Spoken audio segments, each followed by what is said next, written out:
Thrice-Greatest Hermes, Volume 3, Excerpts and Fragments. Studies in Hellenistic Theosophy and Gnosis, being a translation of the extant sermons and fragments of the Trismegistic literature, with Prolegomena, commentaries, and notes. By G.R.S. Mead. Narrated by Matthew Schmitz. Section 1. Excerpts by Stobaeus. Excerpt 1. Of Piety and True Philosophy. Title from Patrizii, preceded by Of Thrice-Greatest Hermes. Text from Stobaeus, under the heading of Hermes, from the Book to Tat, and Maynard, of Fragments from the Books of Hermes to his son Tat. Both for the sake of love to man and piety to God, I now, my son, for the first time, take pen in hand. For there can be no piety more righteous than to know the things that are, and to give thanks for these to him who made them, which I will never cease to do.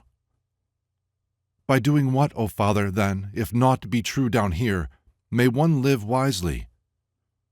Be pious, son. Who pious is, doth reach the height of all philosophy.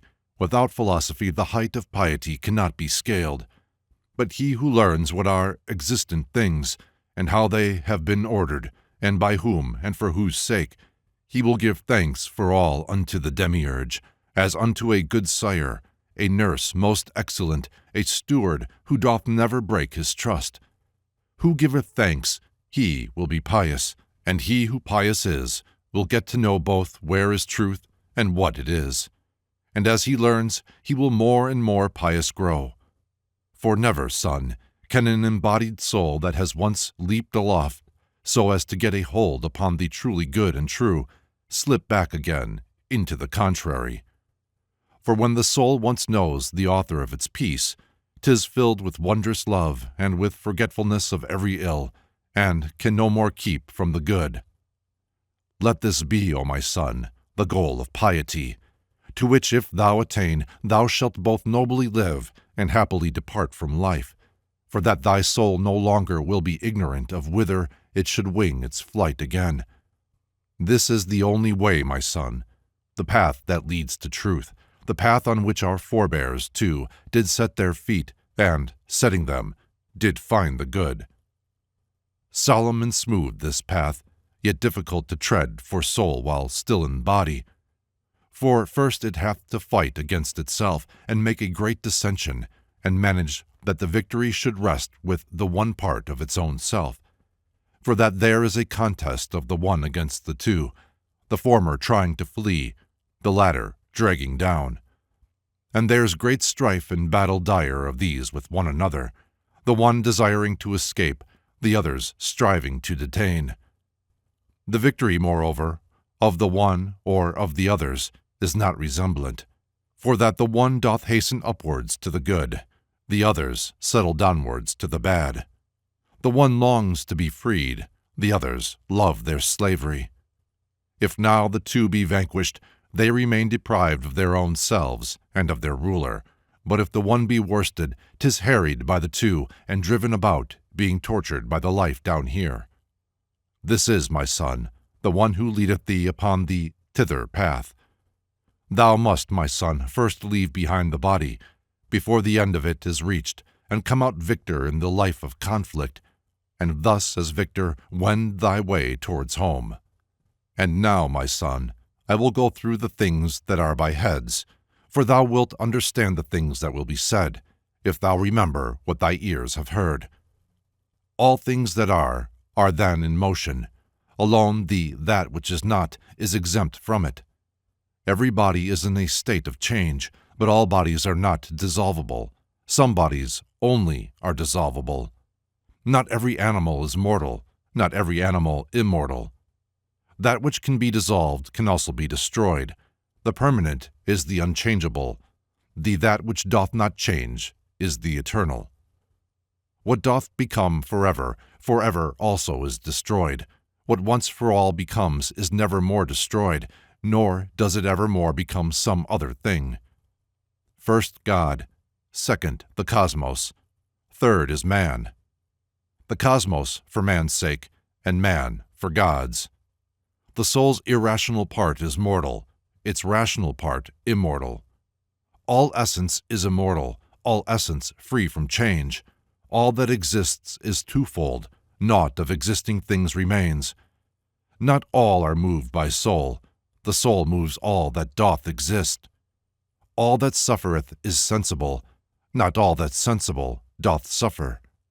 All that feels pain doth also have experience of pleasure, a mortal life. Not all that doth experience pleasure feeleth also pain, a life immortal. Not every body's subject to disease, all bodies subject to disease are subject to dissolution. The mind's in God, the reasoning faculties in man. The reason's in the mind's above all suffering. Nothing in body's true, all in the bodiless is free from what's untrue. All that becomes is subject unto change, not all that doth become need be dissolved. Naught's good upon the earth, naught's bad in heaven. God's good, and man is bad. God is free-willed, bad is against the will. The gods do choose what things are good as good. The good law of the Mighty One is the good law. Good law is the law. Time is for the gods, the law for men. Bad is the stuff that feeds the world. Time is the thing that brings man to an end. All in the heaven is free from change. All on the earth is subject unto it. Naught in the heaven is a slave. Naught on the earth is free. Nothing cannot be known in heaven. Naught can be known on earth. The things on earth do not consort with the things in heaven. All things in heaven are free from blame. All on the earth are blameworthy. The immortal is not mortal. The mortal not immortal. That which is sown is not invariably brought forth, but that which is brought forth must have invariably been sown. Now, for a body that can be dissolved, there are 2 times, the period from its sowing till its birth, and from its birth until its death. But for an everlasting body, the time from birth alone. Things subject unto dissolution wax and wane. The matter that is dissolved doth undergo 2 contrary transformings, death and birth, but everlasting matter doth change either to its own self or into things like to itself. The birth of man is the beginning of his dissolution, man's dissolution the beginning of his birth. That which departs returns, and what returns departs again. Of things existent, some are in bodies, some in forms, and some are in activities. Body is in forms, and form and energy in body. The deathless shares not in the mortal part, the mortal shares in the immortal. The mortal body doth not mount into the deathless one, the deathless one descends into the mortal frame. Activities do not ascend, but they descend. The things on earth bestow no benefit on things in heaven. The things in heaven shower every benefit on things on earth. Of bodies everlasting is the container, of those corruptible the earth. Earth is irrational, the heaven is rational. The things in heaven are under it, the things on earth above the earth. Heaven's the first element, earth's the last element. Foreknowledge is God's order, necessity is handmaiden to foreknowledge. Fortune is the course of the disorderly, the image of activity, untrue opinion.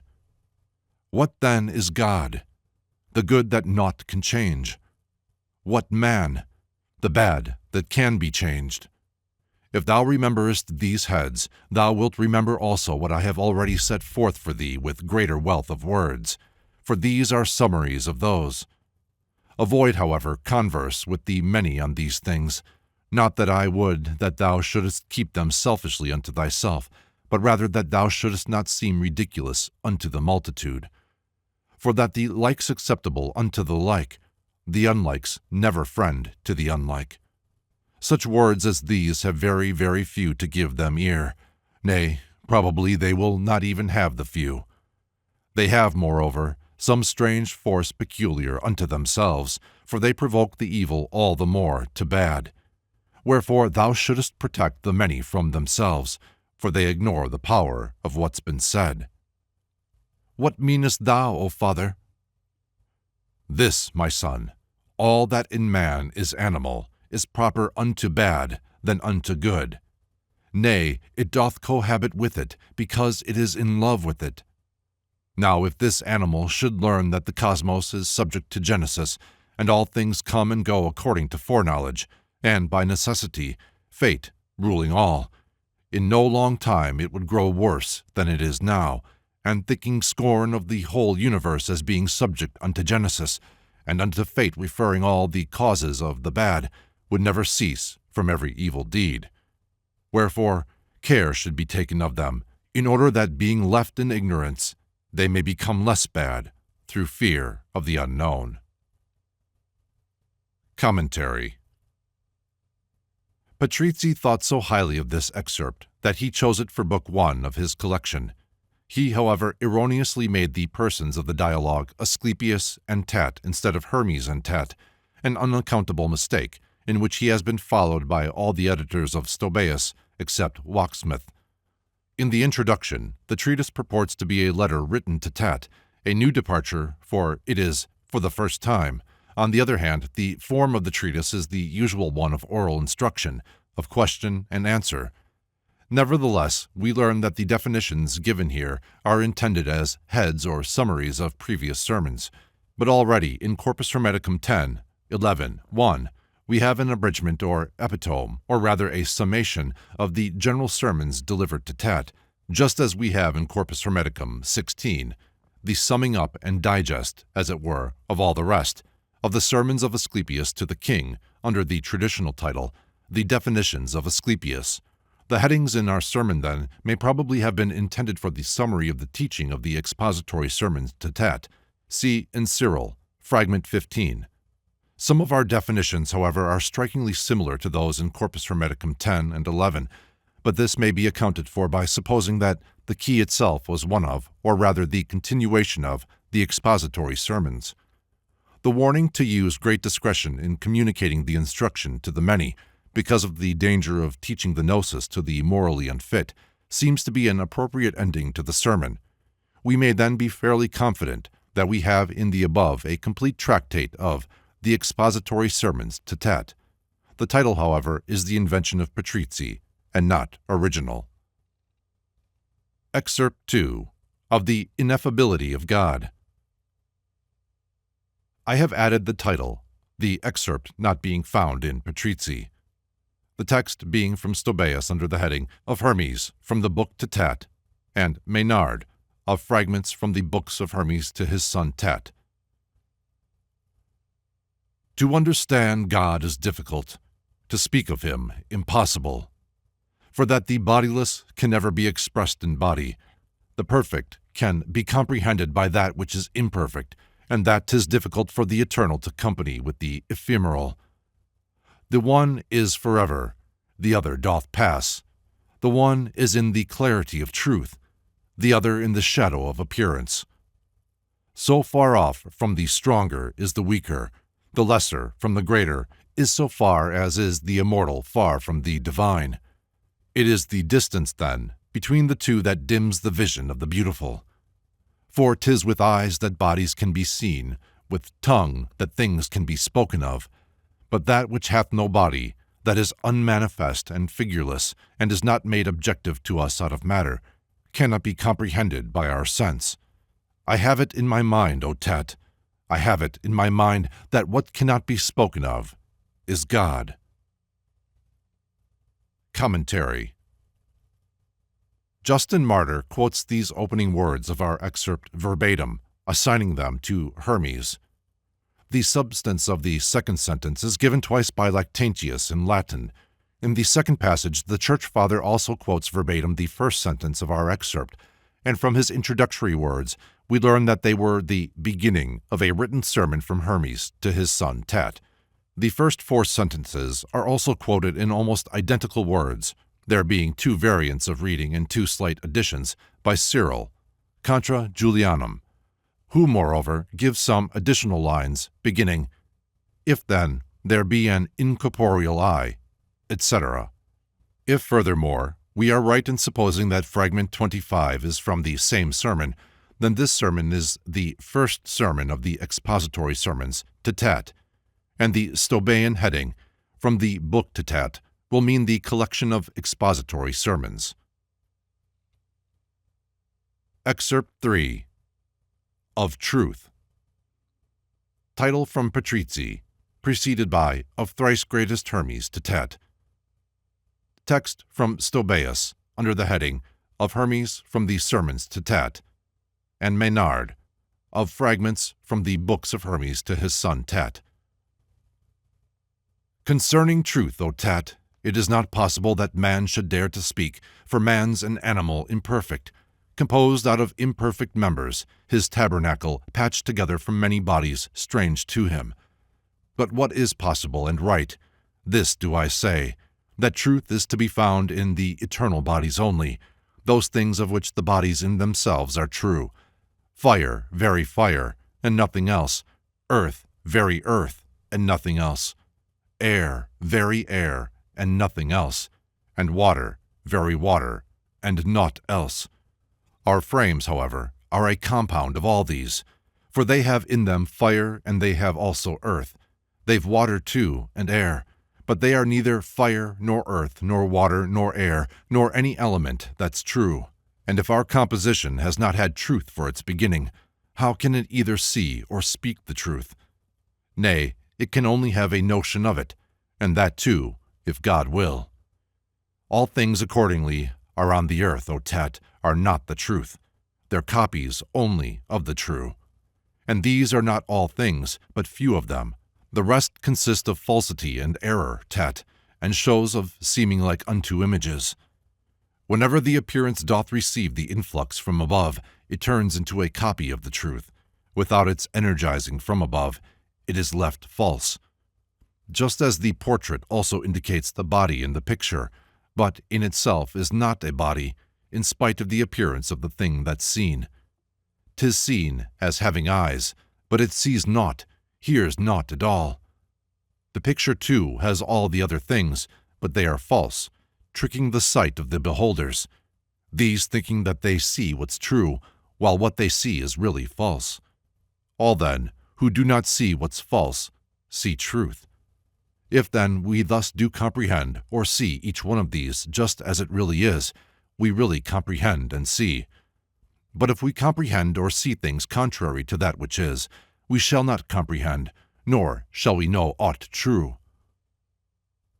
There is then, Father, truth even on the earth? Not inconsiderably, O son, art thou at fault. Truth is in no wise, Tat, upon the earth, nor can it be. But some men can, I say, have an idea of it, should God grant them the power of godly vision. Thus there is nothing true on earth, so much I know and say. All are appearances and shows. I know and speak true things. We ought not surely, though, to call the knowing and the speaking of true things the truth? Why, how on earth ought we to know and speak of things being true, yet nothing's true on earth? This much is true, that we do not know aught that's true down here. How could it be, O son? For truth is the most perfect virtue, the very highest good, by matter undisturbed, uncircumscribed by body, naked and evident, changeless, august, unalterable, good. But things down here, O son, thou seest what they are, not able to receive this good, corruptible and passable, dissolvable, changeful, and ever altering, being born one from one another, Things, then, that are not true even to their own selves, how can they possibly be true? For all that alters is untrue. It does not stay in what it is, but shows itself to us by changing into one another its appearances. And even man, is he not true, O Father? As man, he is not true, O Son, for that the true is that which has its composition from itself alone, and in itself stays as it is. But man has been composed of many things, and does not stay in his own self. He changes and he alters from age to age, from form to form, and that too, even while he's still in one and the same tent. Nay, many fail to recognize their children when a brief space of time comes in between, and so again of children with their parents. That then which changes so that it's no longer recognized, can that be true, O Tet? Is it not rather false, coming and going in the all-varied shows of its continual changes? But do thou have it in thy mind that a true thing is that which stays and lasts for aye. But man is not forever, wherefore it is not true. Man's an appearance, and appearance is extreme untruth. But these external bodies, Father, too, in that they change, are they not true? All that is subject unto genesis and change is verily not true. But inasmuch as they are brought to being by the forefather of them all, they have their matter true. But even they have something false in that they change, for naught that doth not stay with its own self is true. True, Father mine, is one to say then that the Son alone, in that, in greater measure than the rest of them, he doth not change but stayeth with himself, is truth? Nay, rather but because he, and he only, hath entrusted unto him the making of all things in cosmos, ruling all and making all, to whom I reverence give, and worship pay unto his truth, and recognize him as the demiurge, after the one and first. What then, O Father, shouldest thou say is the first truth? The one and only Tet, he who is not of matter or in body, the colorless, the figureless, the changeless one, he who doth alter not, who ever is. But the untrue, O Son, doth perish. All things, however, on the earth that perish, the forethought of the truth hath comprehended them, and doth and will encompass them. For birth without corruption cannot be. Corruption followeth on every birth, in order that it may be born again. For that things that are born must of necessity be born from things that are destroyed, and things that have been born must of necessity be once again destroyed, in order that the genesis of things existent may not stop. First, then, see that thou recognize him as the demiurge, for birth and death, of all existent things. Things that are born out of destruction, then, must of necessity be false, in that they are becoming now these things, now those. For 'tis impossible they should become the same, but that which is not same, how can it possibly be true? Such things we should then call appearances, my son. For instance, if we give the man his proper designation, we ought to designate him a man's appearance, and so the child a child's appearance, the youth a youth's appearance, the man a man's appearance, the old man the appearance of the same. For man is not a man, nor child a child, nor youth a youth, nor grown-up man a grown-up man, nor aged man a single aged man. But as they change, they are untrue, both pre-existent things and things existent. But thus think of them, son, even as these untruths being energies dependent from above, from truth itself. And this being so, I say untruth is truth's inworking. Comment. The excerpt seems complete in itself, but whether it lay before Stobaeus as a single sermon or as a part of a sermon, it is impossible to say. Excerpt 4. God, Nature, and the Gods. Patrizzi gives no title, but simply the heading, In Another Book. Text from Stobaeus under the heading of Hermes, and Maynard, of Fragments Diverse. Here is, then, that which transcends being, beyond all things existent and all that really are. For that transcending being is that mystery because of which exists that beingness, which is called universal, common unto intelligibles that really are, and to those beings which are thought of according to the law of sameness. Those which are contrary to these, according to the law of otherness, are again themselves according to themselves. And nature is an essence which the senses can perceive, containing in itself all sensibles. Between these are the intelligible and the sensible gods. Things that pertain to the intelligence share in the nature of the gods that are intelligible only, while things pertaining to opinion have their part with those that are the sensible. These latter are the images of the intelligences. The sun, for instance, is the image of the demiurgic God above the heaven. For just as he hath made the universe, so doth sun make the animals, and generate the plants, and regulate the breaths. Comment. I have supplied the title for the sake of uniformity. If we compare our extract with Excerpt 7, and especially the last sentence of the former with the first sentence of Part 2 of the latter, and note that in Stobaeus the one excerpt follows almost immediately on the other, we shall be fairly well persuaded that they both come from the same collection, namely the Sermons to Tat. Excerpt 5 of Matter. I have added the title, it being the same as that of the main section of Stobaeus and Patrizi, giving only the simple heading, From the Sermons to Tat. Text from Stobaeus under the heading of Hermes from the Sermons to Tat, and Maynard, fragments from the books of Hermes to his son Tat. Matter both has been born, O son, and it has been before it came into existence. For matter is the vase of Genesis, and Genesis the mode of energy of God, who is free from all necessity of Genesis, and pre-exists. Matter, accordingly, by its reception of the seed of Genesis, did come herself to birth, and so became subject to change, and, being shaped, took forms. For she, contriving the forms of her own changing, presided over her own changing self. The unborn state of matter, then, was formlessness. Its genesis is its being brought into activity. Excerpt 6 of Time. Title from Patrizi, followed by To the Same Tat. Text from Stobaeus under the heading of Hermes from the Sermons to Tat, and Maynard, fragments from the books of Hermes to his son Tat. Now to find out concerning the 3 times, for they are neither by themselves nor yet are they at one, and yet again they are at one, and by themselves as well. For shouldest thou think the person is without the past, it can't be present unless it has become already past. For from the past the present comes, and from the present future goes. But if we have to scrutinize more closely, thus let us argue. Past time doth pass into no longer being this, and future time doth not exist, in its not being present. Nay, present even is not present, in its continuing.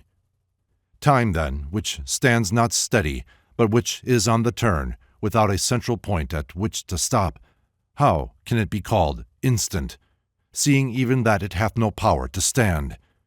Again, past joining present, and present joining future, they thus are one, for they are not without them in their sameness, and their oneness, and their continuity. Thus, then, time is both continuous and discontinuous, though one and the same time. Excerpt 7 of Bodies Everlasting and Bodies Perishable. The first half of the title is from Patrizi, followed by To the Same Tat. Text from Stobaeus under the curious heading of Hermes from the Sermons to Ammon to Tat, where to Tat is evidently a marginal correction for an erroneous to Ammon, and Maynard of Fragments from the Books of Hermes to his son Tat. The Lord and Demiurge of all eternal bodies, Tat, when he had made them once and for all, made them no more, nor doth he make them now. committing them unto themselves, and co-uniting them with another, he let them go, in want of naught, as everlasting things. If they have want of any, it will be want of one another, and not of any increase to their number from without, in that they are immortal. For that it needs must be that bodies made by him should have their nature of this kind. Our demiurge, however, who is himself already in a body, hath made us. He makes forever, and will ever make bodies corruptible and under sway of death.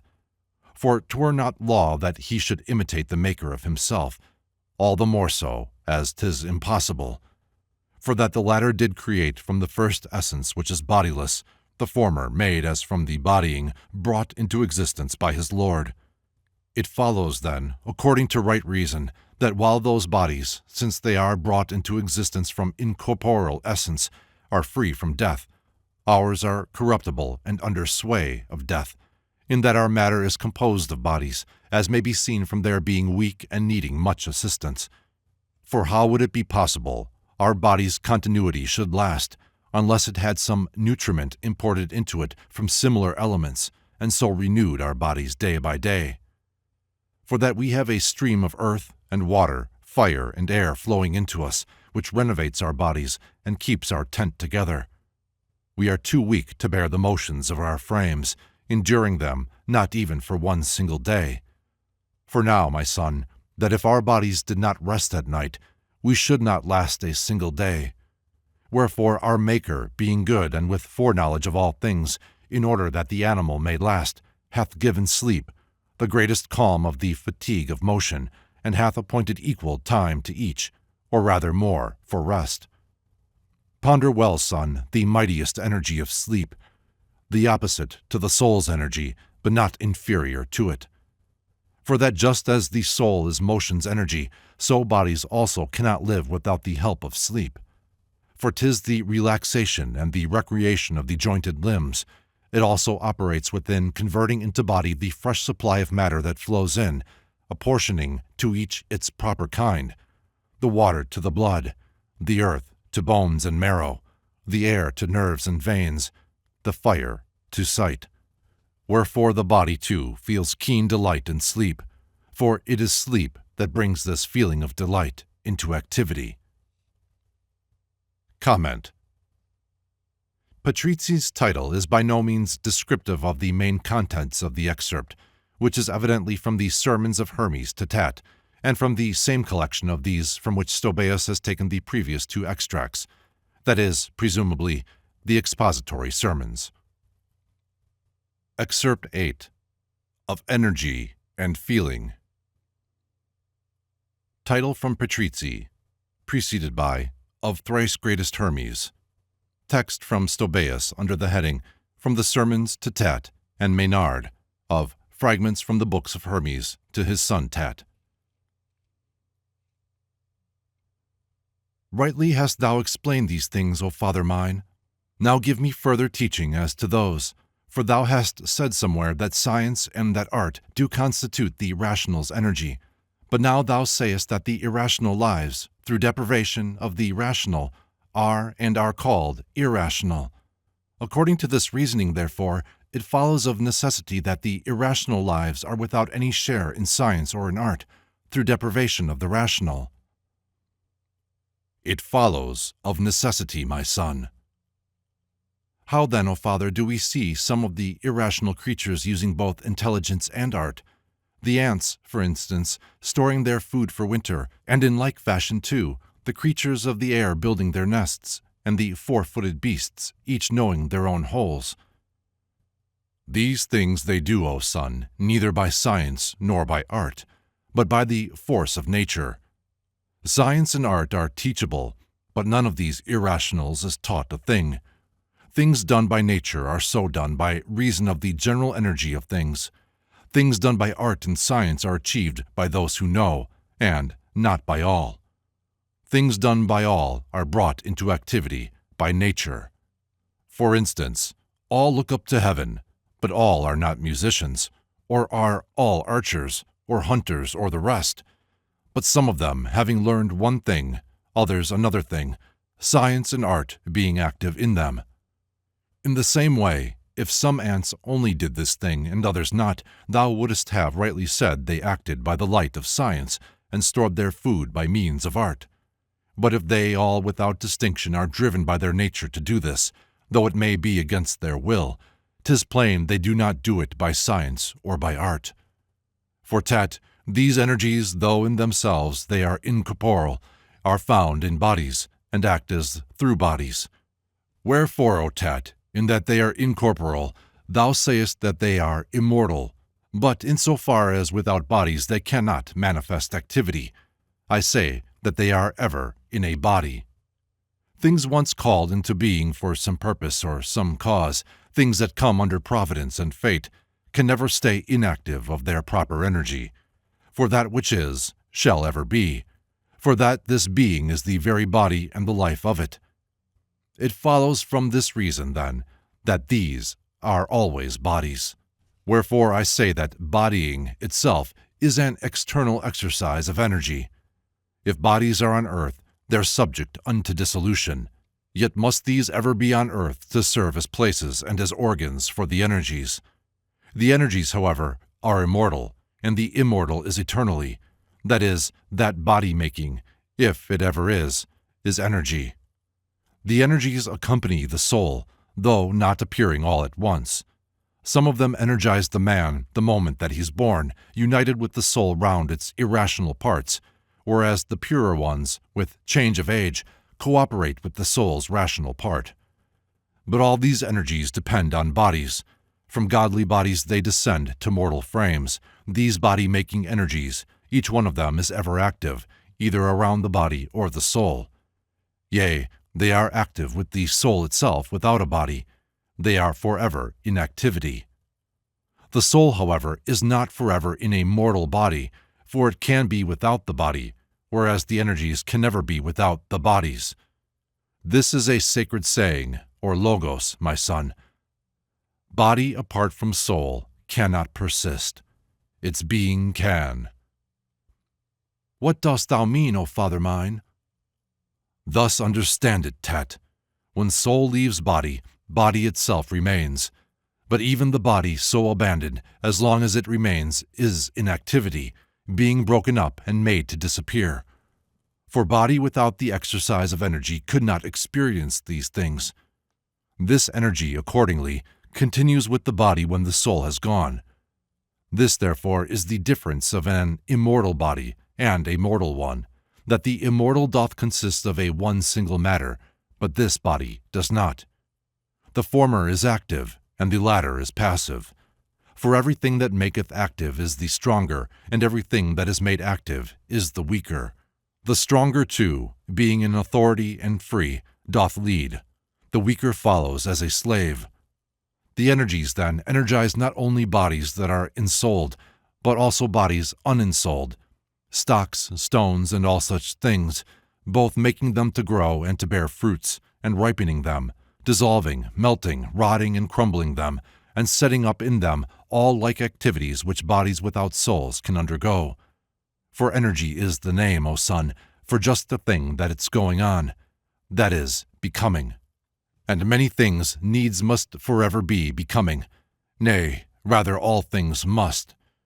For never is cosmos bereft of any existent things, but being born for aye in its own self, it bears existent things, things that shall never cease from being destroyed again. Know then, that energy of every kind is ever free from death, no matter what it is, or in what body. And of the energies, some are of godly bodies, and some of those which are corruptible. Some are general, and some special. Some are of genera, and some are of the parts of every genus. The godly ones, accordingly, are those that exercise their energies through everlasting bodies, and these are perfect energies, in that they energize through perfect bodies. But partial energies are those that energize through each one of these single living things, and special energies are those that energize through each one of existent things. This argument, accordingly, O son, deduces that all things are full of energies, for though it needs must be that energy should be in bodies, and there may be many bodies in the cosmos, I say that energies are many more than bodies. For often in one body there is found one, and a second and a third activity, not counting in the general ones that come with it. By general ones I mean the purely corporal ones, that exercise themselves through the sensations and the motions of the body. For that without these energies the body of an animal cannot persist. The souls of men, however, have a second class of energies, the special ones that exercise themselves through arts and sciences and practices and purposed doings. For that the feelings follow on the energies, or rather are completions of the energies. Know then, O son, the difference of energy and of sensation. Thus energy is sent down from above, whereas sensation, being in the body and having its existence from it, receives the energy and makes it manifest, as though it did embody it. Wherefore I say sensations are both corporal and mortal, and last as long as doth the body only. Nay, rather, its sensations are born together with the body, and they die with it. But the immortal bodies in themselves have no sensation, not even an immortal one, as though they were composed out of some essence of some kind. For that sensation doth arise entirely from naught else than either from the bad or else the good that's added to the body, or that is, on the contrary, taken from it again. But with eternal bodies there is no adding to nor taking from. Wherefore, sensation doth not occur in them. Is then sensation felt in every body? In every body, son, and energies are active in all bodies too. Even in bodies without souls, O father mine? Even in them, O son. There are, however, differences in these sensations. The feelings of the rationals occur with reason. Those of irrationals are simply corporal.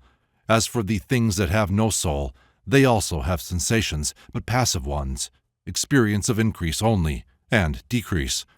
Moreover, passion and sensation depend from one same head, and they are gathered up again into the same, and that too by the energies. Of lives with souls, there are two other energies which go with the sensations and the passions, grief and joy. And without these, an ensouled life, and most of all a rational one, could not experience sensation. Wherefore I say that there are forms of passions, and forms that dominate the rational lives more than the rest. The energies, then, are the active forces in sensations, while the sensations are the indications of the energies. Further, as these are corporal, they are set in motion by the irrational parts of a man's soul. Wherefore I say that both of them are mischievous. For that both joy, though for the moment it provides sensation joined with pleasure, immediately becomes a cause of many ills to him who feeleth it, while grief itself provides still greater pains and suffering. Wherefore they both would seem most mischievous. Can then sensation be the same in soul and body, father mine? How dost thou mean, sensation in the soul, my son? Surely it cannot be that soul is incorporeal, and that sensation is a body, father, sensation which is sometimes in a body and sometimes not, just as the soul? If we should put it in a body, son, we should then represent it as like the soul, or like the energies. For that, we say these are incorporeals in bodies. But as sensation is neither energy nor soul, nor any other thing than body, according to what has been said above, it cannot, therefore, be incorporeal. And if it's not incorporeal, it must be body. For of existing things some must be bodies, and the rest incorporeal. Comment. Again, as with the last excerpt, the earlier editions of Stobaeus have Asclepius and Tat as the persons of the dialogue, instead of Hermes and Tat. Wachsmuth gives them correctly. The second sentence is of great interest, for it refers us presumably to Corpus Hermeticum 10 and 11, 22. God's rays, to use a figure, are his energies. The cosmoses are nature's. The arts and sciences are man's.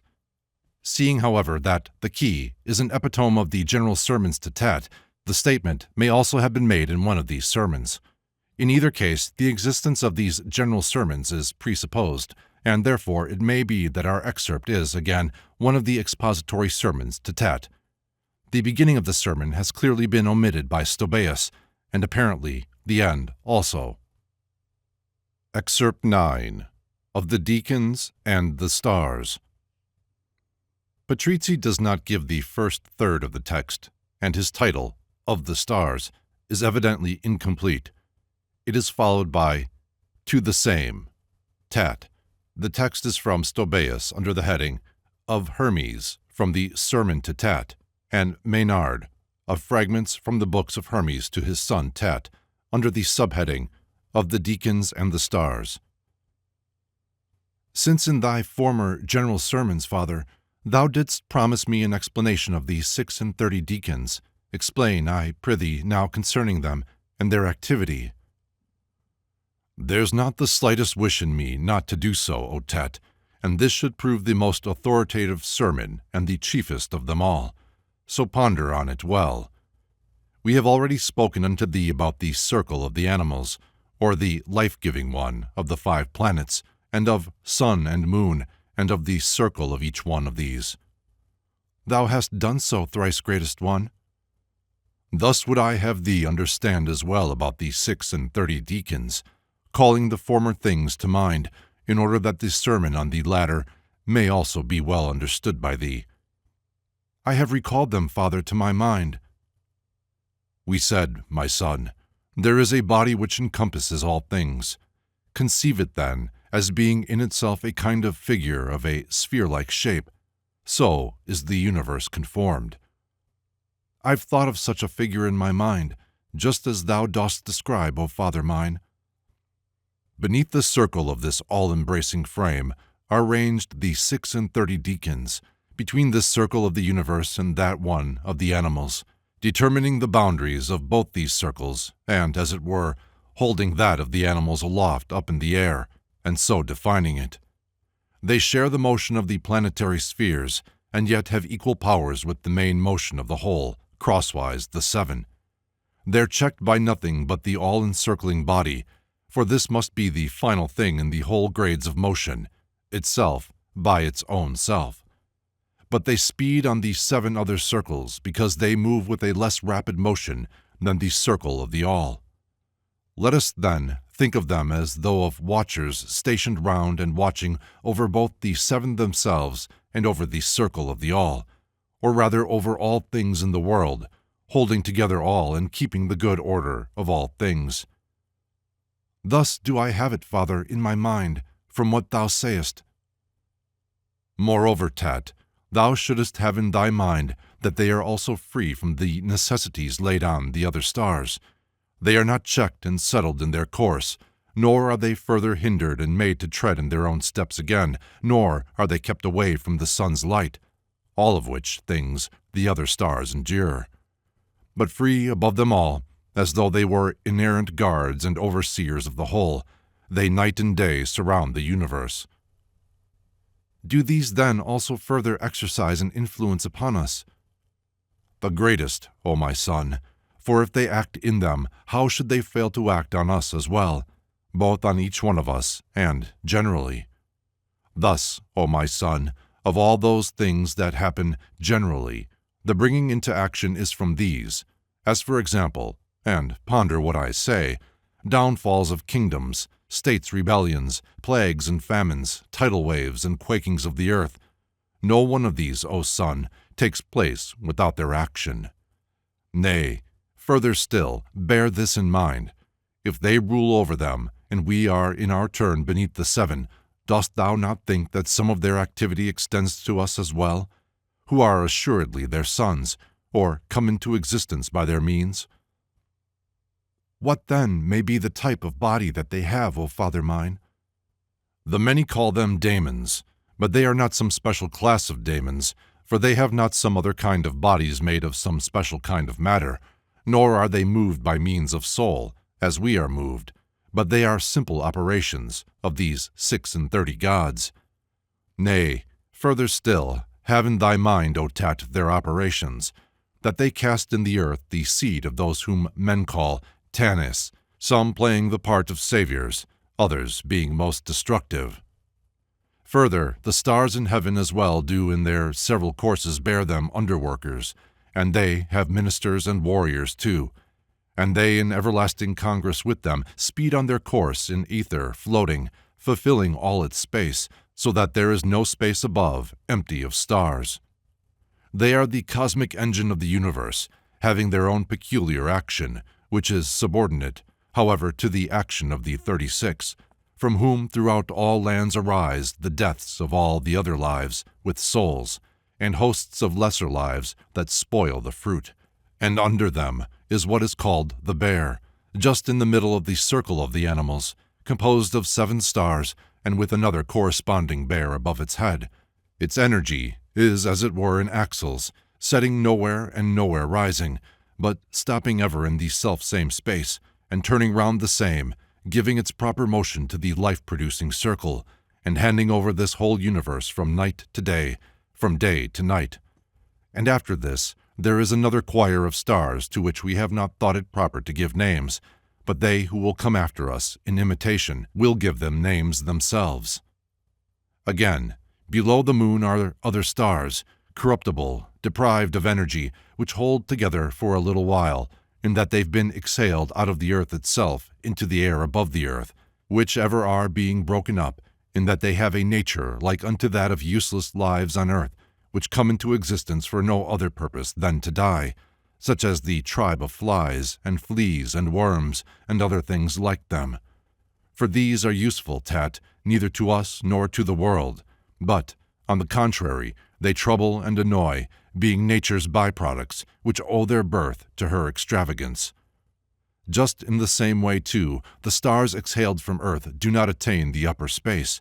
They cannot do so, since they are sent forth from below, and owing to the greatness of their weight, dragged down by their own matter, they quickly are dispersed, and, breaking up, fall back again on earth, affecting nothing but the mere disturbance of the air about the earth. There is another class, O Tat, that of the so-called long-haired stars, appearing at their proper times, and after a short time becoming once again invisible. They neither rise nor set, nor are they broken up. These are the brilliant messengers and heralds of the general destinies of things that are to be.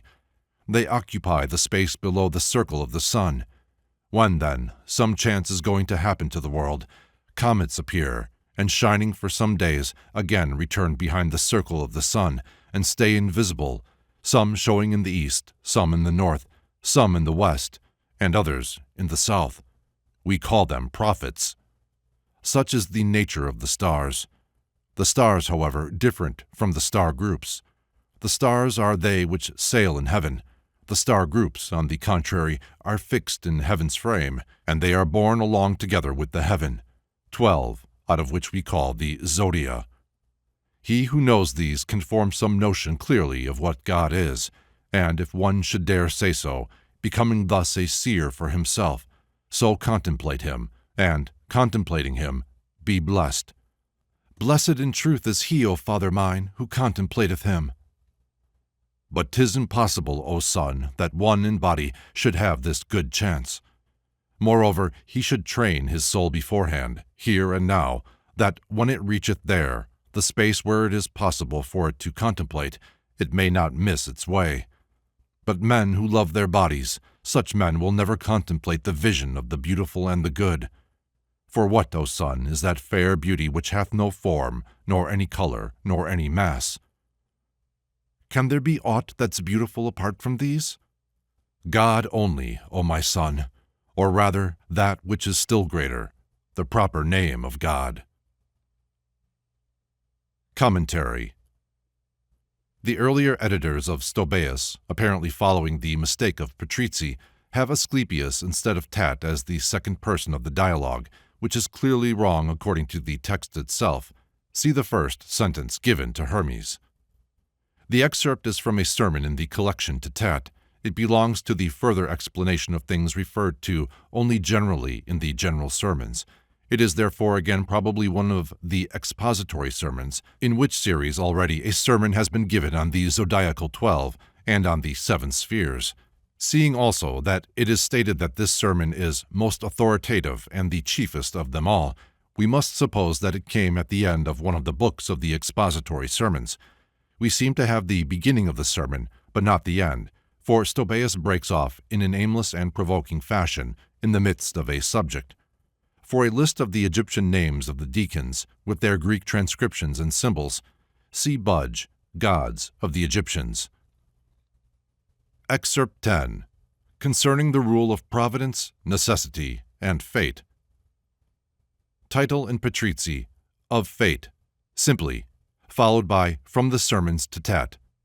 The text being from Stobaeus, under the heading of Hermes to his son, and Maynard, of Fragments from the Books of Hermes to his son Tat. Rightly, O Father, hast thou told me all.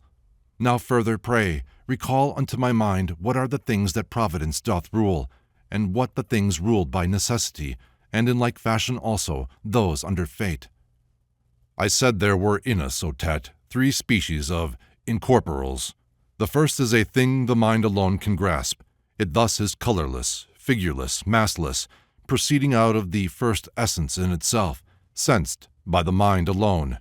And there are also, secondly, in us, opposed to this, configurings, of which this serves as the receptacle. But what has once been set in motion by the primal essence for some set purpose of the reason, and that has been conceived by it, straightway doth change into another form of motion. This is the image of the demiurgic thought. And there is also a third species of incorporals, which doth eventuate round bodies, space, time, and motion, figure, surface, size, and species. Of these there are 2 sets of differences. The first lies in the quality pertaining specially unto themselves. The second set is of the body. The special qualities are figure, color, species, space, time, movement. The differences peculiar to body are figure configured and color colored. There's also form conformed, surface and size. The latter with the former have no part. The intelligible essence then, in company with God, has power over its own self, and power to keep another, in that it keeps itself, since essence in itself is not under necessity. But when 'tis left by God, it takes unto itself the corporal nature, its choice of it being ruled by providence, that is, its choosing of the world. All the irrational is moved towards some reason. Reason comes under providence. Unreason falls under necessity. The things that happen in the corporal fall under fate. Such is the sermon on the rule of providence, necessity, and fate. Comment. I have taken the title from the concluding words, which are evidently the end of the sermon. Stobaeus thus seems to have reproduced the whole of this little tractate, which should be read in connection with Excerpts 6, 7, and 8, Corpus Hermeticum 7 and 8, 6, see commentary, seems to presuppose this sermon. Excerpt 11. Of Justice. I have added the title, the excerpt not being found in Patrizi, the text from Stobaeus under the vague heading of Hermes, and Maynard of Fragments from the Books of Hermes to his son Tat. For there hath been appointed, O my son, a very mighty daemon turning in the universe's midst, that sees all things that men do on the earth. Just as foreknowledge and necessity have been set over the order of the gods, in the same way is justice set over men, causing the same to act on them. For they rule over the order of the things existing as divine, which have no will, nor any power to err. For the divine cannot be made to wander, from which the incapacity to err accrues to it, but justice is appointed to correct the errors men commit on earth. For seeing that their race is under sway of death, and made out of bad matter, it naturally errs, and failure is the natural thing, especially to those who are without the power of seeing the divine. 'Tis over these that justice doth have special sway. They're subject both to fate through the activities of birth, and unto justice through the mistakes they make in life. Comment. The title and place of this excerpt has been discussed in the commentary on Corpus Hermeticum 7 and 8, 6.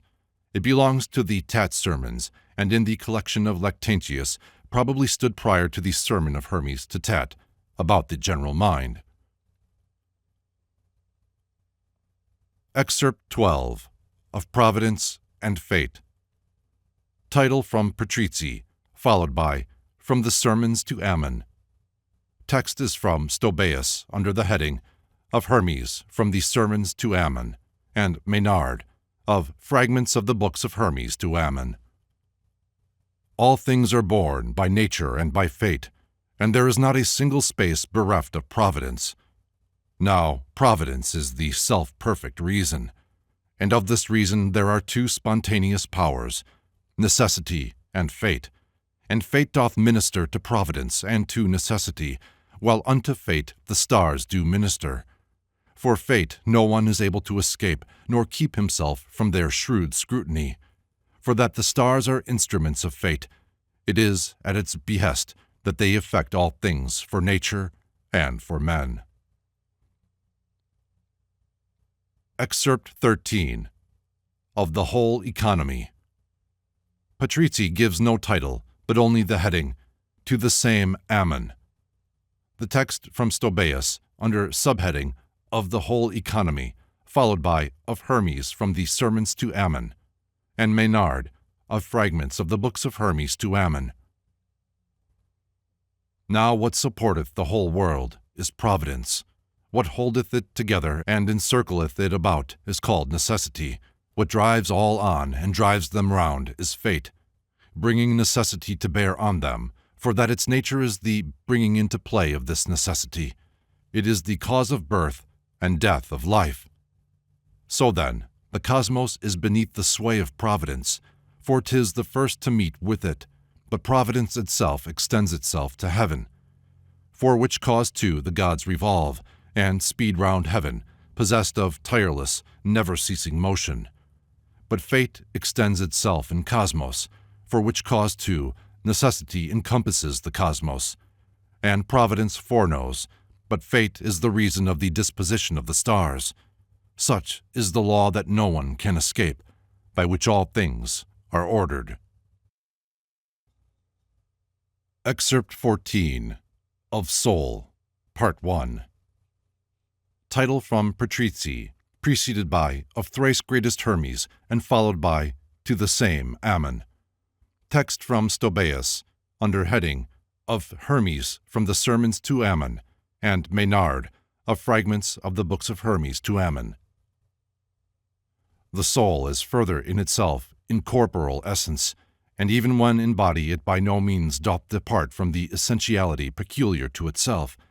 Its nature is, according to its essence, to be for ever moving, according to its thought to be self-motive purely, not moved in something, nor towards something, nor yet because of something. For it is prior to them in power, and prior stands not in any need of consequence. In something, furthermore, means space and time and nature. Towards something, this means harmony and form and figure. Because of something, this means body, for 'tis because of body that there is time and space and nature. Now all these things are in connection with each other by means of a congenital relationship. For instance, now the body must have space, for it would be past all contriving that a body should exist without space. It changes, too, in nature, and 'tis impossible for change to be apart from time, and from the movement nature makes. Nor is it further possible for there to be composing of a body apart from harmony. It is because of body, then, that space exists, for that by its reception of the changes of the body it does not let a thing that's changing pass away. But changing, it doth alternate from one thing to another, and is deprived of being in a permanent condition, but not of being body. For body, as body, remains body, but any special moment of its state does not remain. The body then keeps changing in its states, and so space is incorporeal, and time and natural motion, but each of these has naturally its own peculiar property. The property of space is receptivity, of time 'tis interval and number, of nature it is motion, of harmony 'tis love, of body change. The special nature of the soul, however, is essential thought.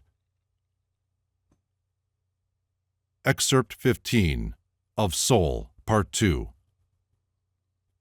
Patrizzi runs this on to the preceding without a break, the text being from Stobaeus under the heading of Hermes from the Sermons to Ammon, and Maynard of Fragments of the Books of Hermes to Ammon.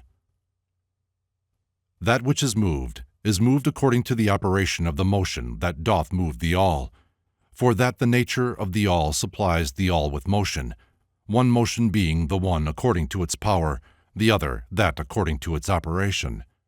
The former doth extend itself throughout the whole of cosmos, and holdeth it together from within.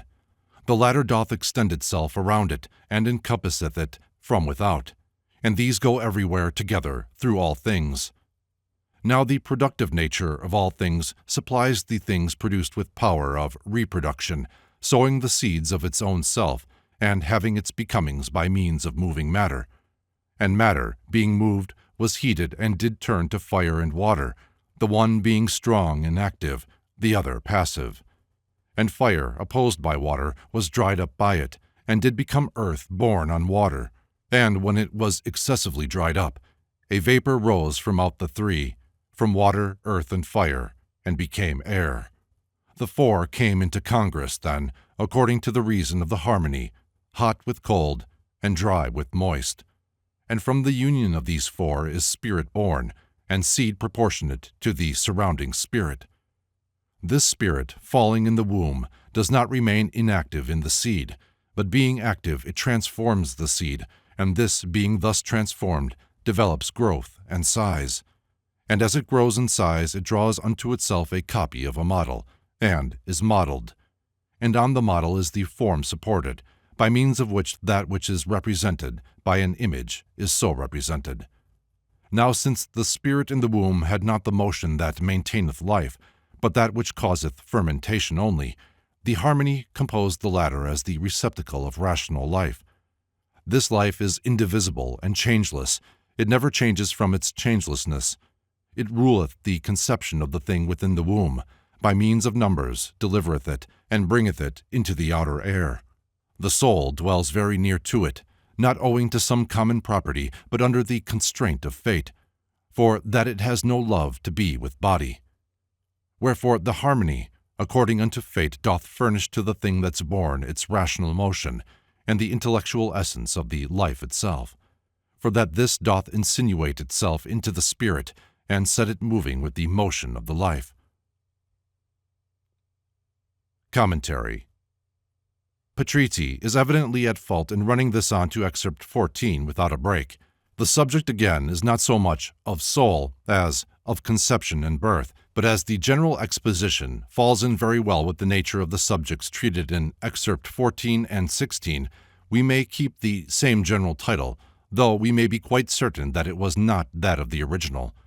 The exposition in Section 2 is reminiscent of an apocalyptic style and seems to be a Greek overworking of Egyptian ideas, for though the details are different and the precise meaning difficult to disentangle, the general point of view may be compared with the embryonic stages of incarnation given in the Pistis Sophia. The embryonic stages of incarnation. Then the rulers summon the workmen of their aeons, to the number of 365, and hand over to them the soul and the counterfeit of the spirit bound together, the one to the other, the counterfeit of the spirit being outside the soul, and the compound of the power within the soul being inside both, that they may hold together. And the rulers give commandment to the workmen, saying, This is the type which ye shall set in the body of the matter of the world. Set ye the compound of the power which is in the soul within all of them, that they may hold together, for it is their support, and outside the soul place the counterfeit of the spirit. This is the order which they have given to their workmen, that they may set the antitypes in bodies. Following this plan, the workmen of the rulers bring the power, the soul, and the counterfeit of the spirit, and pour them all three into the world, passing through the world of the rulers of the midst. The rulers of the midst also inspect the counterfeit of the spirit, and also the destiny. The latter, whose name is the destiny, leadeth on a man until it hath killed him by the death which is destined for him. This the rulers of the great fate have bound to the soul. And the workmen of the sphere bind the soul with the power, with the counterfeit of the spirit, and with destiny, and the whole is divided so as to form two parts, to surround the man, and also the woman in the world, in whom the sign hath been set for them to be sent unto them. and they give one part to the man and the other to the woman in the food of the world, either in the airy or watery or etheric substance which they imbibe. Now, therefore, when the workmen of the rulers have cast one part into the woman and the other into the man, in the manner in which I have just related, even though the pair be removed to a great distance from one another, the workmen compel them secretly to be united together in the union of the world. Then the counterfeit of the spirit which is in the male cometh unto the part of itself which hath been sent into the world in the matter of the body of the man, and sacrificeth it, and casteth it into the womb of the woman, a deposit of the seed of iniquity. And forthwith the 365 workmen of the rulers enter into her, to take up their abode in her. The workmen of the two parts are all there together. And the workmen check the blood that cometh from all the nourishment that the woman eateth or drinketh, and keep it in the womb of the woman for 40 days. And after 40 days they work the blood that cometh from the essence of all the nourishment, and work it together carefully in the woman's womb. After 40 days they spend another 30 days in building its members in the likeness of the body of a man. Each buildeth a member. I will tell you of the deacons who thus build the body, when I explain the emanation of the pleroma. Afterwards, when the workmen have completed the body entirely with all its members in 70 days, they summon into the body which they have builded, first the counterfeit of the spirit, next they summon the soul within those, and finally they summon the compound of the power within the soul, and the destiny they place outside all, for it is not blended with them, but followeth after, and accompanieth them. An elaborate account of the sealing of the members of the plasm is then given. And when the number of the months of the child's conception is full, the babe is born, the compound of the power being small in it, the soul being small in it, and the counterfeit of the spirit being small in it. Whereas the destiny, being vast, is not mingled with the body, according to the regulation of the three, but followeth after the soul, the body, and the counterfeit of the spirit, until the soul passeth from the body according to the type of death, whereby he shall die according to what hath been decreed unto him by the rulers of the great fate. Excerpt 16 of Soul, Part 3. I have added the title, Patrizii having only the heading, to the same Ammon. The text from Stobaeus under the simple heading of Hermes, and Maynard of Fragments of the Books of Hermes to Ammon. The soul is, then, incorporeal essence, for if it should have body, it would no longer have the power of being self-maintained. For every body needeth being, it needeth also ordered life as well, for that, for everything that comes to birth, change also must succeed. For that which doth become, becomes in size, for in becoming it hath increase. Again, for everything that doth increase, decreaseth, succeedeth, and on increase destruction. For sharing in the form of life, it lives, it shares also in being through the soul. But that which is the cause of being to another is being first itself. And by this being, now I mean becoming in reason, and taking part in intellectual life. It is the soul that doth supply this intellectual life. It is called living through the life, and rational through the intellect, and mortal through the body. Soul is, accordingly, a thing incorporeal, possessing in itself the power of freedom from all change.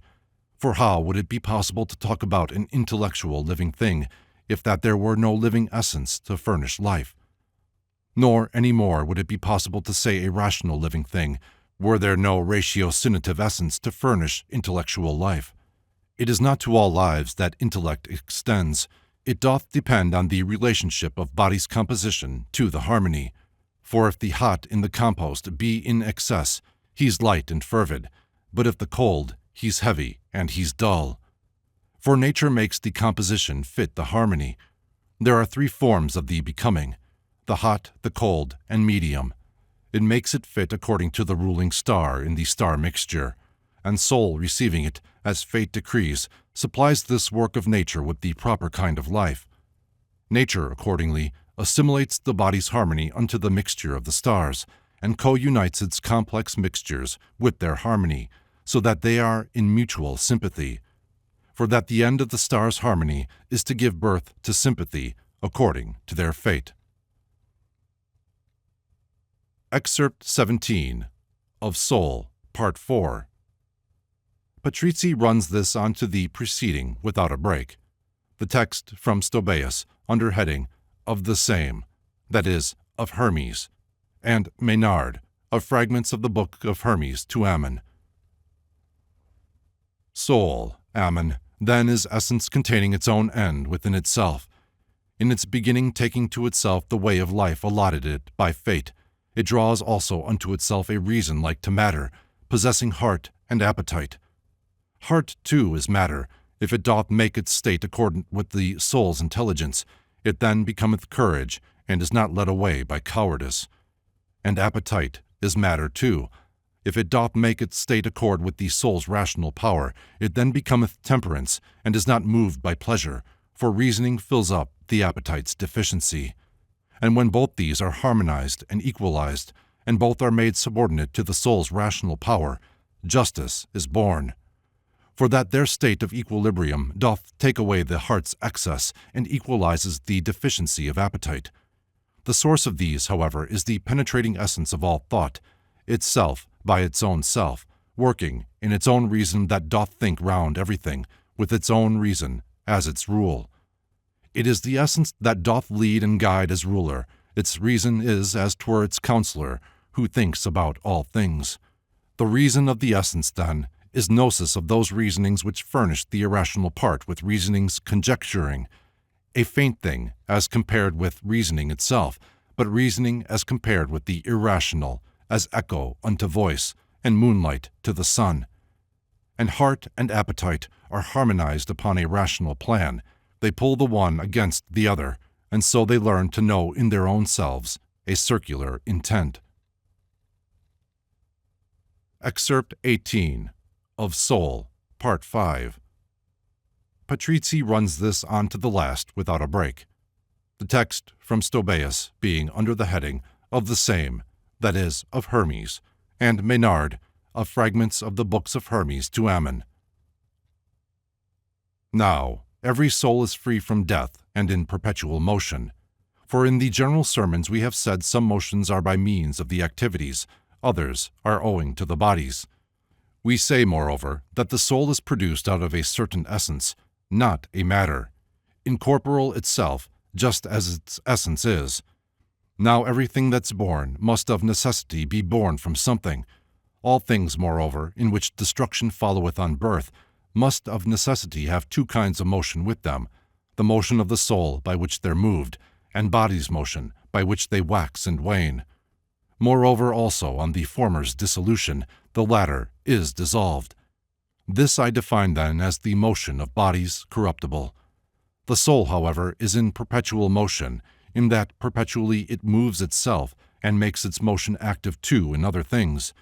And so, according to this reason, every soul is free from death, having for motion the making active of itself. The kinds of souls are three: divine and human and irrational. Now the divine is that of its divine body, in which there is the making active of itself, for it is moved in it, and moves itself. For when it is set free from mortal lives, it separates itself from the irrational portions of itself, departs unto the godlike body, and, as 'tis in perpetual motion, is moved in its own self, with the same motion as the universe. The human kind has also something of the godlike body, but it has joined to it as well the parts irrational, the appetite and heart. These latter also are immortal, in that they happen also in themselves to be activities, but they are the activities of mortal bodies. Wherefore, they are moved far from the godlike portion of the soul, when it is in its godlike body. But when this enters in a mortal frame, they also cling to it, and by the presence of these elements it keeps on being a human soul. But that of the irrationals consists of heart and appetite, and for this cause these lives are also called irrational, through deprivation of the reason of the soul. You may consider too as a fourth kind that of the soulless, from which without the bodies operates in them and sets them moving. But this should really be the moving of itself within its godlike body, and the moving of these other things, as it were, by the way. Comment. The mention of the general sermons raises the question as to whether or no our extract may not be from one of the sermons to Tat, for in all other cases these general sermons are referred to in the Tat literature. The contents, however, are so similar to the extracts from the sermons to Ammon that we keep this excerpt with them. Excerpt 19, of Soul, Part 6. Patrizzi runs this on to the last without a break. The text from Stobaeus under heading of the same, that is, of Hermes, and Maynard of fragments of the books of Hermes to Ammon. Soul, then, is an eternal intellectual essence, having for purpose the reason of itself, and when it thinks with it, it doth attract unto itself the harmonies and tension. But when it leaves behind the body nature makes, it bideth in, and by itself, the maker of itself in the noetic world. It ruleth its own reason, bearing in its own thought a motion called by the name of life, like unto that of which cometh into life. For that the thing peculiar to the soul is this, to furnish other things with what is like its own peculiarity. There are, accordingly, two lives, two motions. One, that according to the essence of the soul. The other, that according to the nature of the body. The former is more general, the latter is more partial. The life that is according unto essence has no authority but its own self. The other is under necessity. For everything that's moved is under the necessity of that which moveth it. The motion that doth move, however, is in close union with the love of the noetic essence. For soul must be incorporeal, essence that hath no share in any body nature makes. For were it corporeal, it would have neither reason nor intelligence. For every body is without intelligence. But when it doth receive of essence, it doth obtain the power of being a breathing animal. The spirit hath the power to contemplate the body. The reason of the essence hath the power to contemplate the beautiful. The sensible, the spirit, is that which can discern appearances. It is distributed into the various sense organs. A part of it becometh spirit by means of which we see, a part by means of which we hear, a part by means of which we smell, a part by means of which we taste, a part by means of which we touch. This spirit, when it is led upwards by the understanding, discerns that which is sensible, but if 'tis not, it only maketh pictures for itself. For it is of the body, and that too, receptible of all impressions. The reason of the essence, on the other hand, is that which is possessed of judgment. The knowledge of things worthy to be known is coexistent with the reason. That which is coexistent with the spirit is opinion. The latter has its operation from the surrounding world, the former from itself. Comment. As excerpts 14 through 19 follow one another in Stobaeus, it is highly probable that they are all taken from the same group of sermons, and as their contents are so similar to those of excerpts 14 and 15, and these are stated by Stobaeus to be from the Sermons to Ammon, we are fairly justified in grouping them all together. How many sermons to Ammon there may have been in the collection used by Stobaeus, we have no means of knowing. They may also perhaps have had no distinctive title, but as Stobaeus usually leaves out the titles in quoting, even when we know them from other sources, there is no definite conclusion to be drawn from his silence. Excerpt 20. The Power of Choice. Patrizzi runs this on to Excerpt 19 without a break. Text from Stobaeus, under the heading of Hermes, and Maynard, from Of Fragments Diverse. There is, then, essence, reason, thought, perception. Opinion and sensation move towards perception. Reason directs itself towards essence, and thought sends itself forth through its own self. And thought is interwoven with perception, and entering into one another, they become one form, which is that of the soul itself. Opinion and sensation move towards the soul's perception, but they do not remain in the same state. Hence, there is excess, and falling short, and difference with them. When they are drawn away from the perception, they deteriorate, but when they follow it and are obedient, they share in the perceptive reason through the sciences. We have the power to choose. It is within our power to choose the better. and in like way to choose the worse, according to our will. And if our choice clings to the evil things, it doth consort with the corporeal nature, and for this cause fate rules over him who makes this choice. Since then the intellectual essence in us is absolutely free, namely the reason that embraces all in thought, and that it ever is a law unto itself and self-identical, on this account fate does not reach it. Thus furnishing it first from the first God, it sent forth the perceptive reason, and the whole reason which nature hath appointed unto them that come to birth. With these the soul consorteth with their fates, though in herself she hath no part or lot in their fates' nature. Patrizzi adds the following to the preceding. It is not found in Stobaeus, and appears to be a scholium. What is necessitated by the interwoven harmony of all the parts in no way differs from that which is fated. Comment. I have supplied a temporary heading for the sake of uniformity.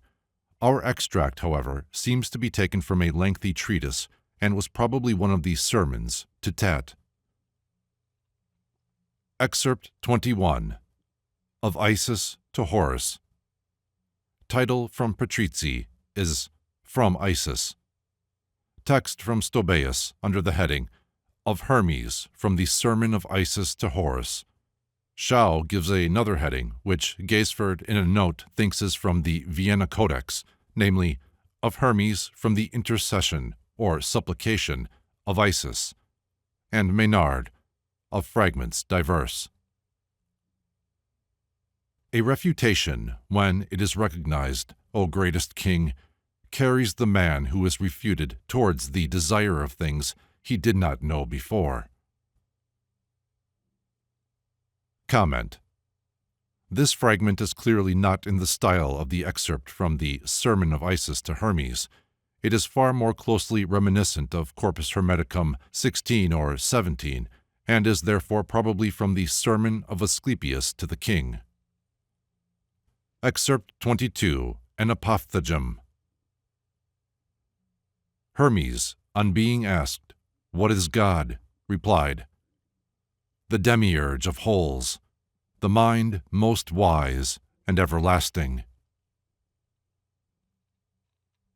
Excerpt 23, from Aphrodite.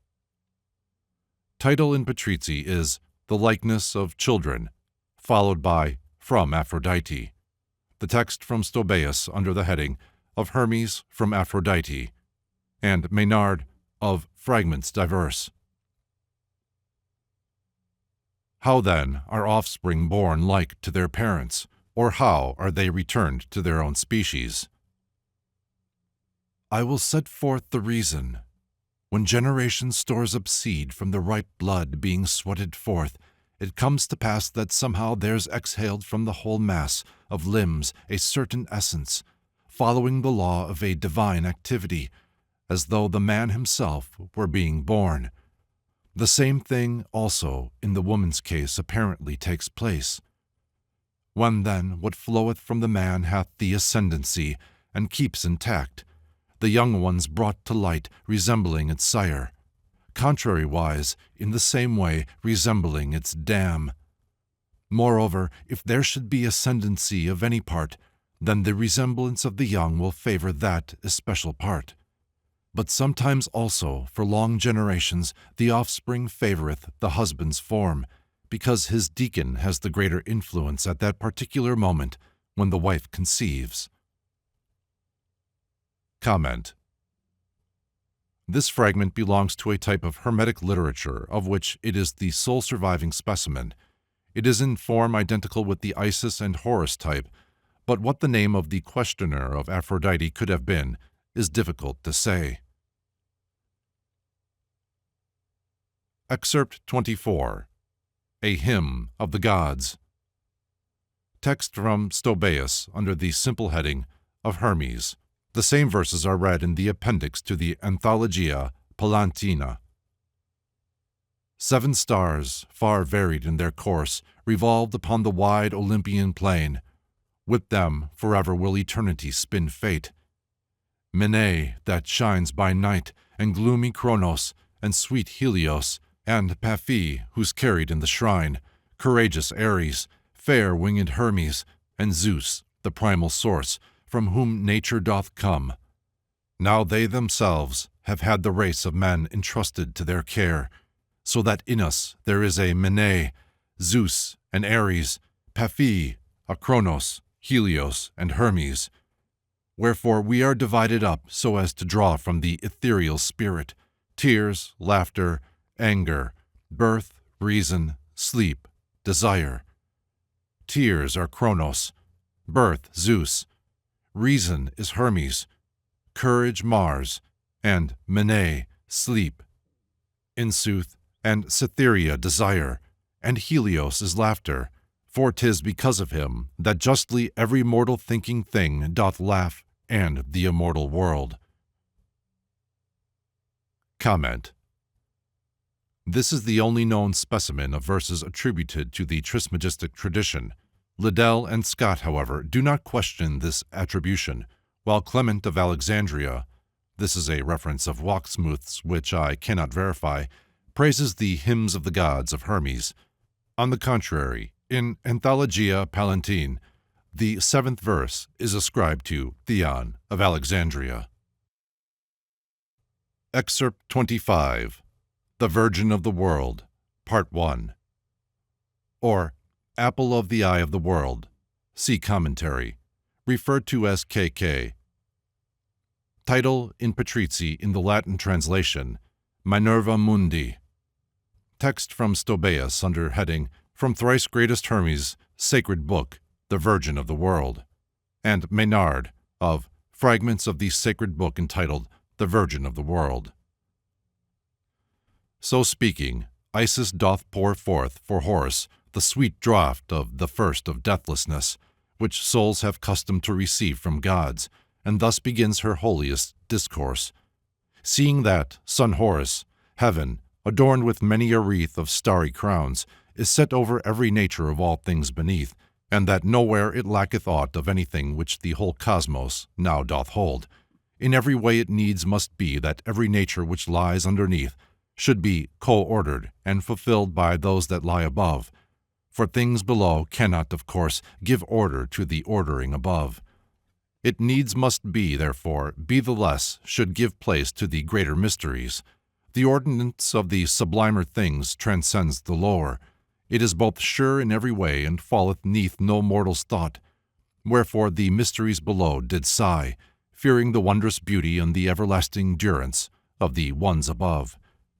'Twas worth the gazing and the pains to see heaven's beauty, beauty that seemed like God, God who was yet unknown, and the rich majesty of night, who weaves her web with rapid light, though it be less than the sun's, and of the other mysteries in turn that move in heaven, with ordered motions and with periods of times, with certain hidden influences bestowing order on the things below and co-increasing them. Thus fear succeeded fear, and searching search incessant, and for so long as the Creator of the universals willed, did ignorance retain its grip on all. But when he judged it fit to manifest him who he is, he breathed into the gods the loves, and freely poured the splendor which he had within his heart into their minds, in ever greater and still greater measure. That firstly they might have the wish to seek, next they might yearn to find, and finally have power to win success as well. But this, my Horus, wonder-worthy son, could never have been done had that seed been subject to death, for that as yet had no existence, but only with a soul that could vibrate responsive to the mysteries of heaven. Such was all-knowing Hermes, who saw all things, and seeing understood, and understanding had the power both to disclose and to give explanation. For what he knew, he graved on stone. Yet though he graved them onto stone, he hid them mostly, keeping sure silence, though in speech, that every younger age of cosmic time might seek for them. And thus, with charge unto his kinsmen of the gods to keep sure watch, he mounted to the stars. To him succeeded Tat, who was at once his son and heir unto these knowledges. and not long afterwards Asclepius Imuth, according to the will of Ptah, who is Hephaestus, and all the rest who were to make enquiry of the faithful certitude of heavenly contemplation, as foreknowledge willed, foreknowledge, queen of all. Hermes, however, made explanation to surrounding space, how that not even to his son, because of the yet newness of his youth, he had been able to hand on the perfect vision. But when the sun did rise for me, and with all-seeing eyes I gazed upon the hidden mysteries of that new dawn, and contemplated them, slowly there came to me, but it was sure, conviction that the sacred symbols of the cosmic elements were hid away hard by the secrets of Osiris. Hermes, ere he returned to heaven, invoked a spell on them, and spake these words, "For 'tis not meet, my son, that I should leave this proclamation ineffectual, but rather should speak forth what words our Hermes uttered when he hid his books away. Thus then he said, O holy books, who have been made by my immortal hands, by incorruption's magic spells, free from decay throughout eternity remain and incorrupt from time. Become unseeable, unfindable, for every one whose foot shall tread the plains of this our land, until old heaven doth bring forth meet instruments for you, whom the Creator shall call souls." Thus spake he, and laying spells on them by means of his own works, he shuts them safe away in their own zones, and long enough the time has been since they were hid away. And nature, O my son, was barren till they who then were under orders to patrol the heaven, approaching to the God of all, their king, reported on the lethargy of things. The time was come for Cosmos to awake, and this was no one's task but his alone. "We pray thee, then," they said, "direct thy thought to things which now exist and to what things the future needs." When they spake thus, God smiled and said, "Nature, arise." And from his word there came a marvel, feminine, possessed of perfect beauty, gazing at which the gods stood all amazed. And God the forefather, with the name of Nature, honored her and bade her be prolific. Then, gazing fixedly on the surrounding space, he spoke these words as well, "Let heaven be filled with all things full, and air and ether too." God spake, and it was so. And Nature, with herself communing, knew she must not disregard the sire's command. So with the help of toil she made a daughter fair, whom she did call Invention. And on her God bestowed the gift of being, and with his gift he set apart all them that had been so far made, filled them with mysteries, and to Invention gave the power of ruling them. But he, no longer willing that the world above should be inert, but thinking good to fill it full of breaths, so that its part should not remain immotive and inert, he thus began on these with use of holy arts as proper for the bringing forth of his own special work. For taking breath from his own breath, and blending this with knowing fire, he mingled them with certain other substances which have no power to know, and having made the two, either with the other, one with certain hidden words of power, he thus set all the mixture going thoroughly, until out of the compost smiled a substance, as it were, far subtler, purer far, and more translucent than the things from which it came. It was so clear that no one but the artist could detect it. And since it neither thawed when fire was set unto it, for it was made of fire, nor yet did it freeze when it had once been properly produced, for it was made of breath, but kept its mixture's composition a certain special kind, peculiar to itself, of special type and special blend, which composition you must know, God called psychosis, after the more auspicious meaning of the name and from the similarity of its behavior. It was from this coagulate he fashioned souls enough in myriads, molding with order and with measure the efflorescent product of the mixture for what he willed, with skilled experience and fitting reason, so that they should not be compelled to differ any way, one from another. For you must know, the efflorescence that exhaled out of the movement God induced was not like to itself, for that its first fluorescence was greater, fuller, every way more pure, than was its second. Its second was far second to the first, but greater far than was its third, and thus the total number of degrees reached up to 60. In spite of this, in laying down the law, he ordered it that all should be eternal, as though from out one essence, the forms of which himself alone could bring to their completion. Moreover, he appointed for them limits and reservations in the height of upper nature, that they might keep the cylinder a-whirl in proper order and economy, and thus might please their sire. And so, in that all-fairest station of the ether, he summoned unto him the natures of all things that had as yet been made, and spake these words: O souls, ye children fair of mine own breath and my solitude, whom I have now with my own hands brought to successful birth and consecrate to my own world, give ear unto these words of mine as unto laws, and meddle not with any other space but that which is appointed for you by my will. For you, if ye keep steadfast the heaven, with the star order and thrones I have ordained, fulfilled with virtue, shall stay as now they are for you. But if ye shall in any way attempt some innovation contrary to my decrees, I swear to you by my most holy breath, and by this mixture out of which I brought you into being, and by these hands of mine which gave you life, that I will speedily devise for you a bond and punishments. And having said these words, the God, who is my Lord, mixed the remaining cognate elements, water and earth, together, and, as before, invoking on them certain occult words of great power, though not so potent as the first, he set them moving rapidly, and breathed into the mixture power of life, and taking the coagulate, which, like the other, floated to the top, when it had been well steeped and had become consistent, he modeled out of it those of these sacred animals, possessing forms like unto men's.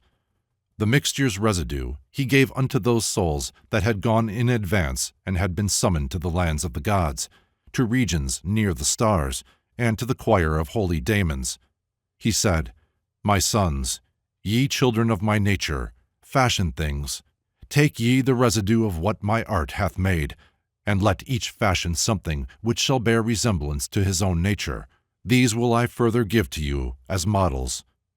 He took and set in order fair and fine, agreeably to the motions of the souls, the world of sacred animals, appending, as it were, to those resembling men, those which came next in order. And on these types of lives he did bestow the all-devising powers and all-contriving procreative breath of all the things which were forever generally to be. And he withdrew, with promises to join unto the visible productions of their hands breath that cannot be seen, an essence of the engendering its like to each, so that they might give birth to others like themselves, and these are under no necessity to do aught else than what they did at first. And Horus asked, What did the souls do, mother, then? And Isis said, Taking the blend of matter, Horus, son, they first looked at the Father's mixture and adored it, and tried to find out whence it was composed, but this was not an easy thing for them to know. They then began to fear lest they should fall beneath the Father's wrath for trying to find out, and so they set to work to do what they were bid. Thereon, out of the upper stuff which had its topmost layer superfluously light, they formed the race of birds. While they were doing this, the mixture had become half-hardened, and by this time had taken on a firm consistency. Thereon they fashioned out the race of things which have 4 feet. Next they did fashion forth the race of fish, less light and needing a moist substance of a different kind to swim in. And as the residue was of a cold and heavy nature, from it the souls devised the race of creeping things. They then, my son, as though they had done something grand, with overbusy daring armed themselves, and acted contrary to the commands they had received, and forthwith they began to overstep their proper limits and their reservations, and would no longer stay in the same place, but were forever moving, and thought that, being ever stationed in one place, was death. That they would do this thing, however, O my son, as Hermes says when he speaks unto me, had not escaped the eye of him who is the God and Lord of universal things, and he searched out a punishment and bond, the which they now in misery endure. Thus was it that the sovereign King of all resolved to fabricate with art the human frame, in order that in it the race of souls throughout might be chastised. Then sending for me, Hermes says, he spake, soul of my soul, and holy mind of my own mind, up to what point the nature of the things beneath, shall it be seen in gloom? How long shall what has up to now been made remain inactive and be destitute of praise? Bring hither to me now, my son, all the gods in heaven, said God, as Hermes saith. And when they came obedient to his command, look down, said he, upon the earth and all beneath. And they forthwith both looked and understood the sovereign's will. And when he spake to them on humankind's behalf, they all agreed to furnish those who were to be, with whatsoever thing they each could best provide. Sun said, I'll shine unto my full. Moon promised to pour light upon the after the sun course, and said she had already given birth to fear and silence, and also sleep and memory, a thing that would turn out to be most useful for them. Cronus announced himself already sire of justice and necessity. Zeus said, so that the race which is to be may not forever fight, already for them have I made fortune and hope and peace. Ares declared he had become already sire of struggle, wrath, and strife, nor yet did Aphrodite hesitate. She also said, I'll join to them desire, my lord, and bliss, and laughter too, so that our kindred souls, in working out their very grievous condemnation, may not exhaust their punishment unto the full. Full pleased were all, my son, at Aphrodite's words. And for my part, said Hermes, I will make men's nature well endowed. I will devote to them prudence and wisdom, persuasiveness and truth, and never will I cease from congress with invention, but ever will I benefit the mortal life of men born underneath my types of life. For that the types our Father and Creator hath set apart for me are types of wisdom and intelligence, and more than ever is this so, what time the motion of the stars set over them doth have the natural power of each consonant with itself. And God, the Master of the universe, rejoiced on hearing this, and ordered that the race of men should be. I, Hermes says, was seeking for the stuff which had to be employed, and calling on the monarch for his aid. And he gave order to the souls to give the mixture's residue, and taking it, I found it utterly dried up. Thereon, in mixing it, I used more water far than was required to bring the matter back unto its former state, so that the plasm was in every way relaxable, and weak and powerless, in order that it might not, in addition to its natural sagacity, be full of power as well. I molded it, and it was fair, and I rejoiced at seeing mine own work, and from below I called upon the monarch to behold, and he did look on it, and was rejoiced, and ordered that the souls should be enfleshed. Then were they first plunged in deep gloom, and learning that they were condemned, began to wail. I was myself amazed at these souls' utterances. Now give good heed, son Horus, for thou art being told the mystic spectacle which Camiphus, our forefather, was privileged to hear from Hermes, record writer of all deeds, and I from Camiphus, most ancient of us all, when he did honor me with the black right that gives perfection. Hear thou it now from me. For when, O wondrous son of mighty frame, if they were about to be shut in their prisons, some simply uttered wails and groans, in just the self-same way as beasts that once have been at liberty, when torn from their accustomed haunts they love so well, will be bad slaves, will fight and make revolt, and be in no agreement with their masters. Nay, more, if circumstance should serve, will even do to death those that oppress them. Others with louder outcry hissed like snakes. Another one shrieked shrilly, and ere he spake shed many tears. And, turning up and down what things served him as eyes, he said, O heaven, thou source of our begetting, O ether, air, O hands and holy breath of God our monarch, O ye most brilliant stars, eyes of the gods, O tireless light of sun and moon, co-nurslings of our origin, reft from you all we suffer piteously. And this the more, in that from spacious realms of light, from out thy holy envelope and wealthy dome, and from the blessed government we shared with gods, we shall be thus shut down into these honorless and lowly quarters. What is the so unseemly thing we miserables have done? What crime deserves these punishments? How many sins await us, wretched ones? How many are the things we have to do in this our hopeless plight? necessities to furnish for this watery frame that is so soon dissolved. For that no longer shall our eyes behold the souls of God, when through such watery spheres as these we see our own forefather, heaven grown small and tiny, we shall dissolve in size. Nay, there'll be times we shall not see at all, for sentence hath been passed on us poor things. The gift of real sight hath not been given to us, in that it hath not been permitted us to see without the light. Windows they are, not eyes.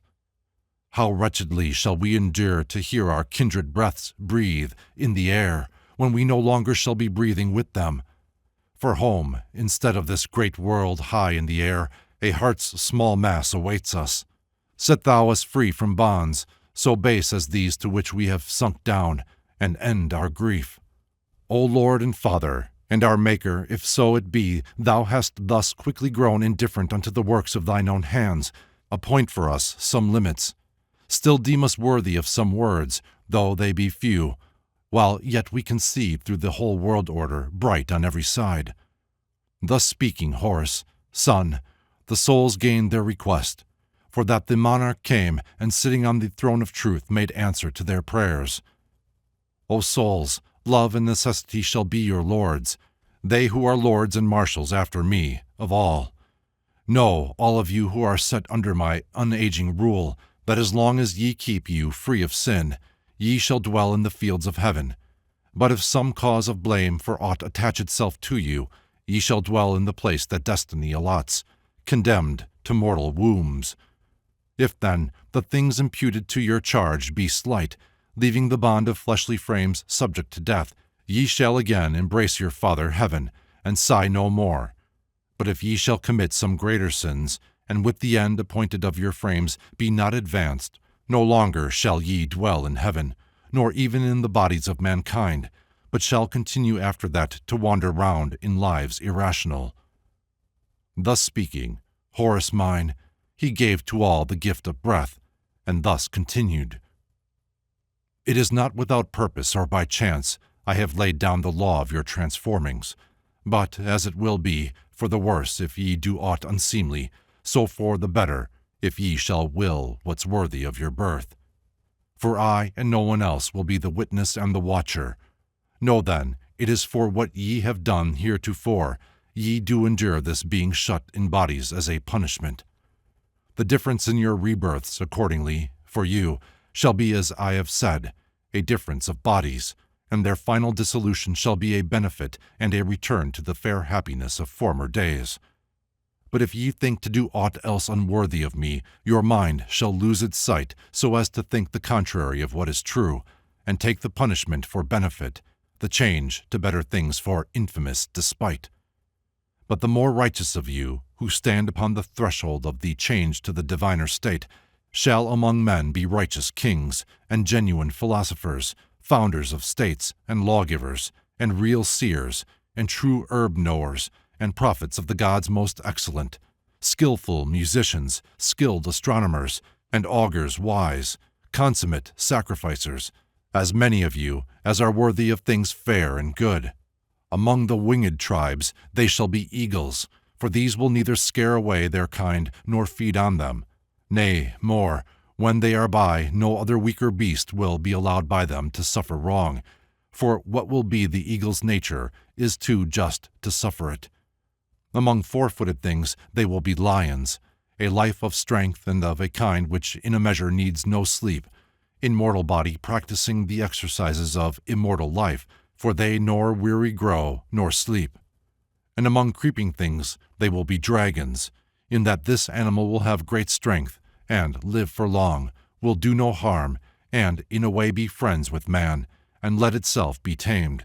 It will possess no poison, and will cast its skin, as is the nature of the gods.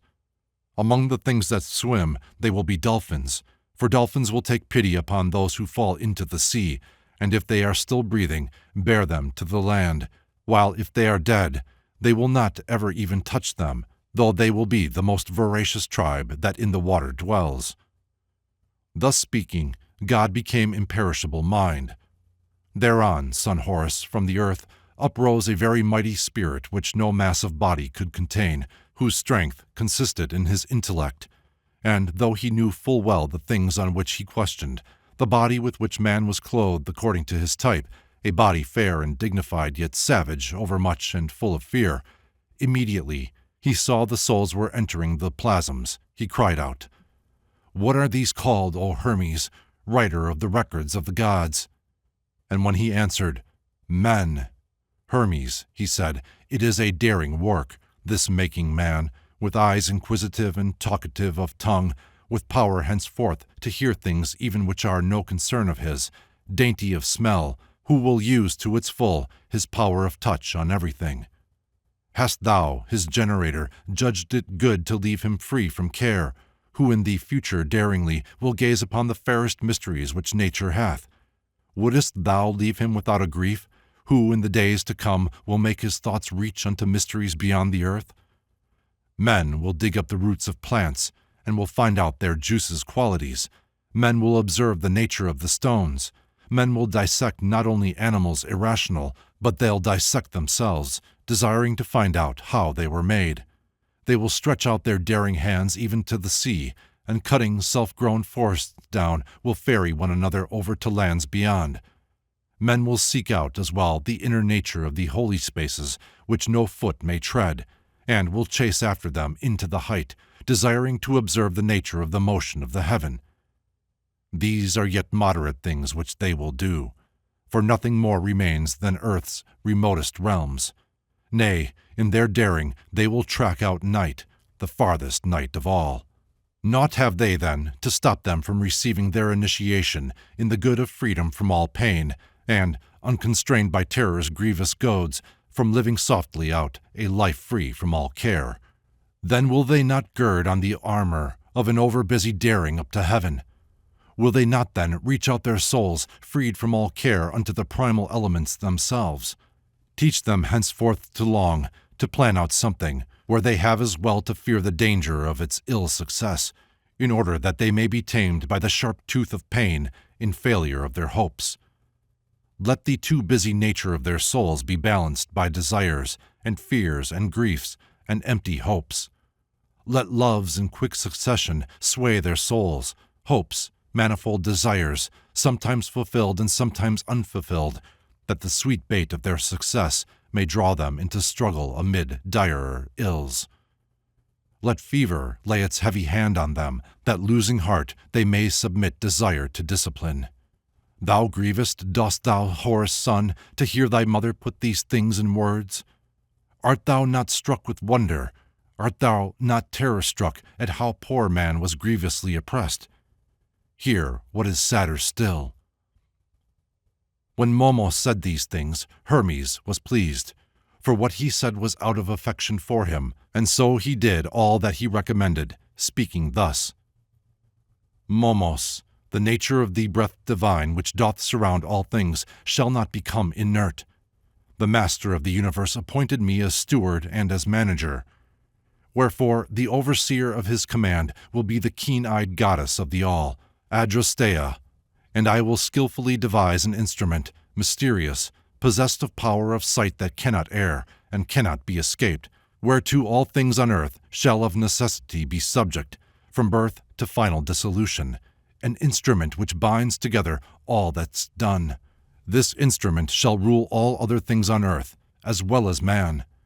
These words, said Hermes, did I speak to Momos, and forthwith the instrument was set a-going. When this was done, and when the souls had entered in the bodies, and Hermes had himself been praised for what was done, again the monarch did convoke the gods in session.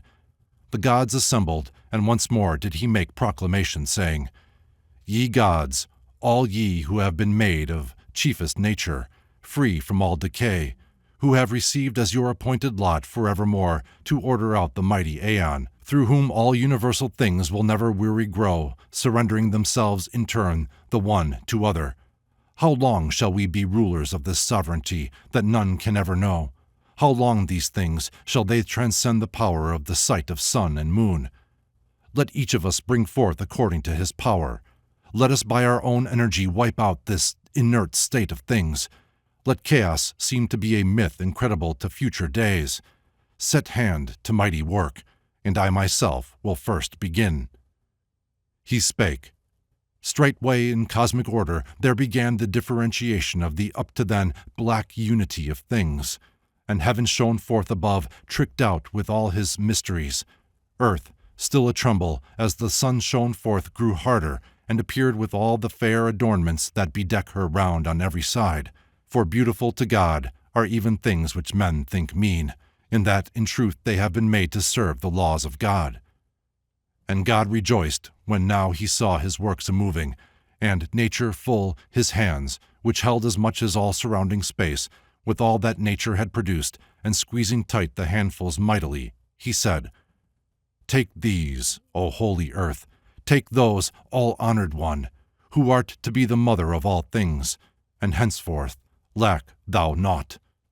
God spake, and opening his hands, such hands as God should have, he poured them all into the composition of the world, and they in the beginnings were unknown in every way, for that the souls as newly shut in prison, not enduring their disgrace, began to strive in emulation with the gods in heaven, in full command of their high birth, and when held back, in that they had the same Creator, made revolt, and using weaker men as instruments, began to make them set upon each other, and range themselves in conflict, and make war among themselves.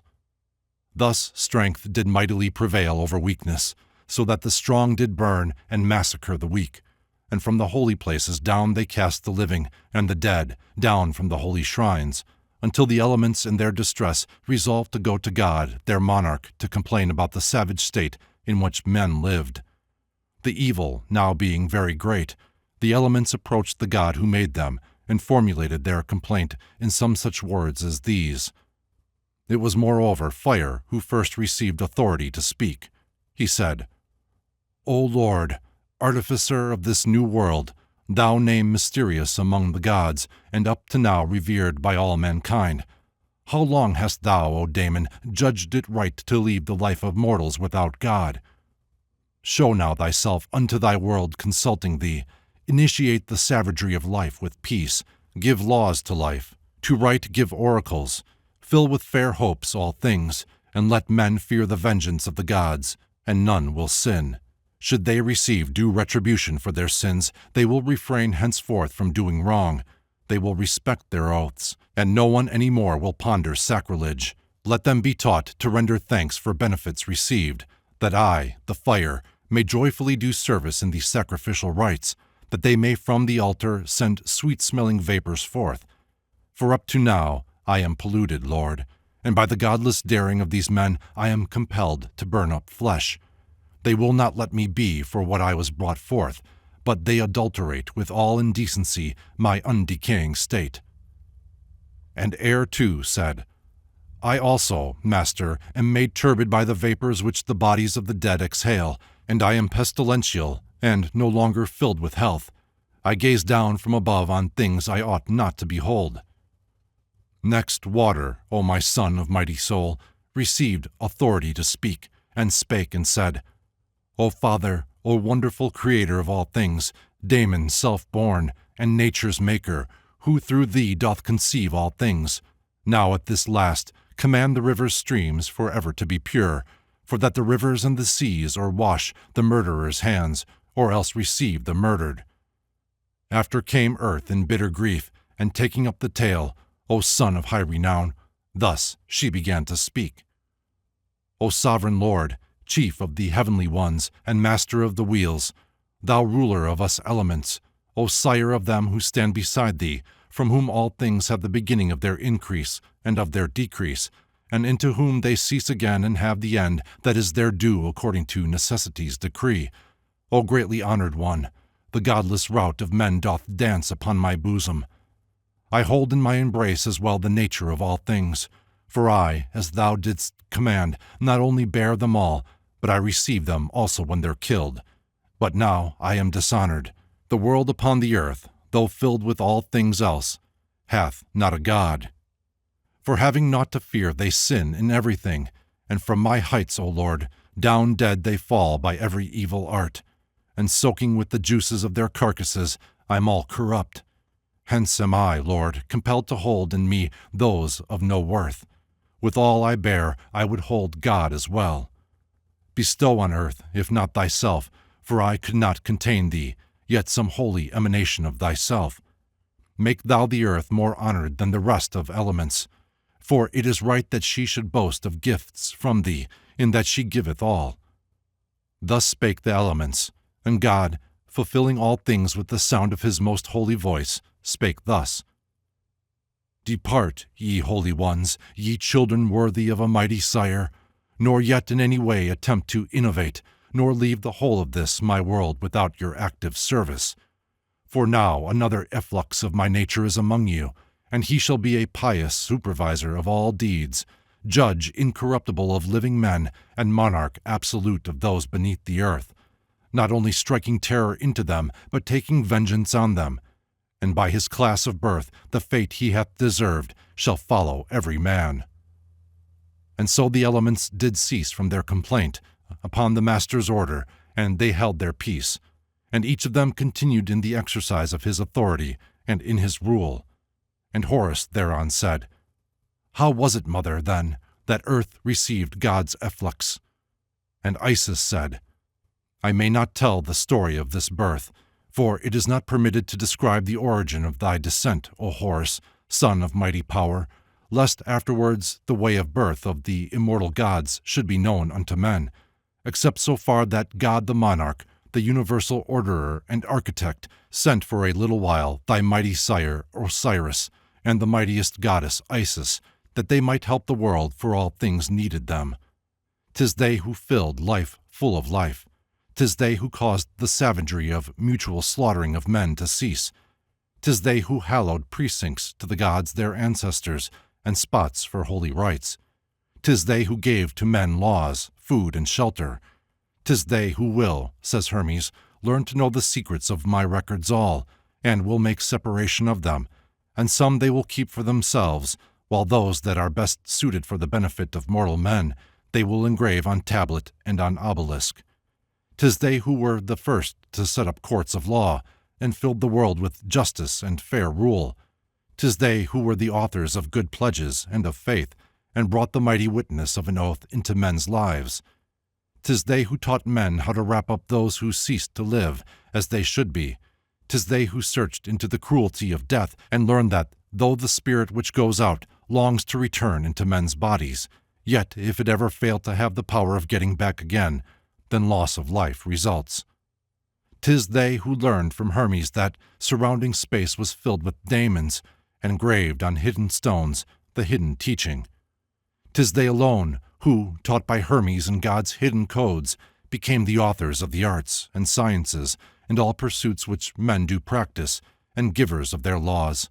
'Tis they who, taught by Hermes that the things below have been disposed by God to be in sympathy with things above, established on the earth the sacred rites over which the mysteries in heaven preside.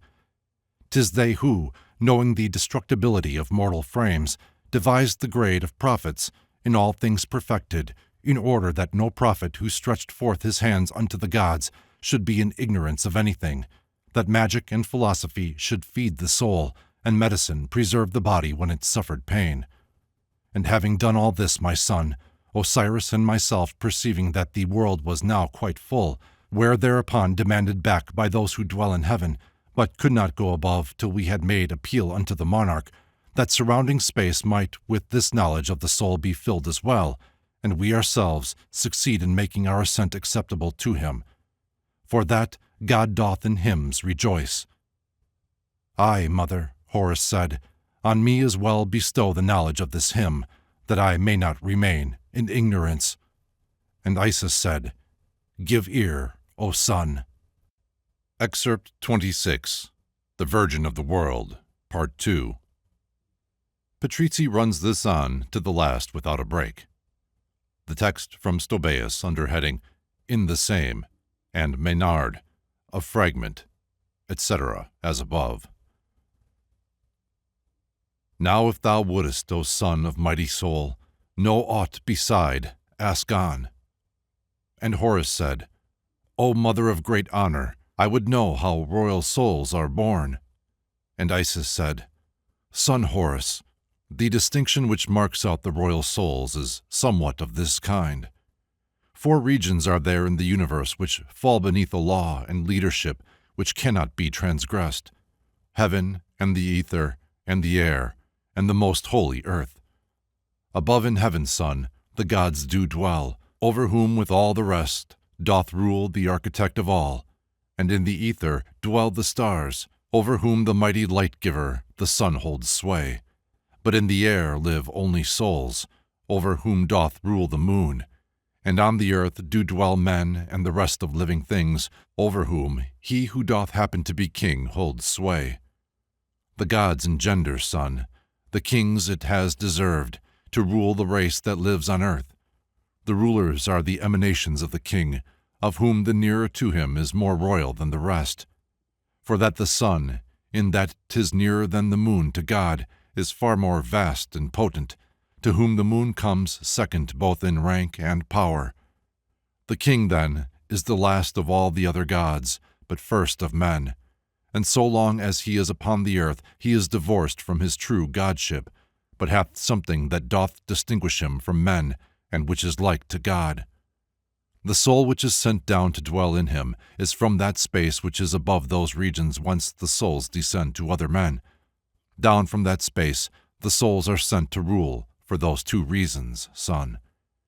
They who have run a noble, blameless race throughout the cycle of their lives, and are about to be changed into gods, are born as kings, in order that by exercise of kingship they may train themselves to use the power the gods enjoy, while certain souls who are already gods, but have in some slight way infringed the rule of life which God inspired, are born as kings, in order that they may not, in being clothed in bodies, undergo the punishment of loss of dignity as well as nature, and that they may not, when they are enfleshed, have the same lot as other men, but have when bound what they enjoyed when free.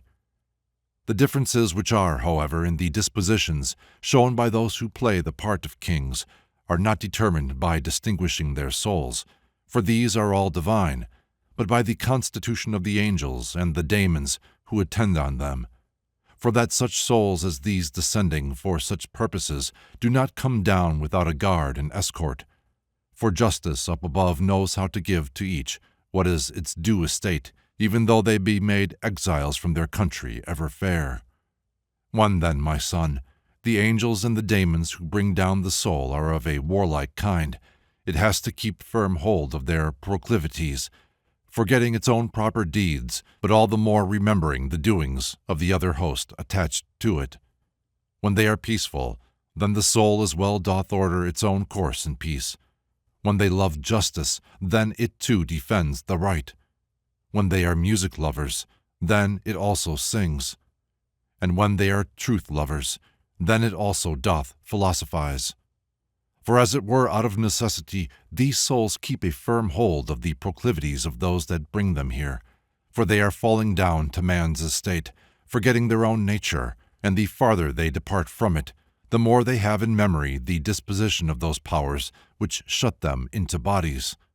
Well hast thou, mother, all explained, said Horace, but noble souls, how are they born? Thou hast not told me yet.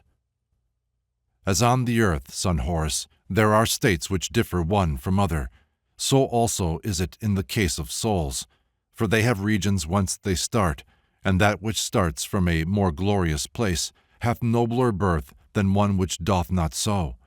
For just as among men the free is thought more noble than the slave, for that which is superior in souls and of a ruling nature of necessity subjects what is inferior, so also, son. And how are male and female souls produced? Souls, Horace, son, are of the selfsame nature in themselves, in that they are from one and the same place where the Creator modeled them. Nor male nor female are they. Sex is a thing of bodies, not of souls. That which brings it about that some of them are stouter, some more delicate, is, son, that cosmic air in which all things are made. Air, for the soul, is nothing but the body which envelops it, an element which is composed of earth and water, air and fire. As, then, the composition of the female ones has more of wet and cold, but less of dry and warm, Accordingly, the soul which is shut in a plasm of this kind becomes relaxed and delicate, just as the contrary is found to be in case of males. For in their case there's more of dry and warm, and less of cold and wet, wherefore the souls in bodies such as these are sturdy and more active. And how do souls become intelligent, O mother mine? And Isis answered, The organ of the sight, my son, is swathed in wrappings. When these are dense and thick, the eye is dim, but when they're thin and light, then is the sight most keen. So is it also for the soul, for it as well has envelopes incorporeal appropriate to it, just as it itself is incorporeal. These envelopes are airs which are in us. When these are light and thin and clear, then is the soul intelligent. But, on the contrary, when they are dense and thick and turbid, then the soul, as in bad weather, sees not at distance, but only things which lie about its feet. And Horus said, What is the reason, mother, that the men outside our holiest land are not so wise of mind as our compatriots? And Isis said, The earth lies in the middle of the universe upon her back, like to a human being, with eyes turned up to heaven, and portioned out into as many regions as there are limbs in man. She turns her eyes to heaven as though to her own sire, that with his changes she may also bring about her own. She hath her head set to the south of all, right shoulder to the southeast, left shoulder to the southwest, her feet below the bear, right foot beneath its tail, left under its head, her thighs beneath those that succeed the bear, her waist beneath the middle stars. A sign of this is that men in the south who dwell upon her head are fine about the head and have good hair. Those in the east are ready for a fight and archer folk, for this pertains to the right hand. Those in the west are steadier, and for the most part fight with the left hand, and what is done by others with the right, they for their part attribute to the left. Those underneath the bear excel in feet and have especially good legs. Those who come after them a little way, about the zone which is our present Italy and Greece, they all have well-made thighs and backs. Moreover, all these northern parts, being whiter than the rest, bear whiter men upon them. But since the holiest land of our forebears lies in the midst of earth, and that the midst of a man's body serves as the precinct of the heart alone, and heart is the spot from which the soul doth start, the men of it not only have no less the other things which all the rest possess, but as a special thing are gifted with intelligence beyond all men, and filled with wisdom, in that they are begotten and brought up above her heart. Further, my son, the south being the receiver of the clouds which mass themselves together from the atmosphere. For instance, it is just because there is this concentration of them in the south that it is said our river doth flow thence, upon the breaking up of the frost there. For whensoever a cloud descends, it turns the air about it into mist, and sends it downward in a kind of fog. And fog or mist is an impediment not only to the eyes, but also to the mind. Whereas the east, O Horus, great in glory, in that 'tis thrown into confusion and made over-hot by the continual risings of the sun, and in like fashion, too, the west, its opposite, in that it suffers the same things, through its descents, afford the men born in them no conditions for clear observation. And Boreas, with his concordant cold, together with their bodies doth congeal the minds of men as well. Whereas the center of all these, being pure and undisturbed, foreknows both for itself and all that are in it.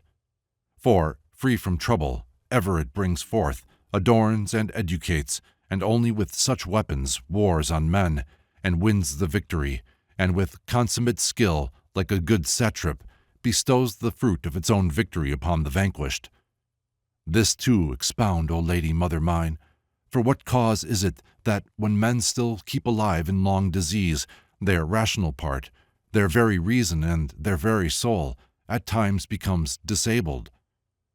And Isis answer made, Of living things, my son, some are made friends with fire, and some with water, some with air, and some with earth, and some with 2 or 3 of these, and some with all. And, on the contrary, again, some are made enemies of fire, and some of water, some of earth, and some of air, and some of two of them, and some of three, and some of all. For instance, son, the locust and all flies flee fire. The eagle and the hawk and all high-flying birds flee water, fish, air, and earth. The snake avoids the open air, whereas snakes and all creeping things love earth. All swimming things love water, winged things air, of which they are the citizens, while those that fly still higher love the fire and have their habitat near it. Not that some of the animals as well do not love fire, for instance, salamanders, for they even have their homes in it. It is because one or another of the elements doth form their body's outer envelope. Each soul, accordingly, while it is in its body, is weighted and constricted by these four. Moreover, it is natural it also should be pleased with some of them and pained with others. For this cause, then, it doth not reach the height of its prosperity. Still, as it is divine by nature, even while wrapped up in them, it struggles and it thinks, though not such thoughts as it would think were it set free from being bound in bodies. Moreover, if these frames are swept with storm and stress, or of disease or fear, then is the soul itself tossed on the waves, as man upon the deep, with nothing steady under him. Commentary. Argument. The Virgin of the World is a sacred sermon of initiation into the Hermes lore, the first initiation in which the tradition of the wisdom is handed on by the hierophant to the neophyte by word of mouth. The instructor, or revealer, is the representative of Isis Sophia, and speaks in her name, pouring forth for her beloved son, the newborn Horus, the first draught of immortality, which is to purge away the poison of the mortal cup of forgetfulness and ignorance, and so raise him from the dead. This pouring forth explains that the divine economy is perfect order, mystery transcending mystery, each state of being, and each being, a mystery to those below that state. This order no mortal intellect can ever grasp. Nay, in the far-off ages when as yet there were no men, but only gods, those essences that know no death, the first creation of the world creator, even these gods, these mysteries to us, were in amazement at the glories of the greater mysteries which decked the heaven with their unveiled transcendent beauty. Even these gods did not know God as yet. The gods were immortal, but unknowing. They were intoxicated with heaven's beauty, amazed, nay, awestruck, at the splendor of the mysteries of heaven. Then came there forth another outpouring of the Father over all. He poured the splendor of his mind into their hearts, and they began to know. With this representation is blended a mythical historical tradition, which suggests that all this was brought about for an earth on which our humanity had not as yet appeared, in far-off distant days when apparently our earth was not as now, ages ago, the purest golden age when there were gods, not men. In that race of gods, those of them in whom the ray was no low burning spark, but a divine flame, were the instructors in the heavenly wisdom.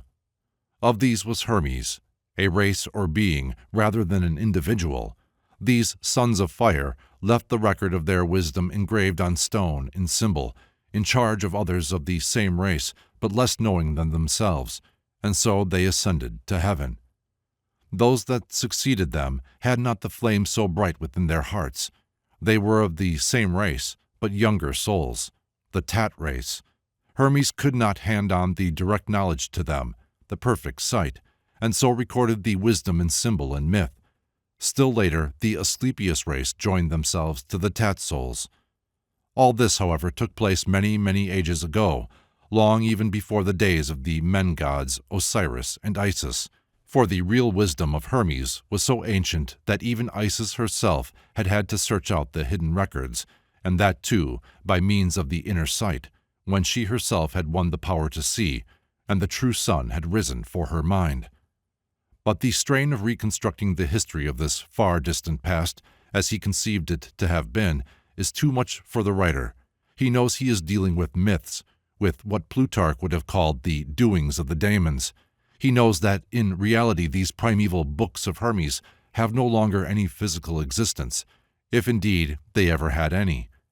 He knows that no matter what legends are told, or whatever the general priesthood may believe about ancient physical inscriptions of the primeval Hermes, all this has passed away, and that the real wisdom of Hermes is engraved on the tablets of the ether, and not hidden in the shrines of earth.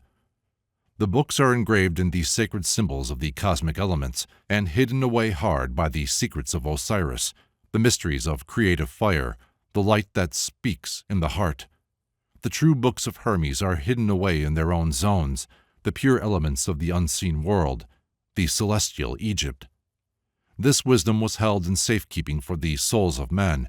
It was a soul gnosis, not a physical knowledge. Hereupon the writer begins the recital of his tradition of the creation of the souls of men in their unfallen state, all of which is derived from the books of Hermes. The soul creation runs as follows. The watchers approach the Creator. The hour has struck for a new cosmic dawn, for a new day. The time has come for cosmos to awake after the night. The creative mind of the universe turns his attention, his thought, to a new phase of things, a new world period. God smiled, and his laughter thrilled through space, and with his word called forth into the light the new dawn from out the primeval darkness of the new world space. His first creation, transcendental or intelligible nature, stood before him in all the marvel of her new beauty, the primal pleroma, or potential fullness, of the new universe or system, the ideal cosmos of our world, for there were many others, the gods who marveled at the mystery. Straightway this nature fell from one into three, herself and toil, and their fairest child invention, to whom God gave the gift of being, themselves producing ideal form alone. The first creation, then, was the bringing forth of potencies and types and ideas, to whom God gave the gift of being. It was as yet the world above, the primeval heaven, in ultimate perfection, thus constituting the unchanging boundaries of the new universe that was to be. These things that are were filled with mysteries, not breaths or lives, for these were not as yet. The next stage is the breathing of the spiritual, not the physical, breath of lives into the fairest blend of the primal elements that condition the world area. This blend or soul substance is called psychosis. The primal elements were not our mixed earth, water, fire, and air, but knowing fire, perhaps fire in itself, as Hermes elsewhere calls it, or intelligible fire, perchance the flower of fire of the so-called Chaldean oracles, and unknowing air, if we may judge from the phrase, "Let heaven be filled with all things full, and air and ether," or fire too. It is heaven, or the ideal world, that is so filled. Even earth-water was not yet manifested, much less earth and water. It seems, then, that these souls corresponding above with the subsequent man-stage below, were a blend of the three: spirit, knowing fire, and unknowing air, triads, yet a unity called psychosis. They were, moreover, all essentially equal, but differed according to some fixed law of numbering. They were also apparently definite in number, one soul perchance for every star, as with Plato, according to the law of similarity of less and greater, of within and without. These souls, then, were sacred or typical men, a creation prior to that of the sacred animals. Their habitat was in upper nature, the all-fairest station of the ether, the celestial cosmos. They were appointed to certain stations and to the task of keeping the wheel revolving. That is, as we shall see, they were to fashion forms for birth and death, and so provide means of transmission for the life currents, ever circulating in the great sphere. This was their appointed task, the law imposed on them as obedient children of the great king, their sire. So long as they kept their appointed stations, they were to live forever in surroundings of bliss and beauty, in full contemplation of the glories of the greater universe, throned amid the stars. But if they disobeyed the law, bonds and punishment await them. We next come to a further creation of souls, a subject somewhat difficult to follow. These souls are of an inferior grade to the preceding, for they are composed of the primal water and earth, of water in itself and earth in itself, we must suppose, and not of the compound elements we now call by these names. These are the souls of certain sacred animals or lives, which bear the same relationship to the souls which keep the wheel revolving, as animals do to man on earth. They are, however, not shaped like the animals on earth, nor possess even typical animal forms, but bear the forms of men, though they are not men. Still was the divine water-earth substance unexhausted, and so the residue was handed over to those souls that had gone in advance and had been summoned to the land of gods, that is to say, those stations near the gods, in highest ether, of which mention has just been made. These souls are, of course, the man-souls proper. Out of this residue, the builders were to fashion animals, after the models the Creator gave them. Certain types of life, below the man-type proper, ranged in due order corresponding to the motions of the souls. That is to say, there were various classes of builders according to the types of animals which were to be copied. The builders were to fashion the forms, the Creator was to breathe into them the life. Thus these builders fashioned the etheric doubles of birds, quadrupeds, fish, and reptiles, and not their physical bodies, for as yet the earth was not solid. And so the builder souls accomplished their task and fashioned the primeval copies of these celestial types of animals. Proud of their work, they grew restive at the restraints placed upon them by the law of their stations, and overstepped the limits decreed by the Creator. Whereupon the punishment is pronounced, and the Creator resolves to make the human frame, therein to imprison the disobedient souls. And here we learn, incidentally, that all this psychogenesis, which has gone before, was the direct teaching of Hermes to the writer, of no physical Hermes, however, but of that Hermes whose books are hidden in the zones, of the Hermes whom the writer, as he would have us believe, came to know face to face only after his inner vision was opened, and he had gazed with all-seeing eyes upon the mysteries of that new dawn.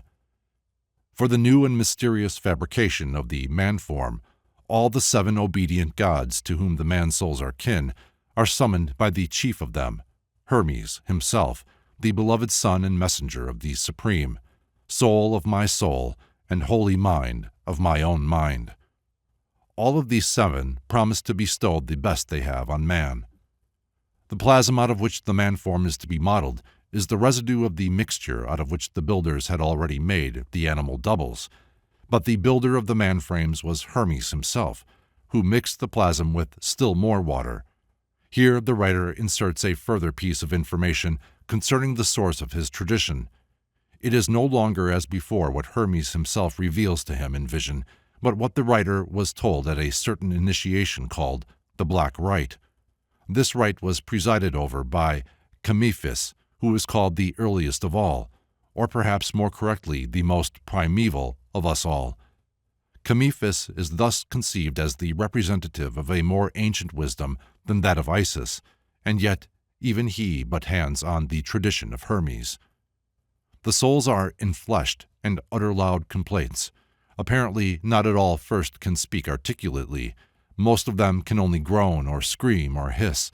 The leading class of souls can, however, so far dominate the plasm as to speak articulately, and so one of their number utters a desperate appeal to heaven.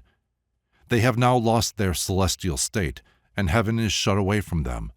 No longer can they see without the light. They are shut down into a heart's small compass. The sun of their being has become a light spark only, hidden in the heart. This is, of course, the Logos, the inmost reality in man. The souls pray for some amelioration of their unhappy lot, and the conditions of the moral law are expounded to them. They who do rightly shall, on their body's dissolution, reascend to heaven and be at rest.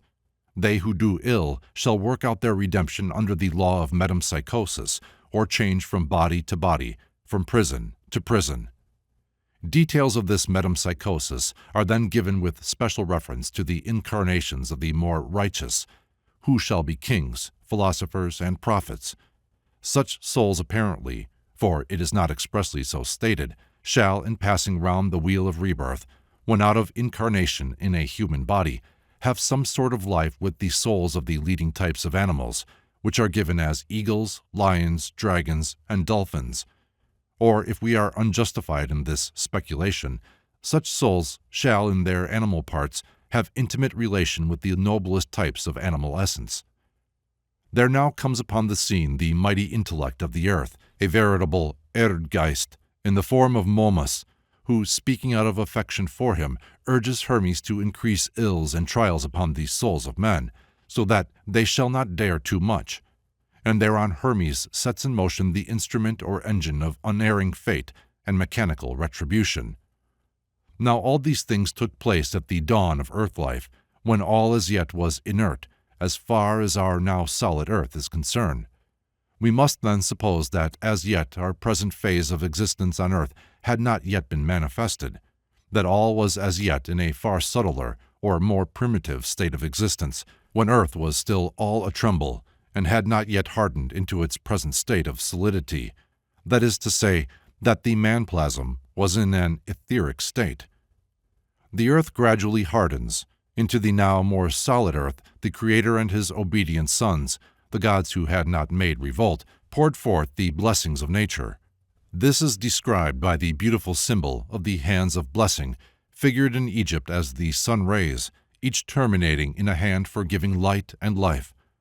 The imprisoned souls, the kinsmen of the gods obedient, continue their revolt. They are the leaders of a mankind far weaker than themselves, a humanity apparently evolved normally from the nature of things and as yet in its childhood.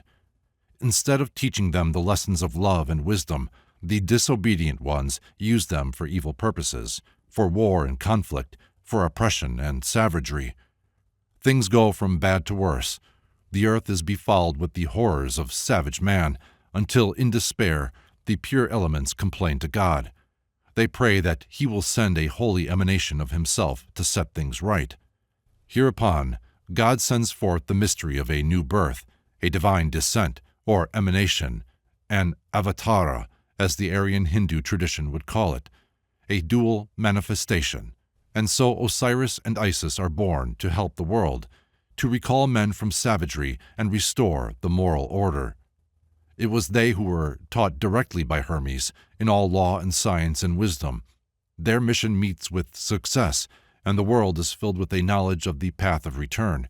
But before their ascension into heaven, they have a petition to make to the Father, that not only earth, but also the surrounding spaces up to heaven itself may be filled with a knowledge of the truth.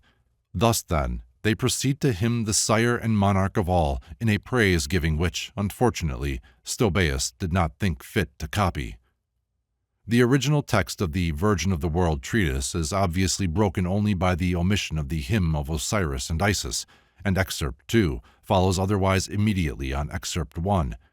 The subject is the birth of royal souls, taken up from the instruction given in KK above. There are 4 chief spaces. 1. Invisible heaven, inhabited by the gods with the invisible sun as lord of all. 2.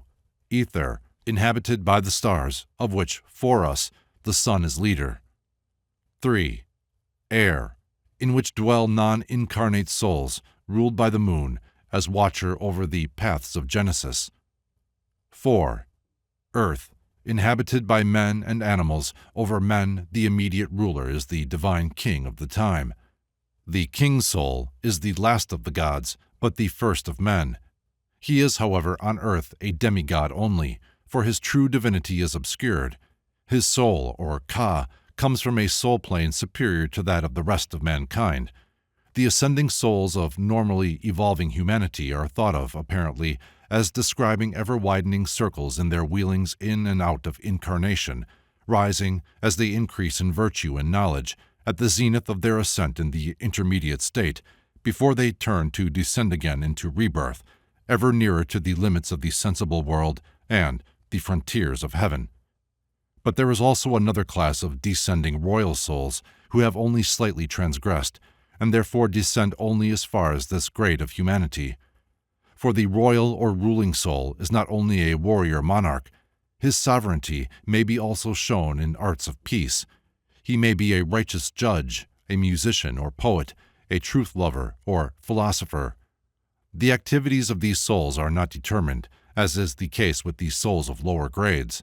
That is, those souls which have fallen deeper into material existence, by what Basilides would have called the appendages of the animal nature, they are determined by a fairer taxis, an escort of angels and daemons who accompany them into birth.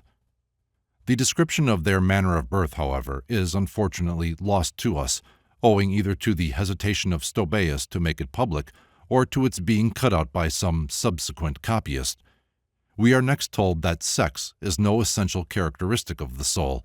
It is an accident of the body, but this body is not the physical, but the airy body, which air, however, is not a simple element, but already differentiated into 4 sub-elements.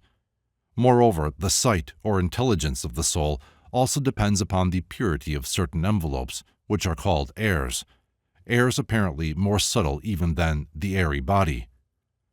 Next follows a naive reason for the excellence of Egypt and the wisdom of the Egyptians. Here the writer seems to be no longer dependent directly on the Trismegistic tradition, but is inserting and expanding popular notions. The remaining sections of the excerpt are taken up with speculations as to the cause of delirium, and Stobaeus brings his extract to a conclusion apparently without allowing the writer to complete his exposition. Sources. The discussion as to the meaning of the title, which has so far been invariably translated "the Virgin of the World," will come more appropriately later on. How much of the original treatise has been handed on to us by Stobaeus, we have no external means of deciding. Our 2 extracts, however, plainly stand in immediate connection with each other, and the original text is broken only by the unfortunate omission of the hymn of Osiris and Isis. The first extract, moreover, is plainly not the beginning of the treatise, since it opens with the words referring to what has gone before, while the second extract ends in a very unsatisfactory manner in the middle of a subject. What we have, however, gives us some very interesting indications of how the writer regarded his sources. Whether written or oral, whether physical or psychic, he, of course, would have us take his treatise as a literary unity, and indeed, the subject is so worked up that it is very difficult to discover what the literary sources that lay before the writer may have been, for the story runs on straight enough in the same thought mold and literary form, in spite of the insertion of somewhat contradictory statements concerning the sources of information. When, however, Reitzenstein expressly states that the creation story shows indubitable traces of 2 older forms, and that this is not a matter of surprise, as we find 2, or more precisely 4, different introductions, we are not able entirely to follow him. It is true that these introductory statements are apparently at variance, but on further consideration they appear to not be really self-contradictory. The direct voice and the books of Hermes. The main representation is that the teacher of Isis is Hermes, who saw the world creation, that is, the creation of our earth system and the soul-making, with his own spiritual sight. Isis has obtained her knowledge in 2 ways, either from the sacred books of Hermes or by the direct spiritual voice of the Master. The intention here is plainly to claim the authority of direct revelation, for even the books are not physical. They have disappeared, if indeed they ever were physical, and can only be recovered from the tablets of unseen nature by ascending to the zones where they are hidden, and these zones are plainly the same as the soul spaces mentioned in SIH. At the same time, there is mention of another tradition, which, though in later details purporting to be historic and physical, in its beginnings is involved in purely mythological and psychic considerations. When the first and most ancient Hermes ascended to heaven, he left his books in the charge of the gods, his kinsmen, in the zones, and not on earth. On earth there succeeded to this wisdom a younger race, beloved of Hermes, and personified as his son Tat. These were souls as yet too young to understand the true science face to face. They were apparently regarded as the Tat, or Thoth, priesthood of our humanity, who were subsequently joined by wisdom lovers of another line of tradition, the Imuth, or Asclepius brotherhood, who had their doctrine originally from Ptah. This seems to hint at some ancient union of 2 traditions or schools of mystic science, perhaps from the Memphitic and Thebaic priesthoods, respectively. What, however, is clear is that the writer professes to set forth a higher and more direct teaching than either the received tradition of the Isaic mystery cult or of the Tat Asclepius school. This he does in the person of Isis as the face-to-face disciple of the most ancient Hermes, thus showing us that in the Hermes circles of the theoretics, or those who had the direct sight, though the Isis mystery teaching was considered a tradition of the wisdom, it was nevertheless held to be entirely subordinate to the illumination of the direct sight. Caiaphas and the Dark Mystery. In apparent contradiction to all this, we have the following statement: "Now give good heed, son Horus, for thou art being told the mystic spectacle which Caiaphas, our forefather, was privileged to hear from Hermes, the record writer of all deeds, and I from Caiaphas, when he did honor me with the black rite that gives perfection." Here, Reitzenstein professes to discover the conflation of two absolutely distinct traditions of Caiaphas, a later god and pupil of Hermes, and Caiaphas, an older god and teacher of Isis. But in this I cannot follow him. It all depends on the meaning assigned to the words, which Reitzenstein regards as signifying the most ancient of all gods, but which I translate as the most ancient of us all. I take it to mean simply that, according to the general Isis tradition, the founder of its mysteries was stated to be Caiaphas, but that the Isis Hermes circles claim that this Caiaphas, though truly the most ancient figure in the Isis tradition proper, was nevertheless in his turn the pupil of the still more ancient Hermes. The grade of Caiaphas was presumably represented in the mystery cult by the arch-hierophant who presided at the degree called the Dark Mystery, or Black Rite. It was a rite performed only for those who were judged worthy of it after long probation in lower degrees, something of a far more sacred character, apparently, than the instruction in the mysteries enacted in the light. I would suggest, therefore, that we have here a reference to the most esoteric institution of the Isaic tradition. I would suggest, therefore, that we have here a reference to the most esoteric institution of the Isaic tradition, the more precise nature of which we will consider later on. It is enough for the moment to connect it with certain objects or shows that were apparently made to appear in the dark. As Clement of Alexandria says in his famous commonplace book called the Stobaeus, "It is not without reason that in the mysteries of the Greeks, lustrations hold the first place, analogous to ablutions among the barbarians, that is, non-Greeks. After these come the lesser mysteries, which have some foundation of instruction and of preliminary preparation for what is to follow, and then the great mysteries, in which nothing remains to be learned of the universe, but only to contemplate and comprehend nature herself, and the things which are mystically shown to the initiated." Caiaphas. But who was Caiaphas in the theology of the Egyptians? According to Reitzenstein, Caiaphas, or Caiaphas, that is, Kemeth, is equated by Egyptologists with Kneph, who, according to Plutarch, was worshipped in the Thebaid as the ingenerable and immortal god. Kneph, however, as Sethi has shown, is one of the aliases of Ammon, who is the bull or husband of his mother, the creator who has created himself. Kneph is, moreover, the good daemon, as Philo of Byblus says. He is the sun god and heaven god Ammon. If he open his eyes, he filleth all with light in his primeval land, and if he close them, all is dark. Here we have Kneph Ammon as the giver of light and darkness, and the opener of the eyes. Moreover, Porphyry tells us that the Egyptians regarded Kneph as the demiurge, or creator, and represented him in the form of a man, with skin of a blue-black tint, girt with a girdle, and holding a scepter, and wearing a crown of regal wings. This symbolism, says Porphyry, signified that he was the representative of the Logos, or reason, difficult to discover, hidden, not manifest. It is he who gives light and also life. He is the king. The winged crown upon his head, he adds, signifies that he moves or energizes intellectually. Caiaphas, then, stands in the Isis tradition for the representative of Agathodaimon, the Logos creator.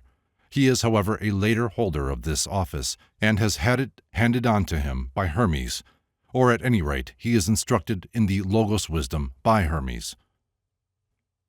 Hermes I, and Hermes II. In this connection, it is instructive to refer to the account which Synchilus tells us he took from the statement of Manetho. Manetho, says Synchilus, states in his books that he based his replies concerning the dynasties of Egypt to King Ptolemy on the monuments. These monuments, Manetho tells us, were engraved in the sacred language and in the characters of the sacred writing by Thoth, the first Hermes. After the flood, they were translated from the sacred language into the then common tongue, but still written in hieroglyphic characters and stored away in books by the good daemon's son, the second Hermes, the father of Tat, in the inner shrines of the temples of Egypt. Here we have a tradition going back as far as Manetho, which I have shown in Chapter 5 of the Prolegomena on Manetho, high priest of Egypt, cannot be so lightly disposed of as he has been previously supposed, dealing expressly with the books of Hermes. This tradition, it is true, differs from the account given in our sermon, where the writer says nothing expressly of a flood, but evidently wishes us to believe that the most ancient records of Hermes were magically hidden in the zones of the unseen world, and that the flood, if there was one, was a flood or lapse of time that had utterly removed these records from the earth. For him, they no longer existed physically. Manetho's account deals with another view of the matter. His tradition appears to be as follows. The oldest records were on stone monuments which had survived some great flood in Egypt. These records belong to the period of the first Hermes, the good daemon par excellence, the priesthood, therefore, of the earliest antediluvian Egyptian civilization. After the flood, they were translated from the most archaic language into ancient Egyptian and preserved in book form by the second Hermes, the priesthood, presumably, of the most ancient civilization after the flood, who were in time succeeded by the Tat priesthood. That this tradition is elsewhere contradicted by the Isis tradition proper, which, in a somewhat similar genealogy, places Isis at the very beginning prior to even Hermes I, need not detain us, since each tradition would naturally claim the priority of those whom it regarded as its own special founders, and we are for the moment concerned only with the claims of the Hermes school. The main point of interest is that there was a tradition which explained the past on the hypothesis of periods of cultures succeeding one another, the oldest being supposed to have been the wisest and highest, the most archaic hieroglyphic language, which perhaps the priests of Manetho's day could no longer fully understand, was supposed to have been the tongue of the civilization before the flood of Hermes I. It may even be that the remains of this tongue were preserved only in the magical invocations as a thing most sacred, the language of the gods. The point of view, however, of the circle to which our writer belonged was that the records of this most ancient civilization were no longer to be read, even in the oldest inscriptions. They could only be recovered by spiritual sight. In close relation with this, we must, I think, bring the statement made that Osiris and Isis, though they themselves had learned all the secrets of the records of Hermes, nevertheless kept part of them secret, and engraved on stone only such as were adapted for the intelligence of mortal men. The Chemiphis of the Isis tradition, then, apparently stands for Kneph as Agathodaimon, that is, for Hermes, but not for our Hermes I, for he has no physical contact with the Isis tradition, but for Hermes II, who was taught by Hermes I. The Black Rite. But what is the precise meaning of the Black Rite at which Chemiphis presides? I have already suggested the environment in which the general meaning may be sought, though I have not been able to produce any objective evidence of a precise nature. Reitzenstein, however, thinks he has discovered that evidence. His view is as follows. The key to the meaning, according to him, is to be found in the following line from a magic papyrus. I invoke thee, Lady Isis, with whom the good daemon doth unite, he who is Lord. Reitzenstein thinks that the good daemon here stands for Khnum, and works out a learned hypothesis that the black refers to a certain territory of black earth between Syene and Tecumseh, the Dato-Kashonus, especially famed for its pottery, which was originally in the possession of the Isis priesthood, but was subsequently transferred to the priesthood of Khnum by King Dosir. Reitzenstein would thus presumably translate the latter half of the sentence as the good daemon who is Lord in the perfect black country, and so make it refer to Khnum, though indeed he seems himself to feel the inadequacy of this explanation to cover the word perfect.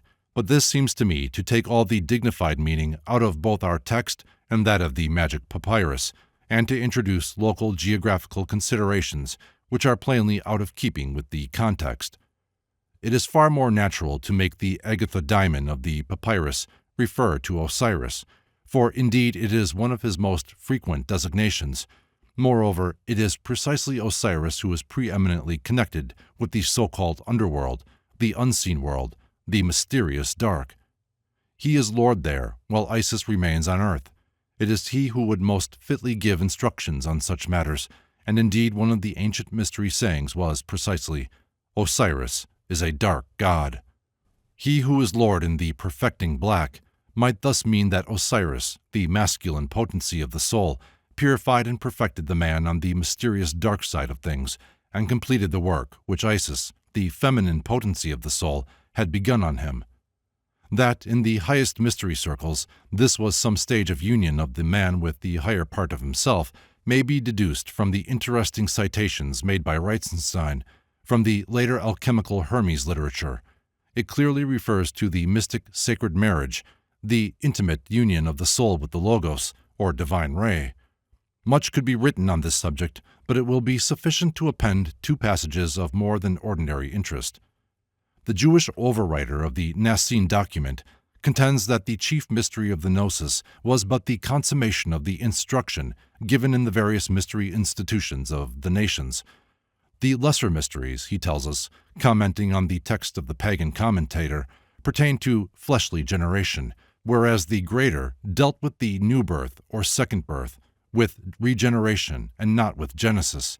And speaking of a certain mystery, he says, For this is the gate of heaven, and this is the house of God, where the good God dwells alone, into which house no impure man shall come. But it is kept under watch for the spiritual alone, where when they come they must cast away their garments, and all become bridegrooms, obtaining their true manhood through the virginal spirit. For such a man is the virgin, big with child, conceiving and bearing a son, not psychic, not fleshly, but a blessed aeon of aeons. In the marvelous mystery ritual of the newfound fragments of the Acts of John, lately discovered in a 14th century manuscript in Vienna, disguised in hymn form and hiding an almost inexhaustible mine of very early tradition, the sacred marriage is plainly suggested as one of the keys to the part of the ritual. Compare, for instance, with the casting away of their garments in the above-quoted passage of the Nicene writer, the following. The disciple, I would flee. The master, I would have thee stay. The assistants, Amen. The disciple, I would be robed. The master, and I would robe thee. The assistants, Amen. The disciple, I would be at one. The master, and I would at one. The assistants, Amen. Black land. But to return to the mysterious black, Plutarch tells us, moreover, they, the Egyptians, call Egypt, inasmuch as its soil is particularly black, as though it were the black of the eye, chemia, and compare it with the heart. For he adds, it is hot and moist, and set in the southern part of the inhabitable world, in the same way as the heart in the left side of man. Egypt, the sacred land, par excellence, was called chemia, or chem, or hem, black land, because of the nature of its dark, loamy soil. It was, moreover, in symbolic phraseology the black of the eye, that is, the pupil of the earth eye, the stars and planets being regarded as the eyes of the gods. Egypt, then, was the eye and heart of the earth. The heavenly Nile poured its light flood of wisdom through this dark of the eye, or made the land throb like a heart with the celestial life currents. Nor is the above quotation an unsupported statement of Plutarch's, for in an ancient text from Edfu, we read, Egypt, literally the black, which is so called after the eye of Osiris, for it is his pupil. Ammon Kneph, too, as we have seen, is black, or blue-black, signifying his hidden and mysterious character, and in the above-quoted passage he is called he who holds himself hidden in his eye, or he who veils himself in his pupil. This pupil, then, concludes Reitzenstein, is the mysterious black. Is this, then, the origin of this peculiar phrase? If so, it would be connected with seeing, the spiritual sight, the true epoptia, the pupil of the world's eye. But Isis also is the black earth, and therefore the pupil of the eye of Osiris, and therefore also of the Khnum, or Ammon, identified with Osiris at Syene. Isis, therefore, herself is the pupil of the world's eye. Reitzenstein would, therefore, have it that the original type of our treatise looks back to a tradition which makes the mystery goddess Isis the disciple and spouse of the mysterious Khnum, or Ammon, or Kneph, or Kamiphis, as Agathodimon, and therefore, presumably, that the making of this Kamiphis, the disciple in his turn of Hermes, is a later development of the tradition, when the Hermes communities gained ascendancy in certain circles of the Isis tradition. This is very probable, but dare we, with Reitzenstein, cast aside the traditional translation as Virgin of the World, and prefix to our treatise as title the new version, the pupil of the eye of the world. It certainly sounds strange as a title to unaccustomed ears, and differs widely from many other titles of the Hermetic sermons known to us. But what does the Virgin of the World mean in connection with our treatise? Isis as the Virgin Mother is a familiar idea to students of Egyptology. She is the World Virgin. The Son of the Virgin. And here it will be of interest to turn to a curious statement of Epiphanius. It is missing in all editions of this father prior to that of Dindorf, which was based on the very early 10th century Codex Marcianus 125, all previous editions being printed from a severely censored and boulderized 14th century manuscript. Epiphanius is stating that the true identity of the Christ is the feast of Epiphany, at a distance of 13 days from the increase of the light, i.e., December 25th, for it needs must have been that this should be a figure of our Lord Jesus Christ himself and of his 12 disciples, who make up the 13 days of the increase of the light. The feast of the Epiphany was a great day in Egypt, connected with the birth of the Aeon, a phase of the birth of Horus. For Epiphanius thus continues, "How many other things in the past and present support and bear witness to this proposition?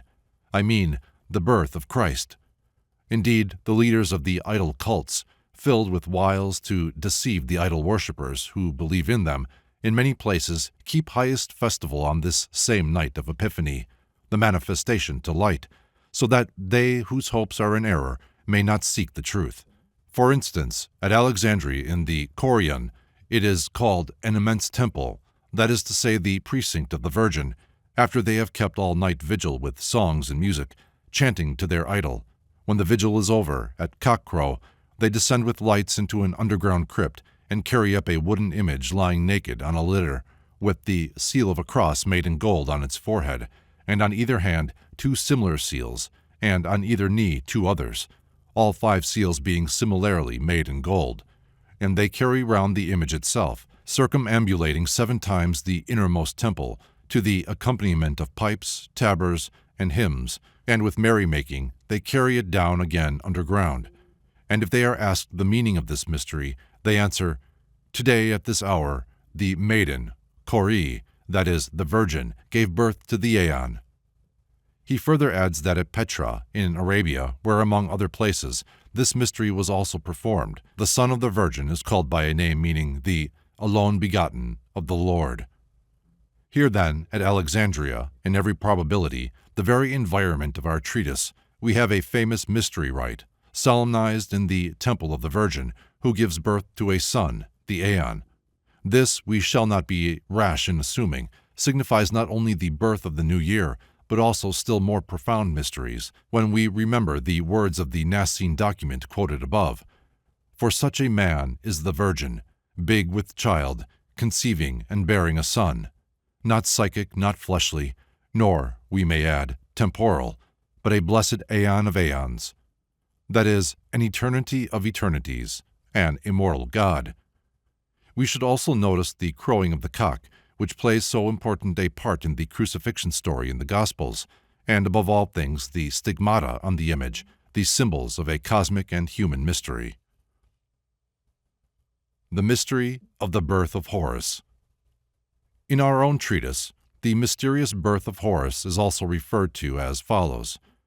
Isis has handed on the tradition of the coming of Osiris, the divine emanation, the descent of the efflux of the Supreme, and Horus asks, how was it, Mother, then, that Earth received God's efflux? Where Earth may well refer to the dark Earth, a synonym of Isis herself. And Isis answers, I may not tell the story of this birth, for it is not permitted to describe the origin of this descent, O Horus, son of mighty power, lest afterward the way of birth of the immortal gods should be known unto men. Here I think we have a clear reference to the mysterious birth of Horus, the birth of the gods, that is to say, of how a man becomes a god, becomes the most royal of all souls, gains the kingdom or lordship over himself. This mystery was not yet to be revealed to the neophyte, Horus, and yet this birth is suggested to Tat by Hermes in Corpus Hermeticum 13 and 14:2, when he says, Wisdom that understands in silence, such is the matter and the womb from out of which man is born, and the true good, the seed. The womb is the mysterious silence, the matter is wisdom, Isis herself, the seed is the good, the agathodaimon, Osiris. But in our treatise, Horus has not yet reached to this high state. Isis, as the introductory words tell us, is pouring forth for him the first draught of immortality only, which souls have custom to receive from gods. He is being raised to the understanding of a daemon, but not as yet to that of a god. All of this, moreover, seems to have been part and parcel of the Isis mystery tradition proper, for as Diodorus, following Hecataeus, informs us, it was Isis who discovered the filter of immortality, by means of which, when her son Horus, who had been plotted against by the Titans, and found dead beneath the water, not only raised him to life by giving him life, but also made him sharer in immortality. Here we have evidence to show that in the mystery myth, Horus was regarded as the human soul, and that there were two interpretations of the mystery. It referred not only to the rising of the dead in another body, or return to life in another enfleshment, but also to a still higher mystery, whereby the consciousness of immortality was restored to the memory of the soul. The soul had been cast by the Titans, or the opposing powers of the subtle universe, into the deep waters of the great sea, the ocean of generation, or celestial Nile, for as the mysterious informant of Cleombrotus told him, these stories of Titans concern daemons, or souls proper, not bodies. From this death in the sea of matter, Isis, the mother soul, brings Horus repeatedly back to life, and finally bestows on him the knowledge of immortality, and so raises him from the dead. This birth of the true man within, the Logos, was and is for man the chief of all mysteries. In the chapter on the popular theurgic Hermes-Cult, we have already, in elucidation of the sacramental formula, Thou art I, and I am Thou, quoted the agraphon from the Gospel of Eve concerning the great man and the little man or dwarf, and lovers of the Upanishad literature of Hindu-Aryan theosophy need hardly be reminded of the man, the size of a thumb, within, in the ether of the heart. Ishan. But what is of more immediate interest is that the same idea is, to some extent, found in the Old Covenant documents, especially in the prophetical and wisdom literature, which latter was strongly influenced by Hellenistic ideas. Ishan, which literally means little man or dwarf, is an AV generally translated apple of the eye. Thus we read, in a purely literal sense, referring to weeping, Let not the apple of thine eye cease. It was, however, a common persuasion that the intelligence or soul itself, not merely the reflection of the image of another person, resided in the eye, and was made manifest chiefly by the eye. Thus the apple of the eye was used as a synonym for a man's most precious possession, the treasure house, as it were, of the light of a man. And so we read, He, Yahweh, kept him, Israel, as the apple of his eye. where Ishan is in the Hebrew further glossed as the daughter of the eye, and again, Thus saith the Lord of hosts, He that toucheth you toucheth the apple of his eye.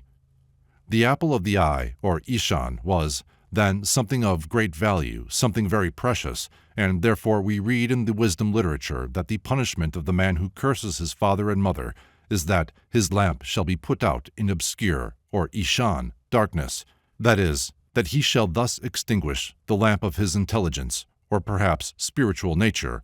In the apple of his eye there will be darkness. And this connects with a passage in the Psalms which show traces of the same wisdom teaching. In the hidden part of man thou shalt make me to know wisdom. But the most striking passages are to be found in that preeminently wisdom chapter in the Proverbs collection, where the true Israelite is warned to remain faithful to the law, or Torah, and to have no commerce with the strange woman, the harlot, that is, the false doctrines of the Gentiles. Keep my law as the apple of thine eye, says the writer, speaking in the name of Yahweh, for he has seen the young and foolish being led astray by the strange woman.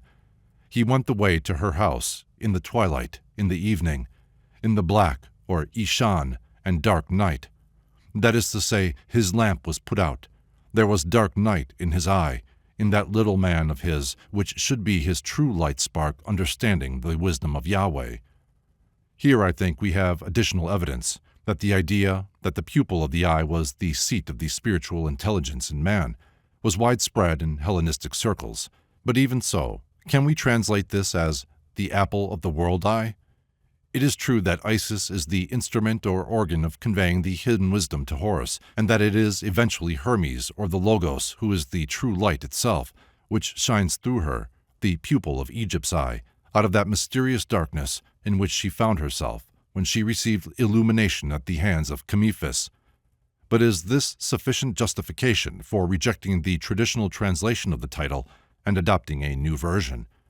On the whole, I am inclined to think that though the new rendering may at first sight appear somewhat strained, nevertheless, in proportion as we become more familiarized with the idea and remember the thought environment of the time, we may venture so to translate it.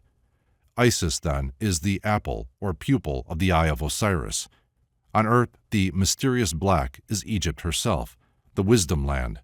Isis is the mysterious wisdom of Egypt, but in our treatise she is even more than this, for she is that wisdom but now truly illumined by the direct sight, the new dawn of the Trismegistic discipline of which she speaks.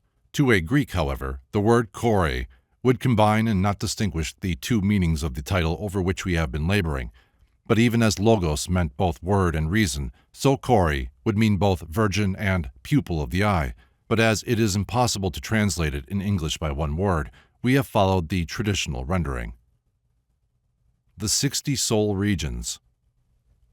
We now turn to a few of the most important points which require more detailed treatment than the space of a footnote can accommodate. There are, of course, many other points that could be elaborated, but if that were done, the present work would run into volumes. The number of degrees into which the soul stuff, or psychosis, is divided is given as 3 and as 60. If this statement stood by itself, we should have been somewhat considerably puzzled to have known what to make of it, even when we remembered the mystic statement that 60 is par excellence the number of the soul, and that he who can unriddle the enigma will know its nature. Fortunately, however, if we turn to SIH 6, Excerpt 27, we find that according to this tradition, the soul regions also were divided into 60 spaces, presumably corresponding to the types of souls. They were in 4 main divisions and 60 special spaces, with no overlapping. These spaces also were called zones, firmaments, or layers. We are further told that the lowest division, that is the one nearest to the earth, consists of 4 spaces, the second of 8, the third of 16, and the fourth of 32. And still further, that there were, besides the 4 main divisions, 12 intervallic ones. This introduces an element of uncertainty, for, as far as I am aware, we have no objective information which can enable us to determine how the intervallic divisions were located in the mind of the writer. Speculation is rash, but a scheme has suggested itself to me, and I append it with all reservation. First of all, we have 4 main divisions or planes, separated from one another by 3 determinations of some sort. for the whole ordering pertains to the air proper, and perhaps the four states of air were regarded as earthy, watery, airy, and fiery air. The three determinations may perhaps have been regarded as corresponding to the three main grades or fluorescences of the soul stuff, which were apparently of a superior substance. Each division of the four may further have been regarded as divided off by three intervallic determinations, so that we should have three such intervals in the lowest division, subdividing it into four spaces of one space each, three in the second, subdividing it into four spaces of two spaces each, three in the third, subdividing it into four spaces of four spaces each, and three in the fourth, subdividing it into four spaces of 8 spaces each. The sum of these intervals would thus be 12. Plutarch's Yogin. In this connection, however, I cannot refrain from appending a pleasant story told by Plutarch. The speaker is Cleombrotus, a Lacedaemonian gentleman and man of means, who was a great traveler and a greedy collector of information of all sorts to form the basis of a philosophical religion. He had spent much time in Egypt, and had also been on a voyage beyond the Red Sea. On his travels, Cleombrotus had heard of a philosopher recluse who lived in complete retirement, except once a year when he was seen by the folk round the Red Sea. Then it was that a certain divine inspiration came upon him, and he came forth and prophesied to the nobles and royal scribes who used to flock to hear him. With great difficulty, and only after the expenditure of much money, Cleombrotus discovered the hermitage of this recluse, and was granted a courteous reception.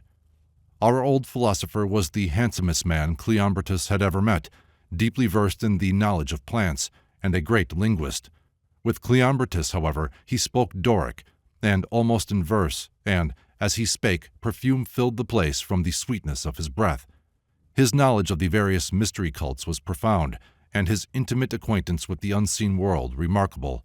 He explained many things to Cleombrotus, and especially the nature of the daemons, and the important part they played as factors in any satisfactory interpretation of ancient mythology, seeing that most of the great myths referred to the doings of the daemons and not of mortals.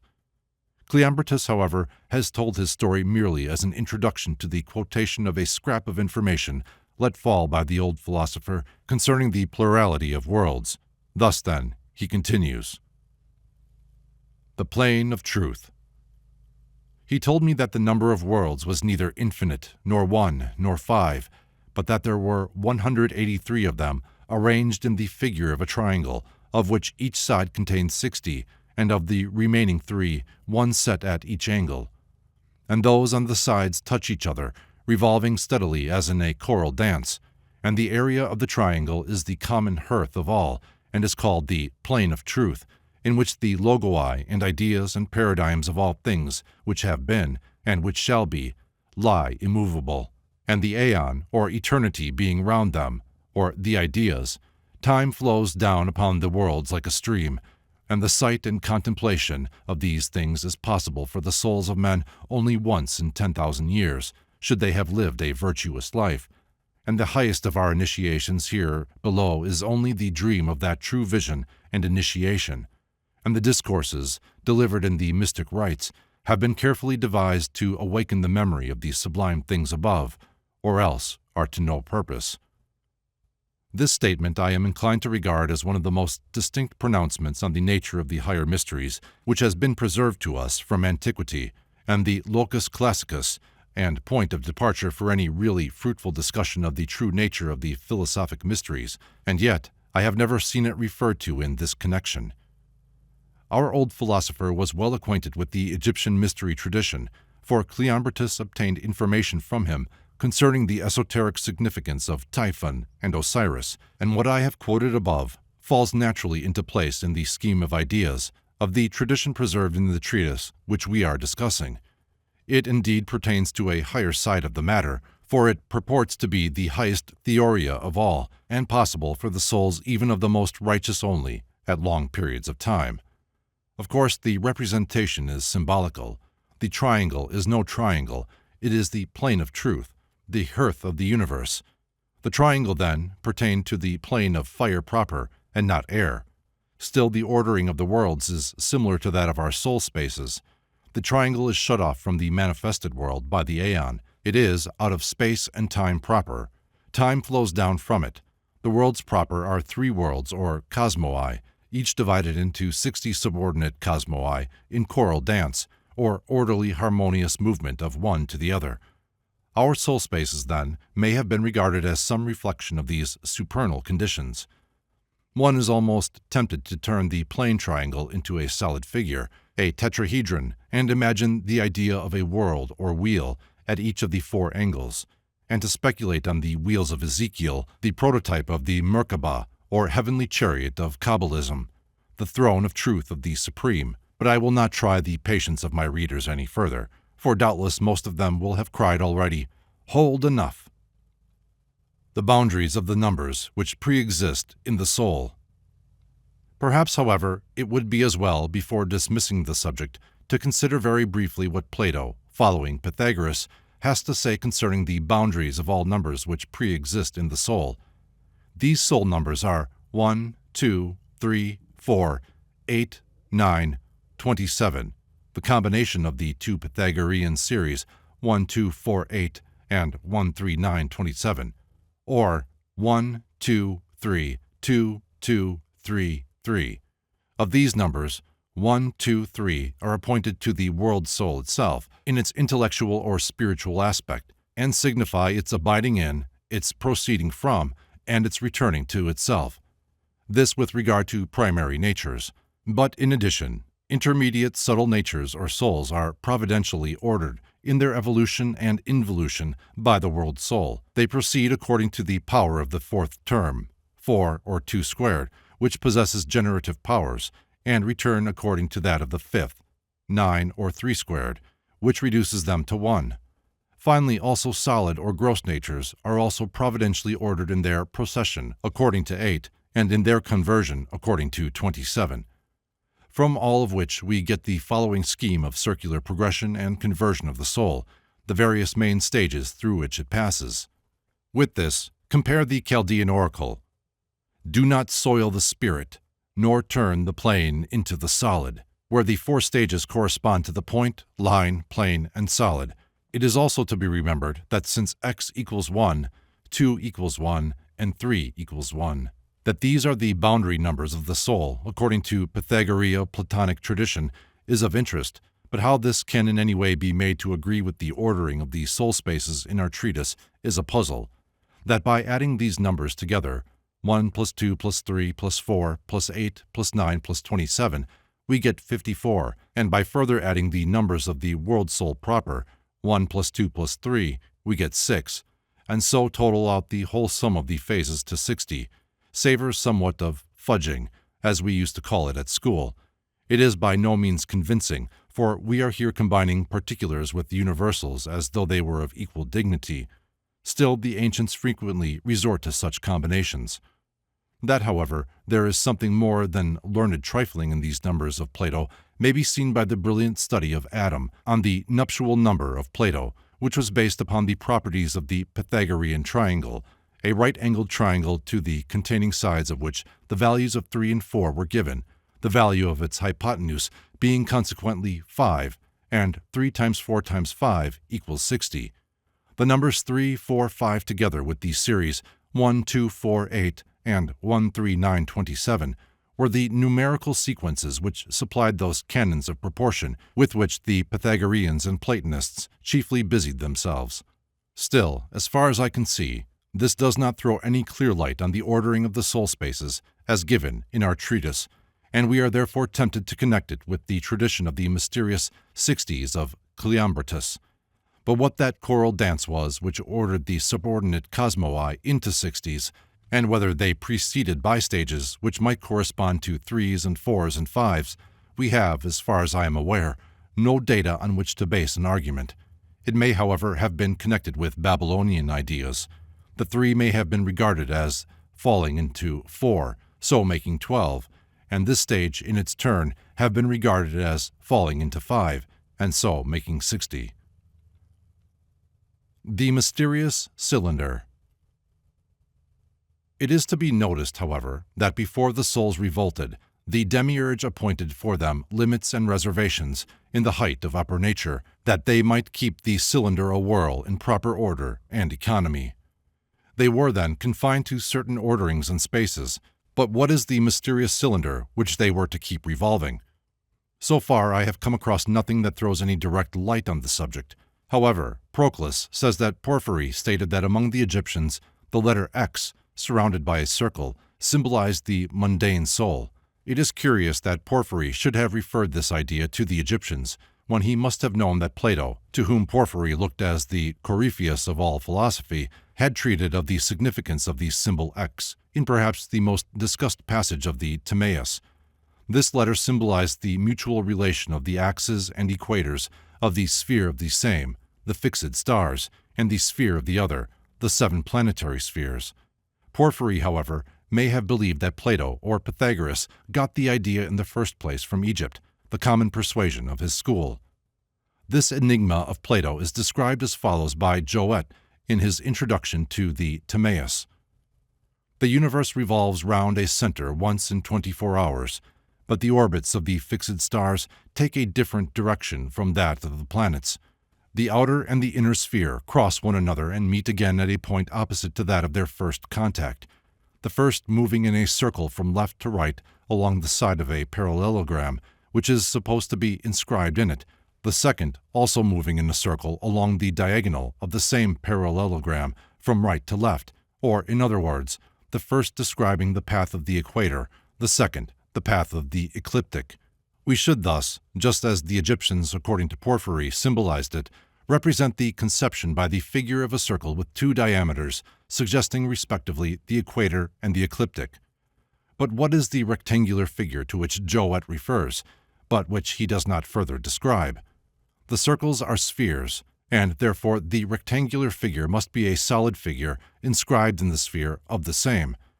If we now set the circle revolving parallel to the longer sides of the figure, this parallelogram will trace out a cylinder, while the 7 spheres of the other, the souls of the planets, moving parallel to one of the diagonals of our figure, and in an opposite direction to the sphere of the same, will, by their mutual difference of rates of motion, cause their bodies, the souls surrounding the bodies, to trace out spiral orbits.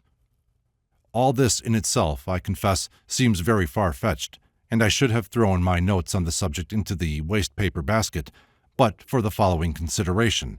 Basil of Caesarea, in his Hexameron, or Homilies on the 6 Days of Creation, declared it a matter of no interest to us whether the earth is a sphere, or a cylinder, or a disk, or concave in the middle like a fan. The cylinder idea, then, was a favorite theory with regard to the earth shape in the time of Basil, that is, the 4th century. This cylinder idea, however, I am inclined to think was very ancient. In the domain of Greek speculation, we first meet with it in what little is known of the system of Anaximander of Miletus, the successor of Thales. Anaximander is reported to have believed that the earth is a heavenly body, controlled by no other power, and keeping its position because it is the same distance from all things. The form of it is curved, cylindrical, like a stone column. It has 2 faces. One of these is the ground beneath our feet, and the other is opposite to it.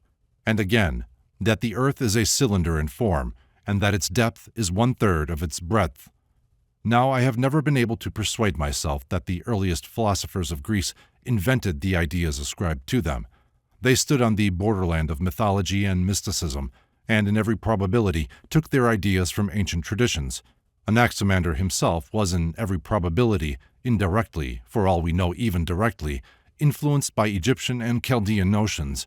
Indeed, who can any longer doubt in the light of the Cenosis excavations? Anaximander is thus said to have regarded the earth cylinder as fixed, whereas in our treatise, the cylinder is not the earth and is not fixed. It is, on the contrary, a celestial cylinder and in constant motion. Can it, then, possibly be that this cylinder notion was associated with some Babylonian idea and had its source in that country par excellence of cylinders? In Babylonia, moreover, the cylinder shape was frequently used for seals, fashioned like a small roller, so that the characters or symbols engraved on them could be impressed on soft substance, such as wax. Further, the Babylonian and Egyptian civilizations were, as we know, closely associated, and preeminently so in the matter of sigils and seals. In the Coptic Gnostic works, translated from Greek originals and indubitably mainly of Egyptian origin, the idea of characters, seals, and sigils as types impressed on matter is a commonplace. Can our cylinder, then, have some connection with the circle of animal types or types of life, which so much is said in our treatise? The souls of the supernal man class would then have had the task of keeping this cylinder in motion, so that thereby the various types were continually impressed on the plasms in the sphere of generation, or ever becoming the wheel of Genesis. This may be so, for in PSA 19 we read, "The air, moreover, is the engine or machine, through which all things are made, mortal from mortal, things and things like these." So also in KK 28, Hermes says, "And I will skillfully devise an instrument, mysterious, possessed of power of sight that cannot err, an instrument that binds together all that's done." Here again we have the same idea, all connected with the notion of fate or harmony. The instrument of Hermes is the karmic wheel by which cause and effect are linked together, and that too with a moral purpose. Finally, in connection with our cylinder, we may compare the Aryan Hindu myth of the churning of the ocean in the Vishnu Purana. The churning staff or pillar was the heaven mountain, round which was the coiled cosmic serpent to serve as rope for twirling it. The rope was held at either end by the devas or asuras, or gods and daemons. There is also a mystic symbol in India which probably connects with a similar range of ideas. It is two superimposed triangles with their apices touching, and round the center a serpent is twined, a somewhat curious resemblance to our X and cylinder idea, and so much for this puzzling symbol.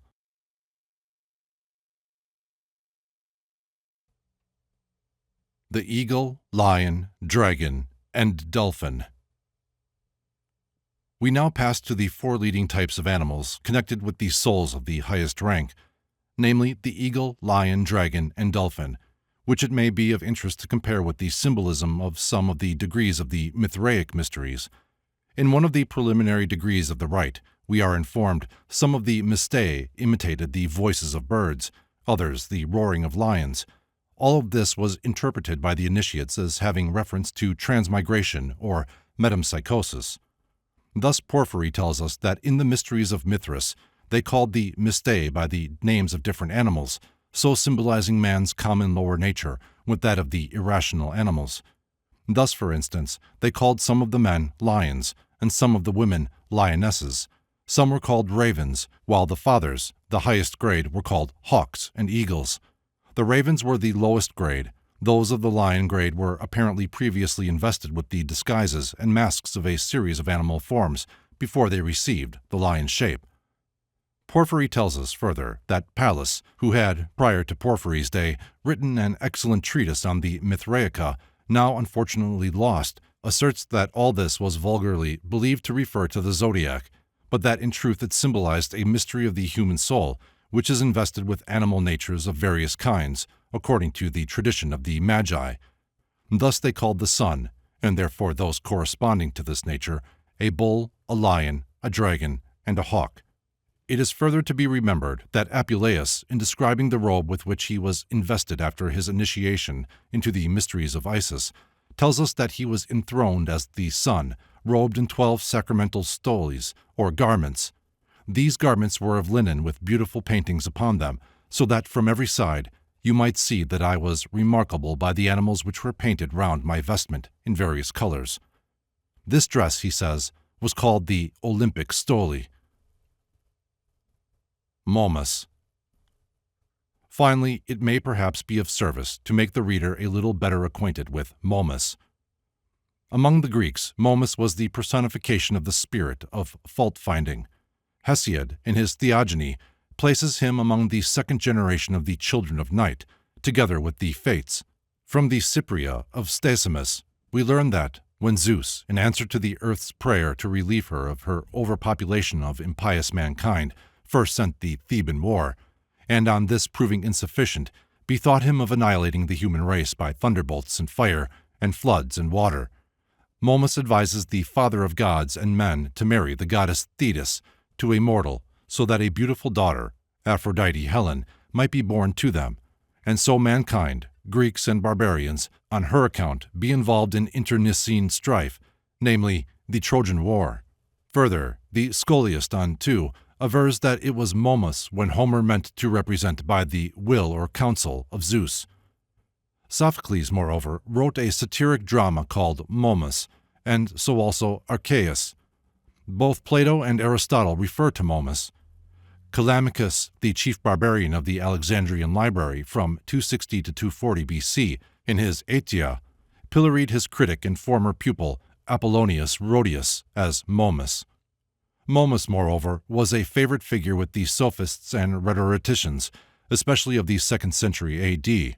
In Aei, Aristides, Momus, as he could find no fault with Aphrodite herself, found fault with her shoe. Lucian makes Aphrodite vow to oppose Momus tooth and nail, and makes Momus find fault with even the greatest works of the gods, such as the house of Athene, the bull of Zeus, and the men of Hephaestus, the last because the godsmith had not put windows in their breasts so that their hearts might be seen. And, interestingly enough, in connection with our treatise, Lucian, in one of his witty sketches, makes Momus one of the persons of the dialogue with Zeus and Hermes. Momus finds fault because Bacchus is reckoned among the gods, and is commanded by Zeus to refrain from making ridicule of Hercules and Asclepius. The popular figure of Momus was that of a feeble old man, a very different representation from the grandiose intelligence of our treatise, a true Lucifer. Some representations give him one sharp tooth, and others wings. The story runs that Zeus finally banished him from Olympus for his fault-finding. The Onomastica Vaticana connects Momus with Mammon, but this side issue need not detain us. The Mystic Geography of Sacred Lands. With regard to the symbolic figure of the earth, of 46 through 48 of the 2nd KK extract, and the persuasion that Egypt was the heart or center thereof, we may append 2 quotations on the subject from widely different standpoints. The first is from Dr. Andrew D. White's recent volumes. Every great people of antiquity, as a rule, regarded its own central city or most holy place as necessarily the center of the earth. The Chaldeans held that their holy house of the gods was the center. The Egyptians sketched the world under the form of a human figure, in which Egypt was the heart, and the center of it Thebes. For the Assyrians it was Babylon. For the Hindus it was Mount Meru. For the Greeks, so far as the civilized world was concerned, Olympus or the Temple of Delphi. For the modern Mohammedans, it is Mecca and its sacred stone. The Chinese, to this day, speak of their empire as the Middle Kingdom. It was in accordance, then, with a simple tendency of human thought that the Jews believed the center of the world to be Jerusalem. The book of Ezekiel speaks of Jerusalem as in the middle of the earth, and all other parts of the world as set around the holy city. Throughout the ages of faith, this was very generally accepted as a direct revelation from the Almighty regarding the earth's form. St. Jerome, the greatest authority of the early church upon the Bible, declared on the strength of this utterance of the prophet that Jerusalem could be nowhere but at the earth's center. In the 9th century, Archbishop Cabinus Maurus reiterated the same argument.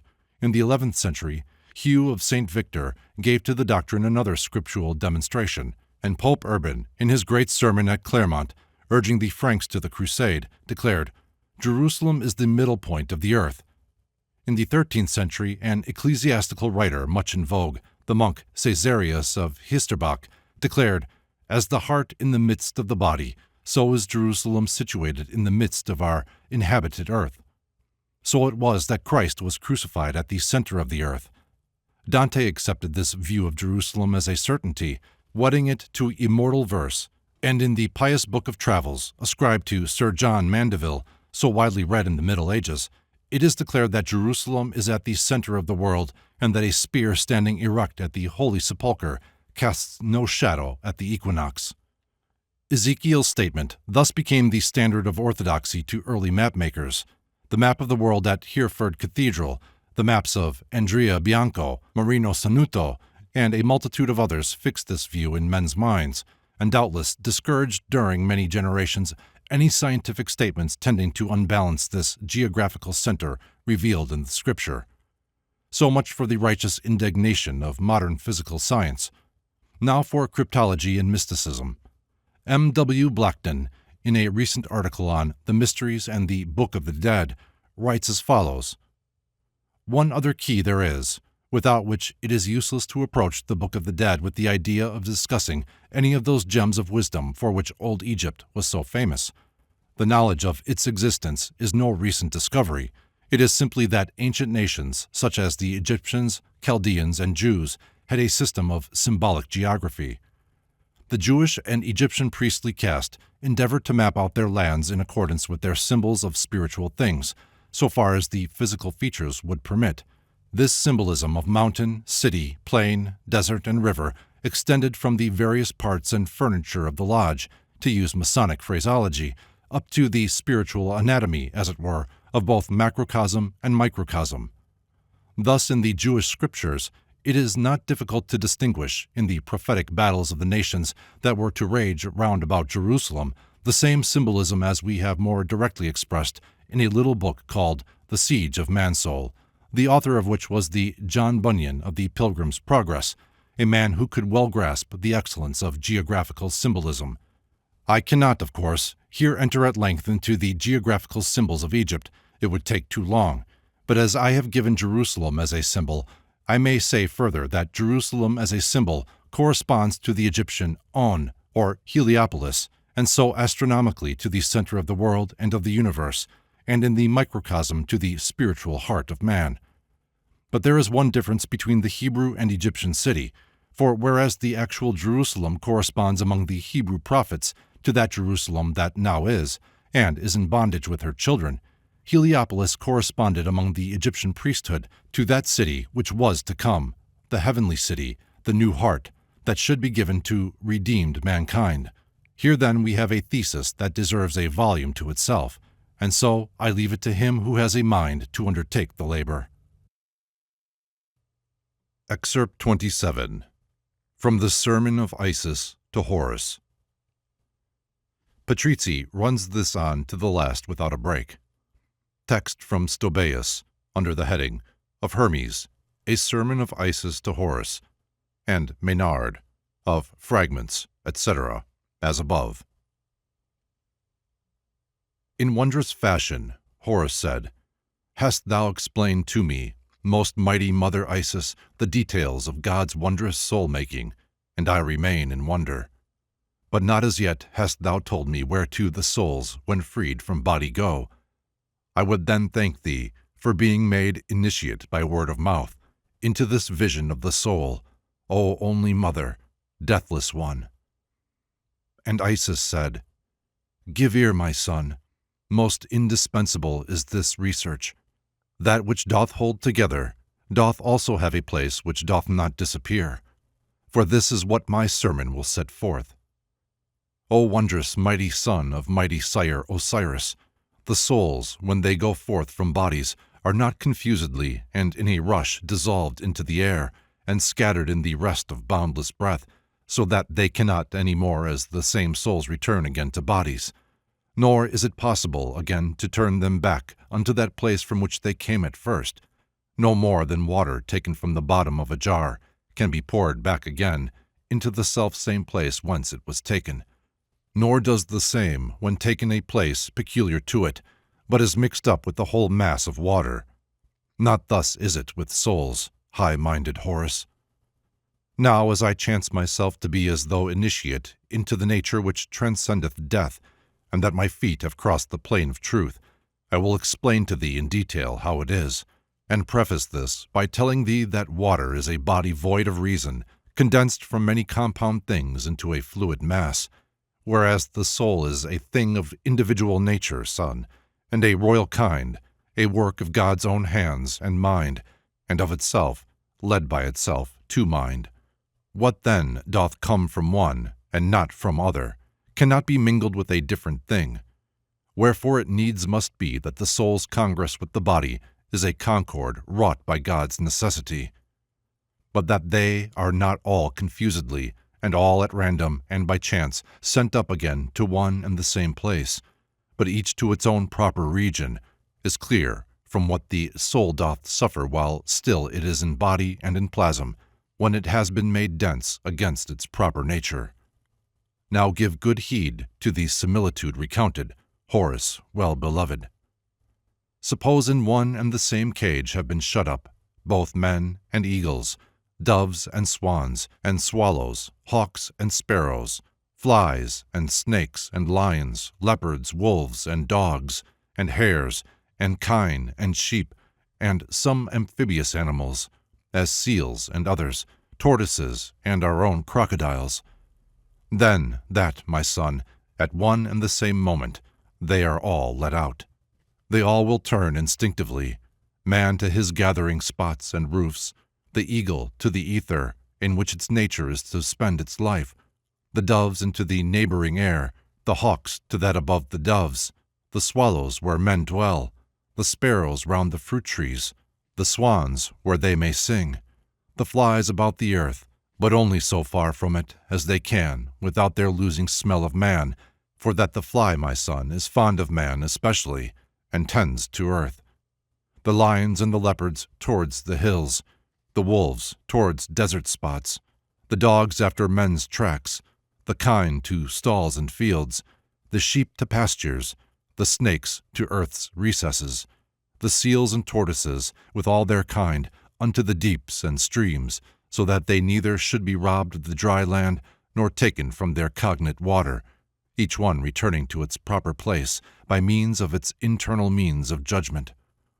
So every soul, both in a human form and otherwise incarnate on the earth, knows where it has to go, unless some foolish person come and say, my son, that it is possible a bull should live in water and a tortoise up in air. And if this be the case when they are plunged in flesh and blood, that they do nothing contrary to what's appointed to them, even though they are being punished for being put in a body, is a punishment for them, how much the more is it the case when they possess their proper liberty and are set free from punishment and being plunged in body? Now the most holy ordering of souls is on this wise. Turn thou thy gaze above, most noble-natured son, upon their orders.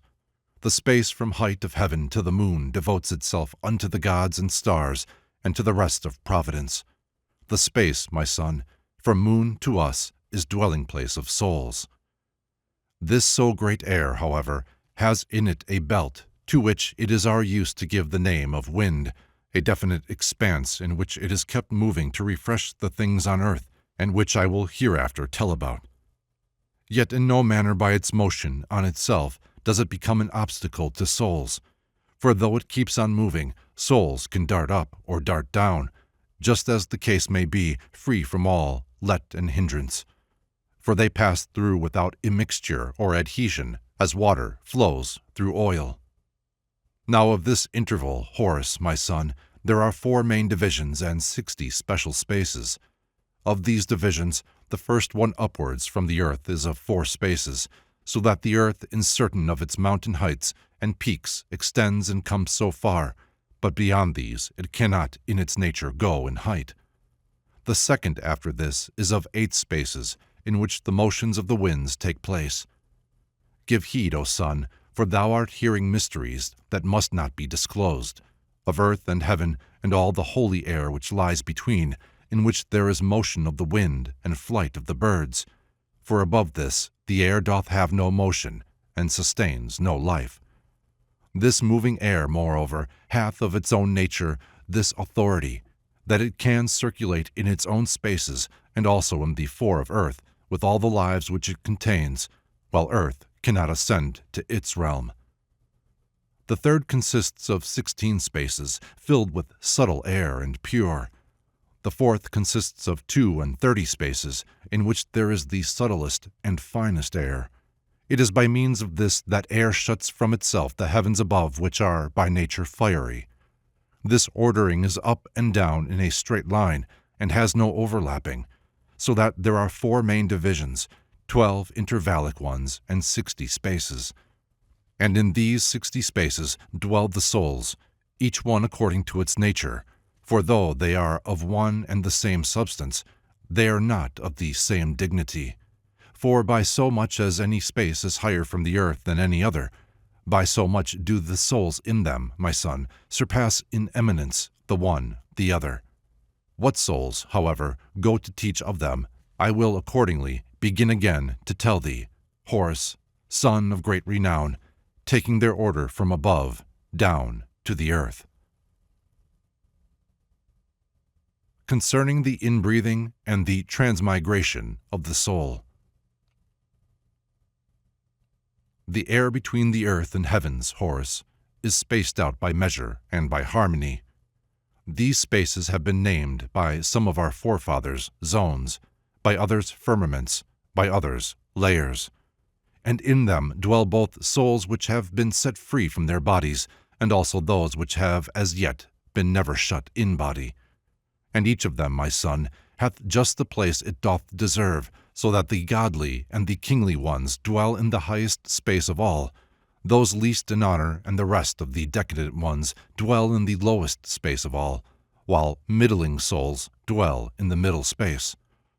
Accordingly, those souls which are sent down to rule are sent down, Horus, from the upper zones, and when they are set free again, they go back to the same or even still more lofty ones, unless it be they still have acted contrary to their own nature's dignity and the pronouncement of the law of God. Such souls as these, the providence above, according to the measure of their sins, doth banish down to lower spaces, just as those which are inferior in dignity and power, it leads them up from lower realms to vaster and more lofty ones. For up above them all there are two ministers of universal providence, of whom one is the warder of the souls, the other their conductor. The warder watches over the souls when out of body, while the conductor is dispatcher and distributor of souls into their bodies. The former keeps them, while the latter sends them forth according to the will of God. For this cause, Logos, then, my son, nature on earth according to the change of deeds above doth model out the vessels and shape out the tents in which the souls are cast. Two energies, experience and memory, assist her. And this is memory's task, to see that nature guards the type of everything sent down out of its source and keeps its mixture as it is above.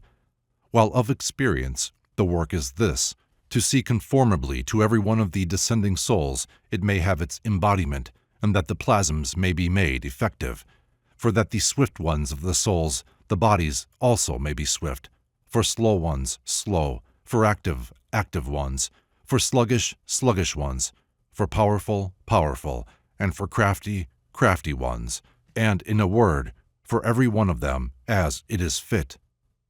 For not without intention hath she clad winged things with plumage, and tricked out with senses more ordinary and more exact those which have reason, and some of the four-footed things made strong with horns, some strong with teeth, some strong with claws and hooves, while creeping things she hath made supple with bodies clad in easy-moving scales, which easily can glide away. And that the watery nature of their body may not remain entirely weak, she doth provide the sharpened fangs of some of them with power, so that by reason of the fear of death, they cause they're stronger than the rest. The swimming things being timorous, she gives to dwell within an element where light can exercise, nor one nor other of its powers, for fire in water gives nor light nor heat, but each of them, swimming in water, clad in scales or spines, flees from what frightens it wherever it will, using the water as a means of hiding it from sight. For souls are shut in each class of these bodies according to their similarity to them. Those which have power of judgment go down into men, and those that lack it into quadrupeds, whose only law is force. The crafty ones go into reptiles, for none of them attack a man in front, but lie in wait and strike him down, and into swimming things, the timid ones, or those which are not worthy to enjoy the other elements. In every class, however, there are found some which no longer use their proper nature. "How meanest thou again, my mother?" Horus said. And Isis answered, "A man, for instance, son, oversteps his power of judgment, a quadruped avoids the use of force, and reptiles lose their craftiness, and birds their fear of men.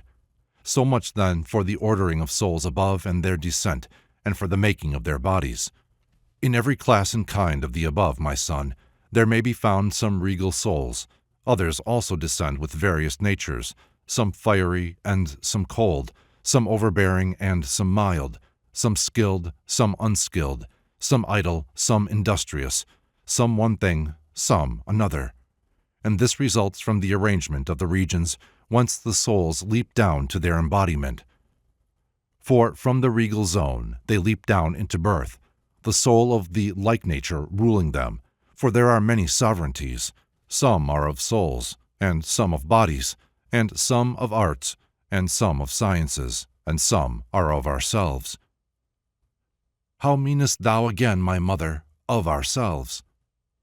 For instance, son, it is thy sire Osiris, who is the ruler of the souls of them, born after us up to this time, whereas the prince of every race is ruler of their bodies.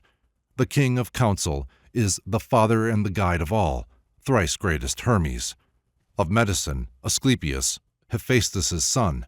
Of power and might again, Osiris, and after him thyself, my son.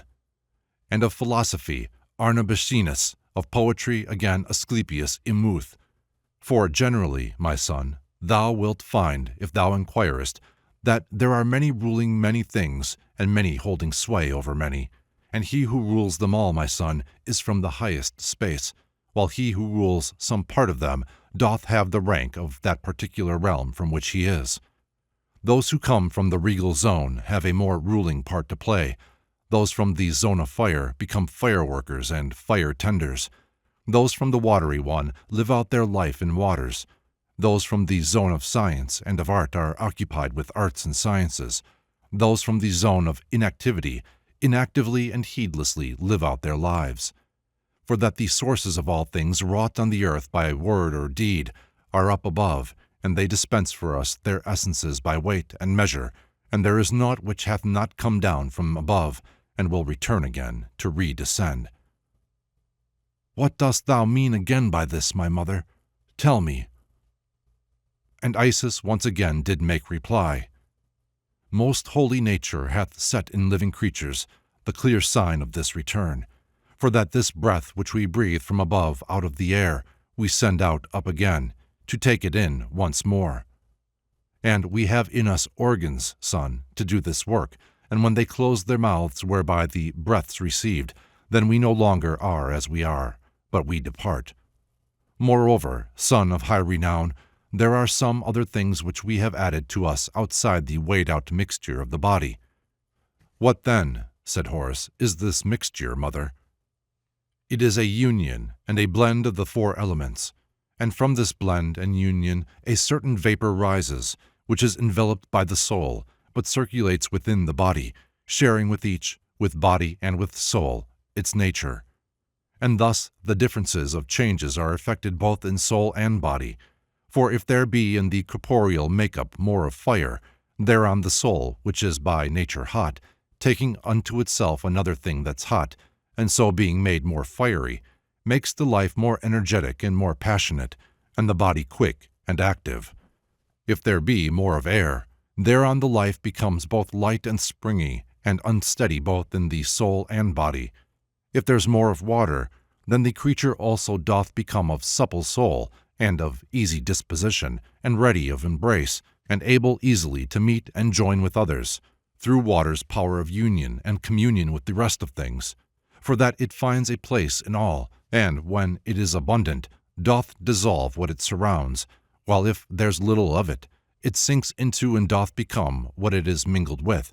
As for their bodies, by dampness and by sponginess, they are not made compact, but by a slight attack of sickness are dissolved, and fall away by little and by little from the bond which holds them severally together. And if the earthy element is in excess, the creature's soul is dull, for it has not its body texture loosely knit, or space for it to leap through, the organs of sensation being dense, but by itself it stays within, bound down by weight and density. As for its body, it is firm, but heavy and inert, and only moved of choice by exercise of strength. But if there is a balanced state of all the elements, then is the animal made hot for doing, light for moving, well mixed for contact, and excellent for holding things together. Accordingly, those which have more in them of fire and air, these are made into birds, and have their state above hard by those elements from which they came, while those which have more fire, less air, and earth and water equal, these are made into men, and for the creature the excess of heat is turned into sagacity, for that the mind in us is a hot thing which knows not how to burn, but has intelligence to penetrate all things. And those which have in them more water and more earth, but moderate air and little fire, these are turned into quadrupeds, and those which have more heat are stronger than the rest. Those which have equal earth and water are made into reptiles. These, through their lack of fire, lack courage and straightforwardness, while through their having water in them they are cold, and through their having earth they heavy are and torpid. Yet through their having air they can move easily if they should choose to do so. Those which have in them more of wet and less of dry, these are made into fish. These, through their lack of heat and air, are timorous, and try to hide themselves, and through excess of wet and earthy elements they find their home, through their affinity, in fluid earth and water. It is according to the share they have in every element, and to the compass of that share, that bodies reach full growth in man. According to the smallness of their share, the other animals have been proportioned, according to the energy which is in every element. Moreover, O my well-beloved, I say that when, out of this state of things, the blend based on the first commixture of the elements in any case, and the resultant vapor from it, so far preserve their own peculiarity, that neither the hot part takes on another heat, nor does the airy take on another air, nor does the watery part another wetness, nor yet the earthy take another density, then doth the animal remain in health. But if they do not, son, remain in the proportions which they had from the beginning, but are too much increased, I do not mean in energy according to their compass, or in the change of sex and body brought about by growth, but in the blend, as we have said before, of the component elements, so that the hot, for instance, is increased too much or too much lessened, and so for all the rest, then will the animal be sick. And if this increase doth take place in both the elements of heat and air, the soul's tent-fellows, then doth the creature fall into symbolic dreams and ecstasies, for that a concentration of the elements whereby the bodies are dissolved has taken place. For 'tis the earthy element itself which is the condensation of the body, the watery element in it, as well, is a fluidity to make it dense, whereas the airy element is that in us which has the power of motion, and fire is that which makes an end of all of them. Just then, as is the vapor, which ariseth from the first conjunction and co-blending of the elements, as though it were a kindling or an exhalation, whatever it may be, it mingles with the soul and draws it to itself, so that it shares its nature good or bad, and if the soul remains in its original relationship and common life with it, it keeps its rank. But when there's added from without some larger share than what was first laid down for it, either to the whole mixture, or to its parts, or to one part of it, then the resulting change effected in the vapor doth bring about a change, or in the disposition, of the soul or of the body. The fire and air, as tending upward, hasten upward to the soul, which dwells in the same regions as themselves. The watery and the earthy elements, as tending down, sink down upon the body, which doth possess the self-same heat. Commentary. Argument. The sermon from which this extract is taken plainly belonged to the same class of literature as the K.K. excerpts. The writer is an initiate of a higher degree, imparting instruction to his pupil by word of mouth. He himself, however, professes to have seen, for he has been plunged in the cup of immortality, and his feet have crossed the plane of truth. The subject is the excarnate of souls. The instruction is given by an analogy and a similitude. Each soul seeks naturally its proper habitat in the unseen world. The ordering of the spaces of the excarnate souls is then described. These spaces are all in the great air, the sublunary region extending from the earth's surface to the moon.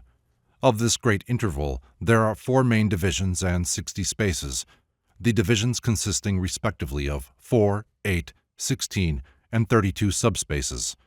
Above the second division, from below, there is no motion of the air. The wind, or moving air belt, belongs properly to this second division, but has also authority over the first or lowest division, which extends from the Earth's surface to the tops of the highest mountains. Besides these 4 divisions and 60 spaces, there is a further ordering into 12 intervallic divisions.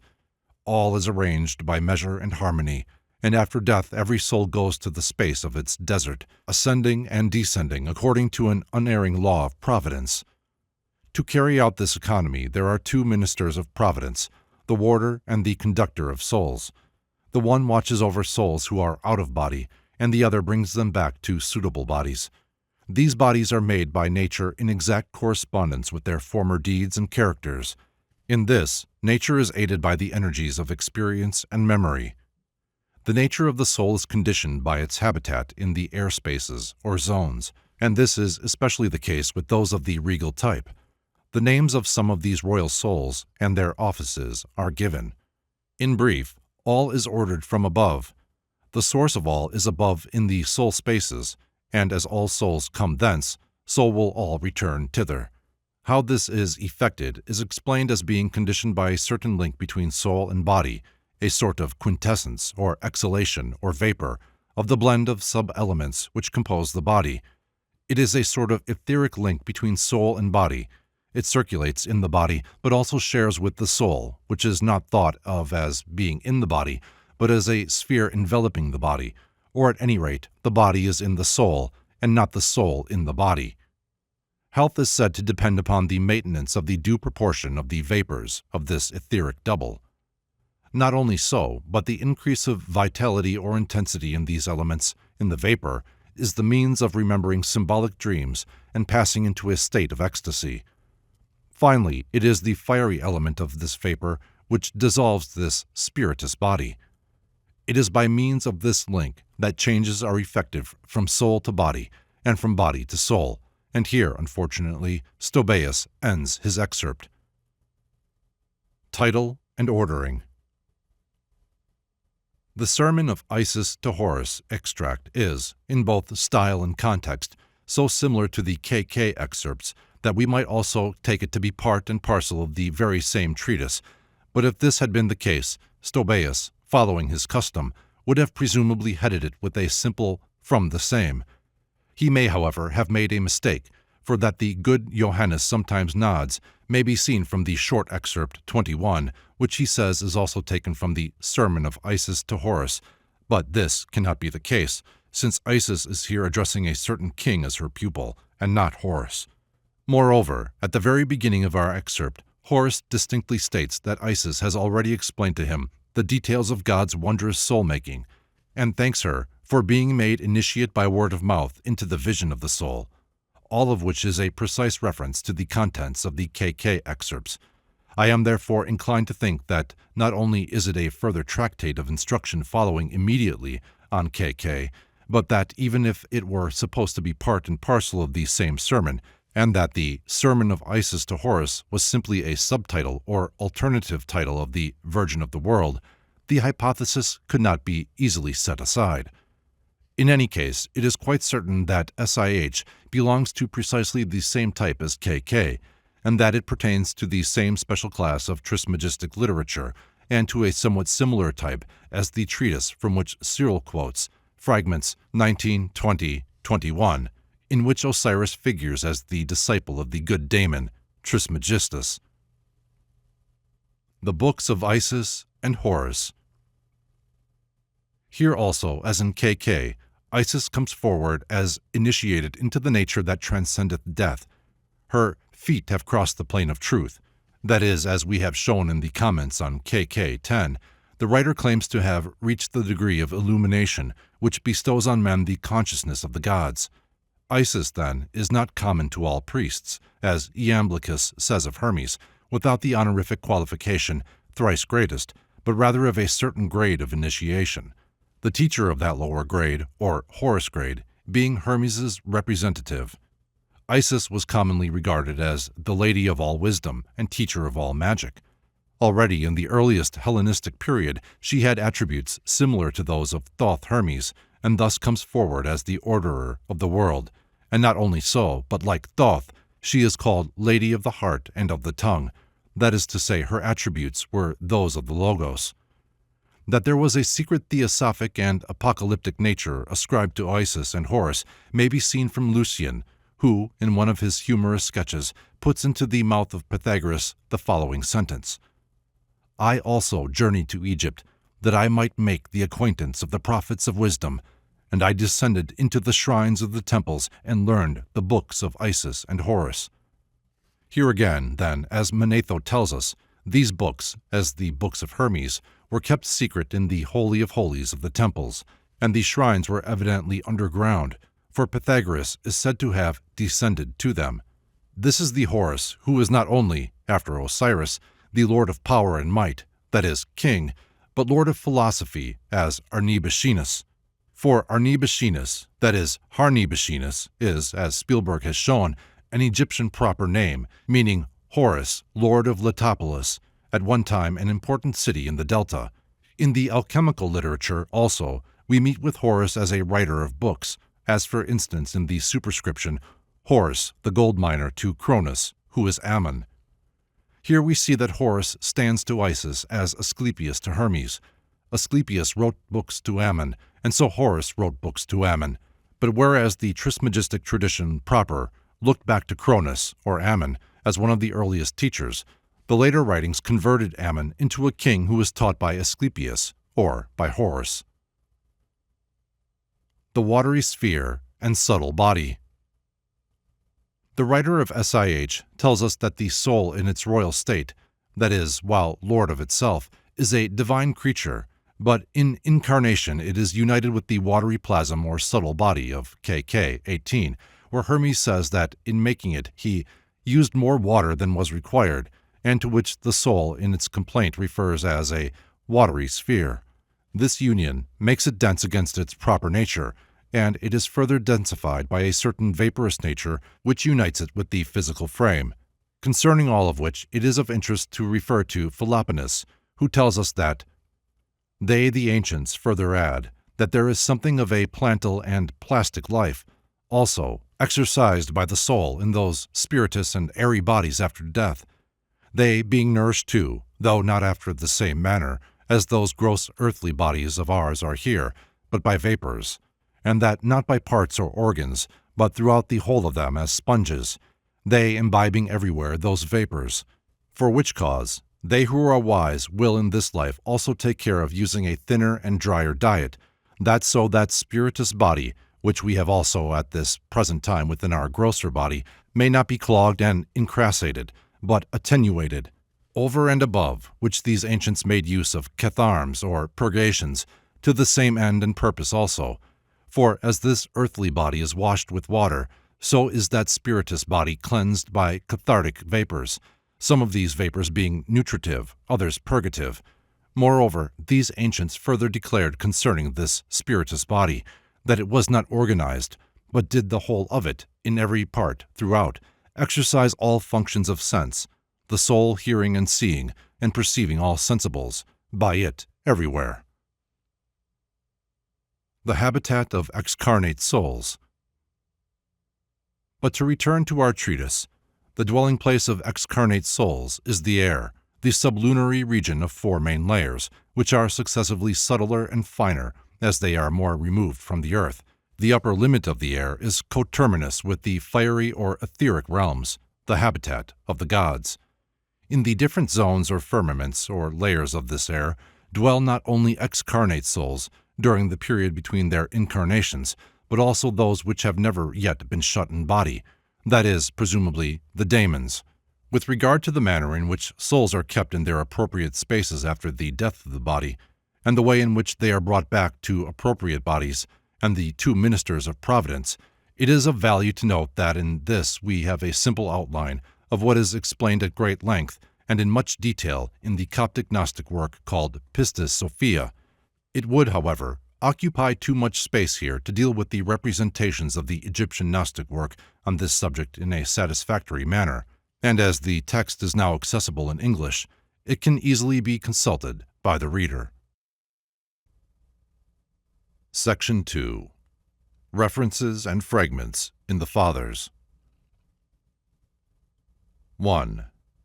Justin Martyr, the most ancient of philosophers. Now, if any of you should think that he has learnt the doctrine concerning God from those of the philosophers, who are mentioned among you as most ancient, let him give ear to Ammon and Hermes. For Ammon, in the words concerning himself, calls God utterly hidden, while Hermes clearly and plainly declares, to understand God is difficult, to speak of him impossible, even for one who can understand. The words of Ammon. This passage occurs at the very end of the treatise. Justin will have it that the most ancient of all the philosophers are on his side. These are Ammon and Hermes. Justin, moreover, knows of certain words or sermons or sacred utterances of Ammon which must have been circulating in Greek. Otherwise, it is difficult to see how Justin was acquainted with them. They were evidently of an apocalyptic nature, in the form of a self-revelation of Ammon or God. These words of Ammon have clearly nothing to do with the Ammonian type of the surviving Trismegistic literature, where Ammon is a hearer and not an instructor, least of all the supreme instructor of Agathodaimon. In them, we may see an intermediate stage of direct dependence of Hellenistic theological literature on Egyptian originals, for we have preserved to us certain hymns from the El Khargé oasis which bear the inscription, "The secret words of Ammon," which were found on tables of mulberry wood. The ineffability of God. The sentence from Hermes is from a lost sermon, a fragment of which is preserved in an excerpt by Stobaeus. It was probably the opening words of what Stobaeus calls the Sermon to Tat, that is to say, probably one of the expository sermons to Tat, as Lactantius calls them. The idea in the saying was a commonplace in Hellenistic theological thought, and need not be always directly referred to the much-quoted words of Plato.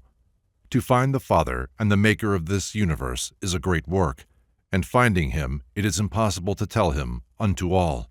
Indeed, it is curious to remark that Justin reproduces the text of the Hermetic writer far more faithfully than when he refers directly to the saying of Plato. Hermes and Asclepius, sons of God.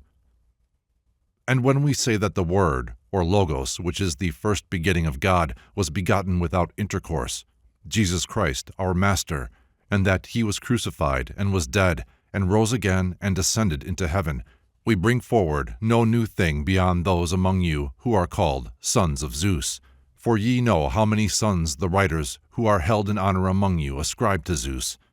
Hermes, the Word, or Logos, who was the interpreter and teacher of all, and Asclepius, who was also a healer, and was smitten by the bolt of his sire, and ascended into heaven, and many others.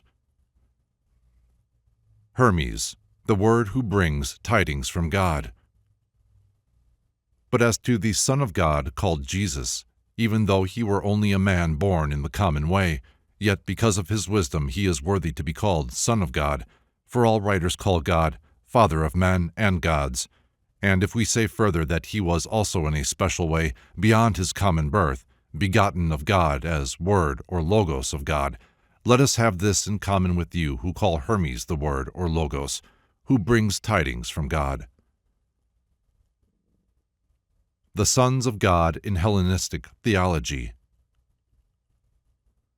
It is remarkable that Justin heads the list of sons of God, Dionysus, Hercules, etc., with Hermes and Asclepius.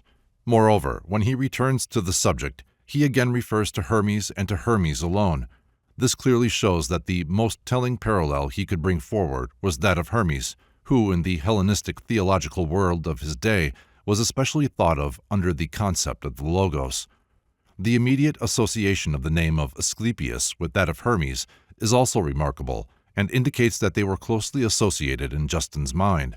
The indication, however, is too vague to permit of any positive deduction as to an Asclepius element in the Trismegistic literature, current in Rome in Justin's time.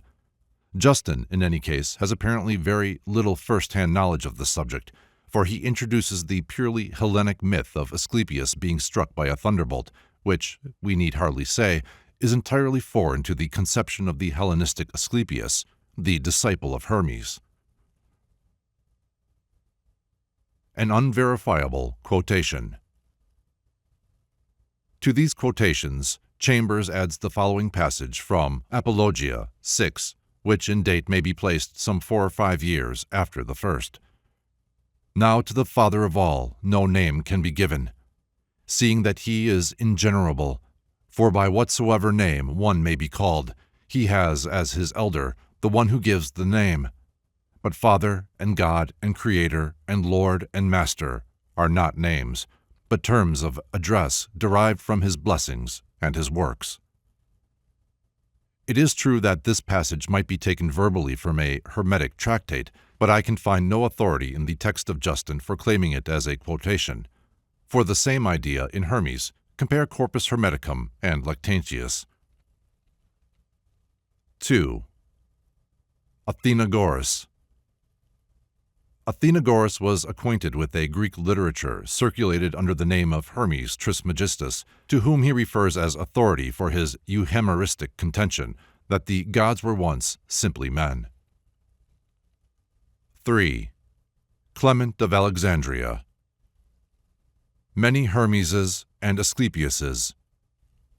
After referring to the 3 Zeuses, 5 Athenas, and numberless Apollos of complex, popular tradition, Clement continues, "But what were I to mention the many Asclepiuses, or the Hermeses that are reckoned up, or the Hephaestuses of mythology?"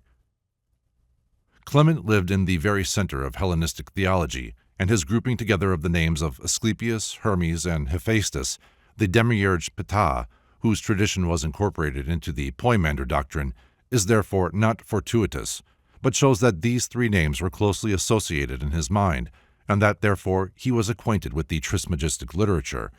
This deduction is confirmed by the following passage. The apotheosis of Hermes and Asclepius. Of those 2 who once lived as among men, the Egyptians, but who have been made gods by human opinion, are Hermes of Thebes and Asclepius of Memphis. To this we may appropriately append what Clement has to tell us about the Books of Hermes when writing in the last quarter of the 2nd century. He describes one of the sacred processions of the Egyptians as follows. The Books of Hermes. First comes the singer bearing some one of the symbols of music. This priest, they tell us, has to make himself master of the 2 Books of Hermes, one of which contains hymns in honor of the gods, and the other reflections on the kingly life.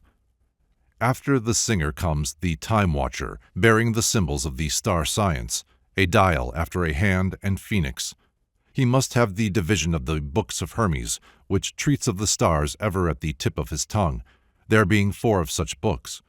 The first of these deals with the ordering of the apparently fixed stars, the next 2 with the conjunctions and variations of light of the sun and moon, and the last with the risings of the stars. Next comes the scribe of the mysteries, with wings on his head, having in either hand a book and a ruler, in which is the ink and reed pen with which they write. He has to know what they call these sacred characters, and the books about cosmography and geography, the constitution of the sun and moon, and of the 5 planets, the survey of Egypt, and the chart of the Nile, the list of the appurtenances of the temple and of the lands consecrated to them, the measures and things used in the sacred rites. After the above-mentioned comes the overseer of the ceremonies, bearing the cubit of justice and the libation cup as his symbols. He must know all the books relating to the training of the conductors of the public cult, and those that they call the victim-sealing books. There are 10 of these books which deal with the worship which they pay to the gods, and in which the Egyptian cult is contained, namely those which treat of sacrifice, first fruits, hymns, prayers, processions, feasts, and the like.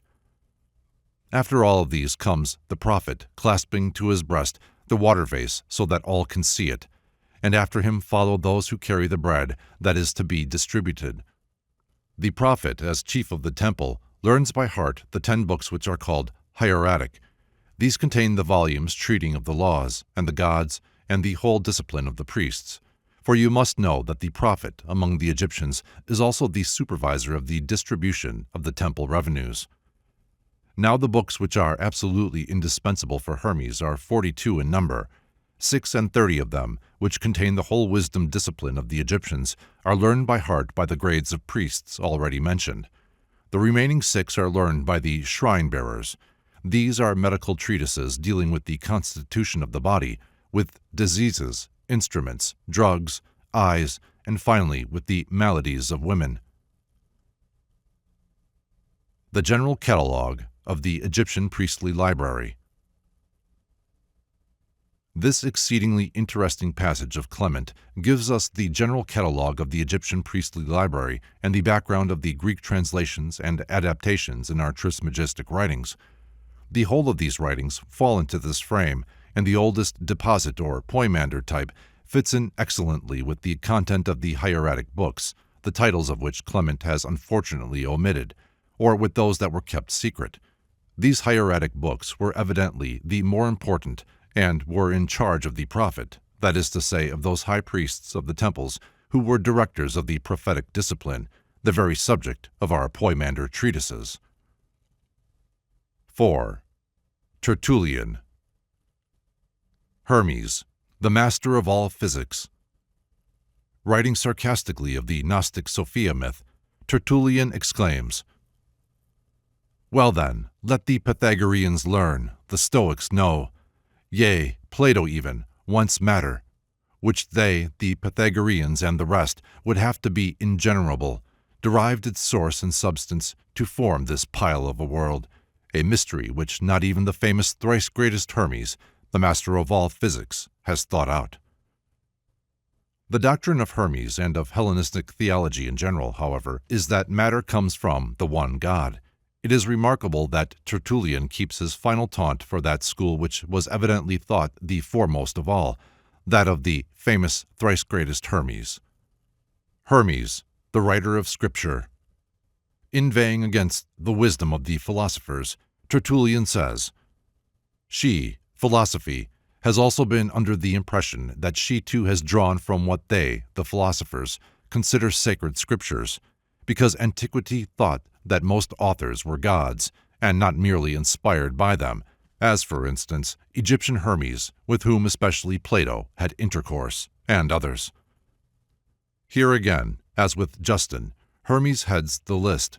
Moreover, in Tertullian's mind, Hermes belongs to antiquity, to a more ancient stratum than Pythagoras and Plato, as the context shows. Plato, of course, depends on Hermes, not Hermes on Plato. Of this, Tertullian has no doubt. There were also sacred scriptures of Hermes, and Hermes was regarded as a god. Hermes, the first teacher of reincarnation. What then is the value nowadays of that ancient doctrine mentioned by Plato about the reciprocal migration of souls, how they remove hence and go thither, and then return hither and pass through life, and then again depart from this life, made quick again from the dead? Some will have it that this is a doctrine of Pythagoras, while Albinus will have it to be a divine pronouncement, perhaps of Egyptian Hermes. Hermes, on metempsychosis. Arguing ironically against the belief in metempsychosis, Tertullian writes, "Even if they, souls, should continue unchanged until judgment is pronounced upon them," a point which was known to Egyptian Hermes, when he says that the soul, on leaving the body, is not poured back into the soul of the universe, but remains individualized. Fragment 1. That it may give account unto the Father of those things which it hath done in body. This exact quotation is to be found nowhere in the existing remains of the Trismegistic literature, but it has every appearance of being genuine. Whaler, Note C, refers to Corpus Hermeticum 10:11-7, but this passage of the key is only a general statement of the main idea of metempsychosis. A more appropriate parallel is to be found in PSA 28:1. When then the soul's departure from the body shall take place, then shall the judgment and the weighing of its merit pass into its highest daemon's power. A passage, however, which retains far stronger traces of the Egyptian prototype of the idea than does that quoted by Tertullian. 5. Cyprian, about 200 to 258 AD. God is beyond all understanding. Thrice-Greatest Hermes speaks of the one God, and confesses him beyond all understanding and all appraisement. This is evidently a reference to the most quoted sentence of Hermes. See Justin Martyr below and other references. Chambers, after this notice in Cyprian, inserts a passage from Eusebius, which he says is a clear quotation from the Poimander of Hermes, whom, however, he, or Eusebius, probably confounds with the shepherd of Hermes. Eusebius, however, quotes Irenaeus, who quotes literally the shepherd of Hermes. Indeed, it is the most famous sentence in that early document. See the list of its quotations by the Fathers in the Note to Gebhardt in Harnack's text, on page 70. Such verbal exactitude is not to be found in the remaining Trismegistic literature. The idea, however, is the basis of the whole Trismegistic ideology. 6. Arnobius. He was a converted philosopher and the teacher of Lactantius, and flourished about 304 A.D. The School of Hermes. Arnobius complains that the followers of the philosophic schools laugh at the Christians, and selects especially the adherents of a certain tradition as follows. You I single out, who belong to the school of Hermes, or of Plato and Pythagoras, and the rest of you who are of one mind and walk in union in the same paths of doctrine. 7. Lactantius, a pupil of Arnobius, who flourished at the beginning of the 4th century. Thoth Hermes, and his books on the Gnosis. Let us now pass to divine testimonies. But, first of all, I will bring into court testimony which is like divine witness, both on account of its exceeding great age, and because he whom I shall name was carried back again from men unto the gods. In Cicero, Caius Cotta, the Pontifex, arguing against the Stoics about faiths and the diversity of opinions which obtained concerning the gods, in order that, as was the way of the academics, he might bring all things into doubt, declares that there were 5 Hermeses, and after enumerating 4 of them in succession, he adds that the 5th was he by whom Argus was slain, and for that cause he fled into Egypt, and initiated the Egyptians into laws and letters. The Egyptians call him Thoth, and from him the first month of their year, that is, September, has received its name. He also founded a city which even unto this day is called Hermopolis. The people of Phineus indeed worship him as a god, but although he was really a man, still he was of such high antiquity and so deeply versed in every kind of science that his knowledge of so many things and of the arts gained him the title of Thrice-Greatest. He wrote books, indeed many of them, treating of the gnosis of things divine, in which he asserts the greatness of the highest and one and only God, and calls him by the same names as we do, God and Father. And yet, so that no one should seek after his name, he has declared that he cannot be named, in that he doth not need to have a name, owing, indeed, unto the very nature of his unity. His words are these. Fragment 2.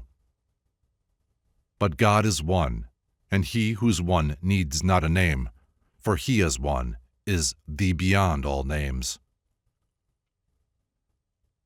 The historical origins of the Hermetic tradition. For Lactantius, then, Hermes was very ancient. Moreover, he was one who descended from heaven and had returned thither. When, however, Firmianus attempts the historical origins of the Hermetic tradition, as was invariably the case with the ancients, he can do nothing better than refer us to a complex, though interesting myth, and to a legend of it devised to flatter the self-esteem of its Hellenic creators. A Greek god, whose cult, moreover, was known to be intimately connected with an ancient mystery tradition, was the originator of the wisdom of Egypt. Of course, and so with all nations who had any ancient learning, their special tradition was oldest and best and originator of all others. For the rest, Lactantius knows nothing historically of the tradition which he esteemed so highly, and the mention of the Latinized name Thoth and of Hermopolis does but throw the paucity of his knowledge into deeper relief. What Lactantius does know is a large literature in Greek and its general tendency. The sentence he quotes is not found textually in any of the extant Trismegistic literature. Uranus, Cronus, and Hermes, adepts of the perfect science. And so it appears that he, Cronus, was not born from heaven, which is impossible, but from that man who was called Uranus, and that this is so, Trismegistus bears witness, when, in stating that there have been very few in whom the perfect science has been found, he mentioned in their number Uranus, Cronus, and Hermes, his own kinsfolk. Divine Providence. For the world was made by divine providence, not to mention thrice greatest, who preaches this. On mortal and immortal sight. His, God's works, are seen by the eyes, but how he made them is not seen even by the mind, in that, as Hermes says. Fragment 3. Mortal cannot draw nigh to the immortal, nor temporal to the eternal, nor the corruptible to that which knoweth no corruption. And therefore hath the earthly animal not yet capacity to see celestial things, in that it is kept shut within the body, as in a prison house, lest with freed sense, emancipate, it should see all. The first part of this citation, which Lactantius gives in Latin, is identical in idea with a sentence in Fragment 4, that favorite source of quotation which Stobaeus, Excerpts 2, excerpted from the Sermon to Tat. It might then be thought that this was simply a paraphrase of Lactantius's, or that he was quoting from memory, and that the second sentence was not quotation, but his own writing. But the second sentence is so thoroughly Trismegistic that it has every appearance of being genuine. Man made after the image of God. But the making of the truly living man out of clay is of God, and Hermes also hands on the tradition of this fact. For not only has he said that man was made by God after the image of God, but also he has attempted to explain with that skillfulness he has formed every single member in the body of man, since there is not one of them which is not admirably suited, not only for what it has to do, but also adapted for beauty. Man made after the image of God is one of the fundamental doctrines of the Trismegistic tradition. For instance, PSA 7.2, the man essential, as say the Greeks, but which we call the form of the divine similitude, and 10.3, giving the greatest thanks to God, his image reverencing, not ignorant that he, man, is to God's image, the second one, for that there are two images of God, cosmos and man. Hermes, the first natural philosopher. Empedocles and others laid down 4 elements, fire, air, water, and earth, in this perchance following Trismegistus, who said that our bodies were composed of these 4 elements by God. For that they have in them something of fire, something of air, something of water, and something of earth, and yet they are not fire in itself, nor air, nor water, nor earth. All this about the elements is, of course, a commonplace of ancient physics, and we may therefore dismiss the naive speculation of Lactantius, who evidently thought he had the very words of the first inventor of the theory before him, for he renders into Latin word for word the same text which Stobaeus has preserved to us in an excerpt from the Sermons to Tat. The Daemon Chief. Thus there are 2 classes of daemons, the one celestial and the other terrestrial. The latter are impure spirits, the authors of the evils that are done, of whom the same Diabolus is chief, whence Trismegistus calls him the Daemon Chief. Devotion is God Gnosis. In fine, Hermes asserts that those who have known God not only are safe from the attacks of evil daemons, but also that they are not held even by fate. He says, Fragment 4, the one means of protection is piety, For neither doth an evil daemon, nor doth fate rule over the pious man. For God doth save the pious man from every ill. The one and only good found in mankind is piety. And what piety means, he witnesses in another place, saying, Devotion is God Gnosis. Asclepius, his hearer, has also explained the same idea at greater length in that perfect sermon which he wrote to the king. Both then assert that the daemons are the enemies and harriers of men, and for this cause Trismegistus calls them evil angels. So far was he from being ignorant that from celestial beings they had become corrupted, and so earthly. This passage is given in Greek, and is quoted but with numerous glosses, also by Cyril. It is also practically the same as the sentence in PSA 29. The righteous man finds his defense in serving God and deepest piety, for God doth guard such men from every ill. Now we know that Lactantius had the Greek of this perfect sermon before him, and we know that our Latin translation is highly rhetorical and paraphrastic. The only difficulty is that Lactantius's quotation ends with the sentence, "The one and only good found in mankind is piety," and this does not appear in the Latin translation of PSA. On the other hand, Firmianus immediately refers by name to a perfect sermon, which, however, he says was written by Asclepius and addressed to the king. Our fragment is therefore probably from the lost ending of Corpus Hermeticum 16. See commentary on the title. The Cosmic Son of God. Hermes, in that book which is entitled The Perfect Sermon, uses these words. Fragment 5. The Lord and Master of all things, whom 'tis our custom to call God, when he had made the second God, the visible and sensible, I call him sensible, not that he hath sensation in himself, for as to this, whether or no he hath himself sensation, we will some other time inquire, but that he is object of senses and of mind. When then he'd made him first, and one and only, he seemed to him most fair, and filled quite full of all things good. At him he marveled, and loved him altogether as his son. Lactantius here quotes from the lost Greek original of The Perfect Sermon. We have thus a means of controlling the old Latin translation, which has come down to us. It is by comparison very free and often rhetorical, inserting phrases and even changing the original as, for instance, when in the last clause it says, he fell in love with him as being part of his divinity. It is, however, possible that the translator may have had a different text before him, for there is reason to believe that there were several recensions of the PSA. The Demiurge of God. Speaking of the Son of God, and identifying him with the pre-existent wisdom spoken of in Proverbs 8:22, Lactantius adds, Wherefore also Trismegistus has called him the Demiurge of God. The name of God.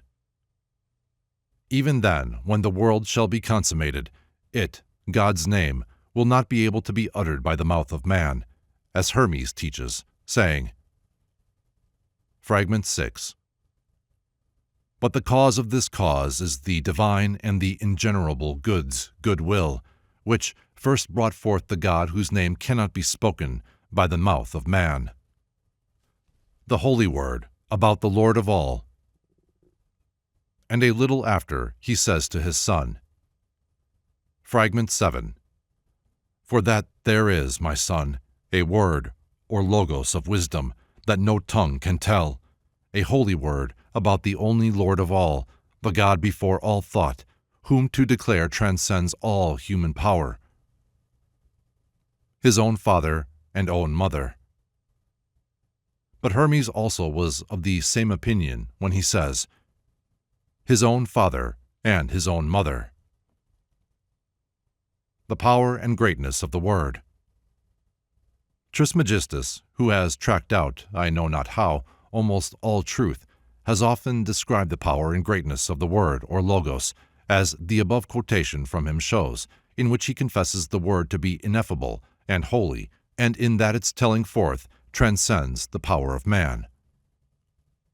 The fatherless and motherless. For God, the Father, and the source, and principle of all things, in that he hath no parents, is very truly called by Trismegistus, fatherless and motherless, in that he is brought forth from none. Piety, the gnosis of God. But piety is nothing else than gnosis of God, as Trismegistus has most truly laid down, as we have said in another place. The only way to worship God. Concerning justice, he, Trismegistus, who in this namely concerning sacrifice agrees substantially and verbally with the prophets, has thus spoken: Unto this word, my son, thy adoration and thy homage pay. There is one way alone to worship God. It is not to be bad. Here Lactantius translates literally from Corpus Hermeticum 12:13-23, a sermon which now bears the title About the Common Mind to Tat. Hermes, however, in the context of the quoted passage, is not writing about justice, and much less could the whole sermon be so entitled, if indeed Lactantius intended us so to understand it. But see the commentary, Corpus Hermeticum 12:13-6, and Excerpts 11, on justice. The worthiest sacrifice to God. Also, in that perfect sermon, when he heard Asclepius inquiring of his son whether it would be pleasing to his father that incense and other perfumes should be offered in their holy right to God, Hermes exclaimed, Fragment 8. Nay, nay, speak more propitiously, O my Asclepius, for very great impiety is it to let come in the mind any such thought about that one and only good. These things, and things like these, are not appropriate to him, for he is full of all things that exist, and least of all stands he in need of aught. But let us worship pouring forth our thanks. The worthiest sacrifice to him is blessing, and blessing only. With this, compare the passage in PSA. Here again we have the means of controlling the old Latin translator, but not with such exactitude as before, for Lactantius has also turned the Greek text into Latin, but not only from the other specimens of Lactantius's Hermes translations, but also from his present close reproduction of the ordinary wording of the Trismegistic treatises. We may be further confident that the old Latin translation is free, paraphrastic, and rhetorical, as we have already remarked. Man made in the image of God. But Hermes was not ignorant that man was made by God, and in the image of God. Contemplation.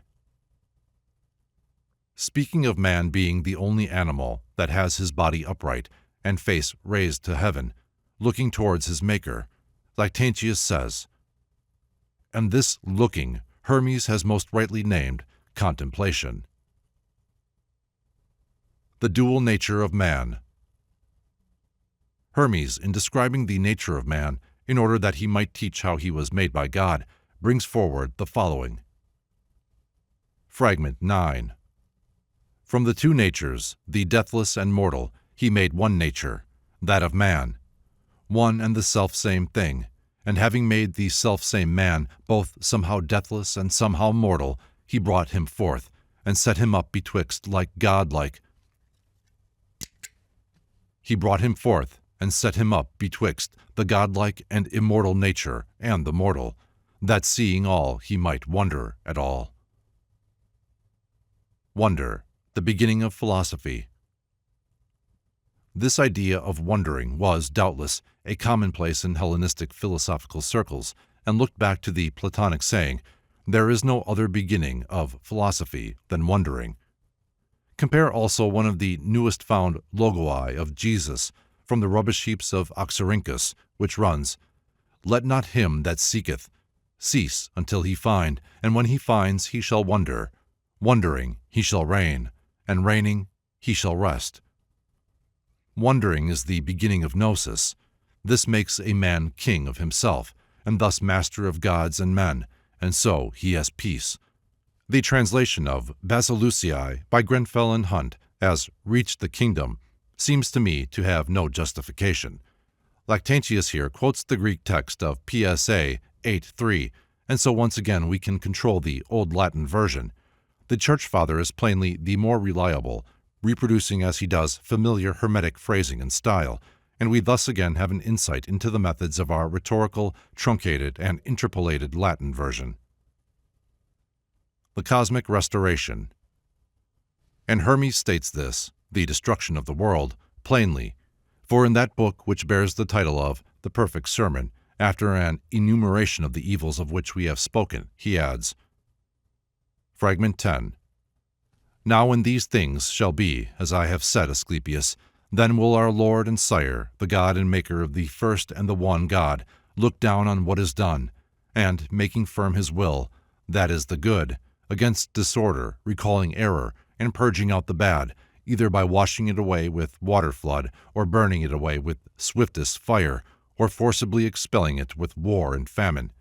He then will bring again his cosmos to its former state, and so achieve its restoration. Of Hermes and his doctrine concerning God. Hermes, who on account of his virtue and knowledge of many arts gained the title of thrice greatest, who also in the antiquity of his doctrine preceded the philosophers, and who was worshipped as God among the Egyptians, declaring the greatness of the one and only God with unending praises, calls him God and Father, and says he has no name, for that he has no need for a distinctive name, inasmuch as he is alone, nor has he any parents, in that he is both from himself and by himself. In writing to his son Tat, he begins as follows.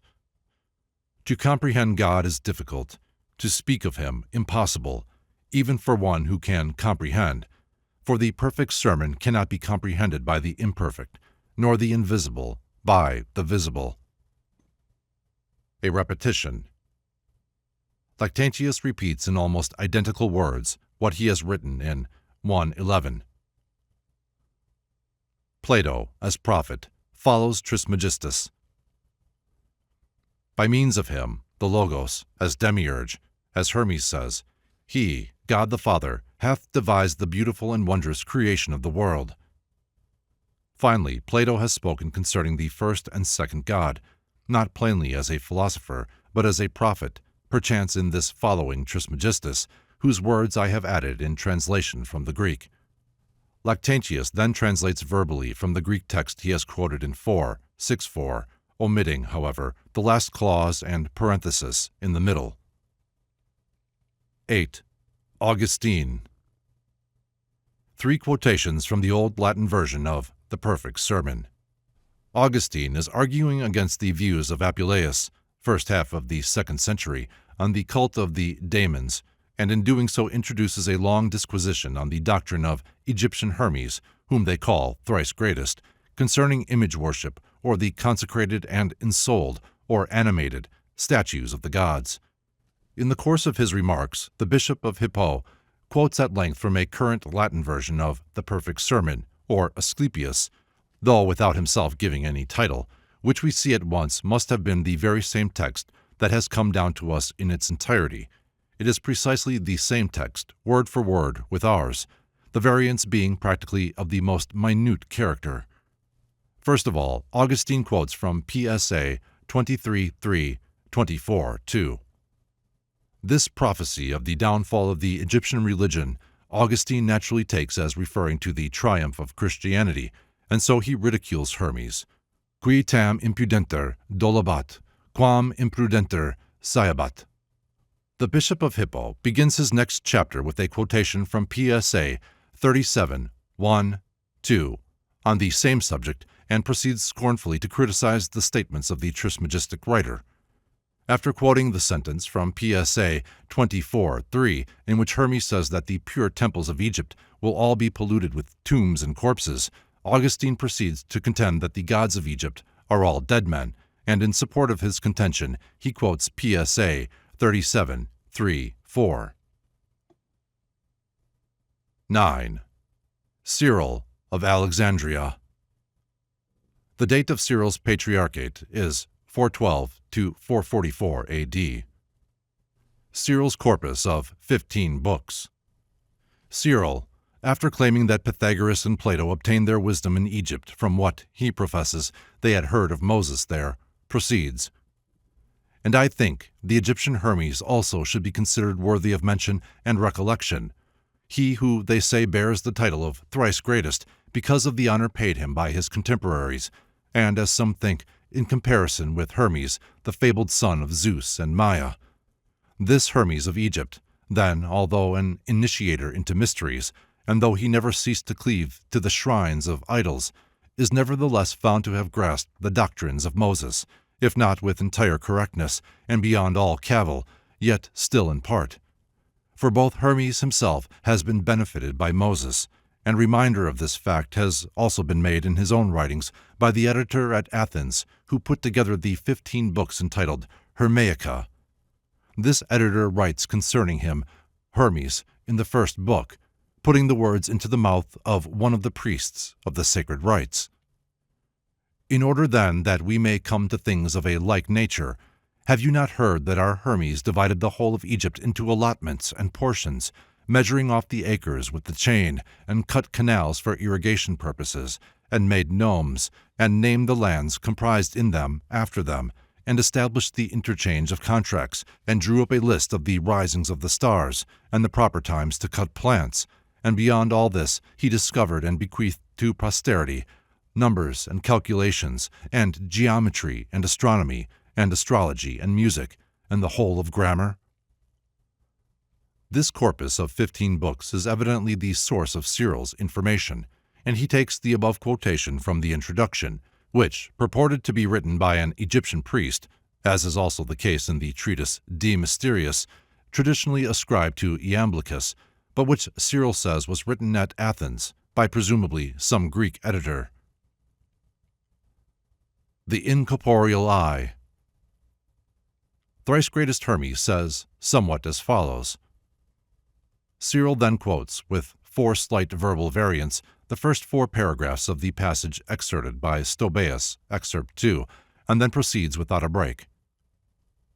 Fragment 11.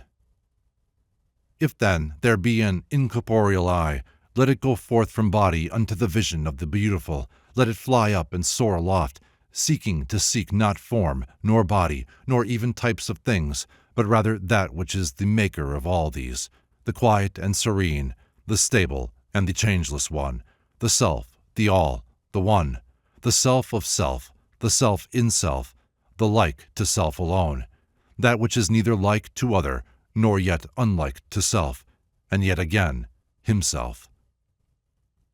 Though Cyril runs this passage on to the 4 paragraphs, which in the Stobaean extract are continued by 3 other paragraphs, I am quite persuaded that the Archbishop of Alexandria took the above from the same sermon to Tat as the anthologist. The heavenly word proceeding forth. And thrice greatest Hermes thus delivers himself concerning God. Fragment 12. For that his word, proceeding forth, all perfect as he was, and fecund, and creative in fecund nature, falling on fecund water, made water pregnant. The Pyramid. And the same again declares. Fragment 13. The pyramid, then, is below both nature and the intellectual world, for that it hath above it ruling it the creator world of the Lord of all, who, being the first power after him, both increate and infinite, leaned forth from him, and has his seat above, and rule over all that have been made through him. He is the firstborn of the all-perfection, his perfect, fecund, and true Son.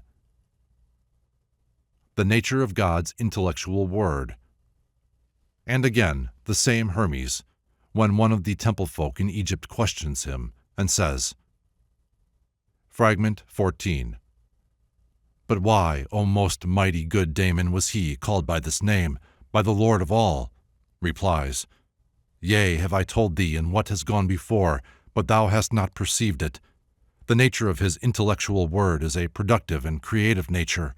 This is as though it were his power of giving birth, or his nature, or his mode of being, or call it what you will, only remembering this, that he is perfect in the perfect, and from the perfect makes and creates, and makes to live, perfect good things. Since then he hath this nature, rightly is he thus named. The word of the Creator. And the same Hermes, in the first sermon of the expository sermons to Tat, speaks thus about God. Fragment 15.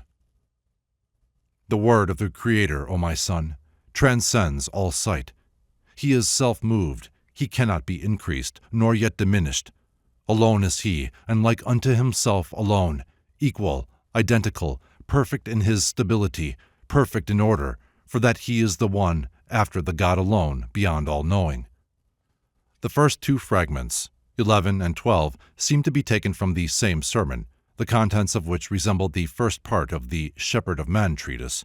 It has all the appearance of a discourse addressed to Tat, and probably came in the expository sermons. The third fragment, 13, belongs to the more frankly Egyptian type, the Agathodaimon literature, in which Hermes, as the good spirit, figures as the teacher of the mystery god Osiris. The last fragment, 15, is so similar in its paraphrasing to fragment 11, already given by Cyril, that I am strongly inclined to think that the archbishop took both from the same source. If so, we can reconstruct part of the first sermon of the expository sermons to Tat, the beginning of which is also given by Stobaeus, Excerpt 2, with the heading from the Book to Tat, while he heads other extracts from the sermons to Tat. Mind of mind. And Hermes also says in the third sermon of those to Asclepius, Fragment 16. It is not possible such mysteries as these should be declared to those who are without initiation in these sacred rites. But ye, lend me your ears, ears of your mind. There was one intellectual light alone, nay, light transcending intellectual light. He is forever mind of mind who makes that light to shine. There was no other, naught save the oneness of himself alone, forever in himself alone. Forever doth he compass all in his own mind, his light and spirit. He is all. And after some other things he says, Fragment 17. Without him is neither God, nor angel, nor daemon, nor any other being. For he is Lord of all, their Father and their God, and source and life and power and light and mind and spirit. For all things are in him, and for his sake. Concerning spirit. And again, in the same third sermon of those to Asclepius, in reply to one who questions him concerning the divine spirit, the same Hermes says as follows. Fragment 18. Had there not been some purpose of the Lord of all, so that I should disclose this word, ye would not have been filled with so great love to question me about it. Now give ye ear unto the rest of the discourse. Of this same Spirit, of which I have already spoken many times, all things have need, for that it raises up all things, each in its own degree, and makes them live, and gives them nourishment, and finally removes them from its holy source, aiding the Spirit, and forever giving life to all, the one, productive one. The To Asclepius of Cyril's Corpus. From the above statements of Cyril, we learn that in addition to the expository sermons to Tat, he had also before him a collection of sermons to Asclepius. Of these there were at least 3.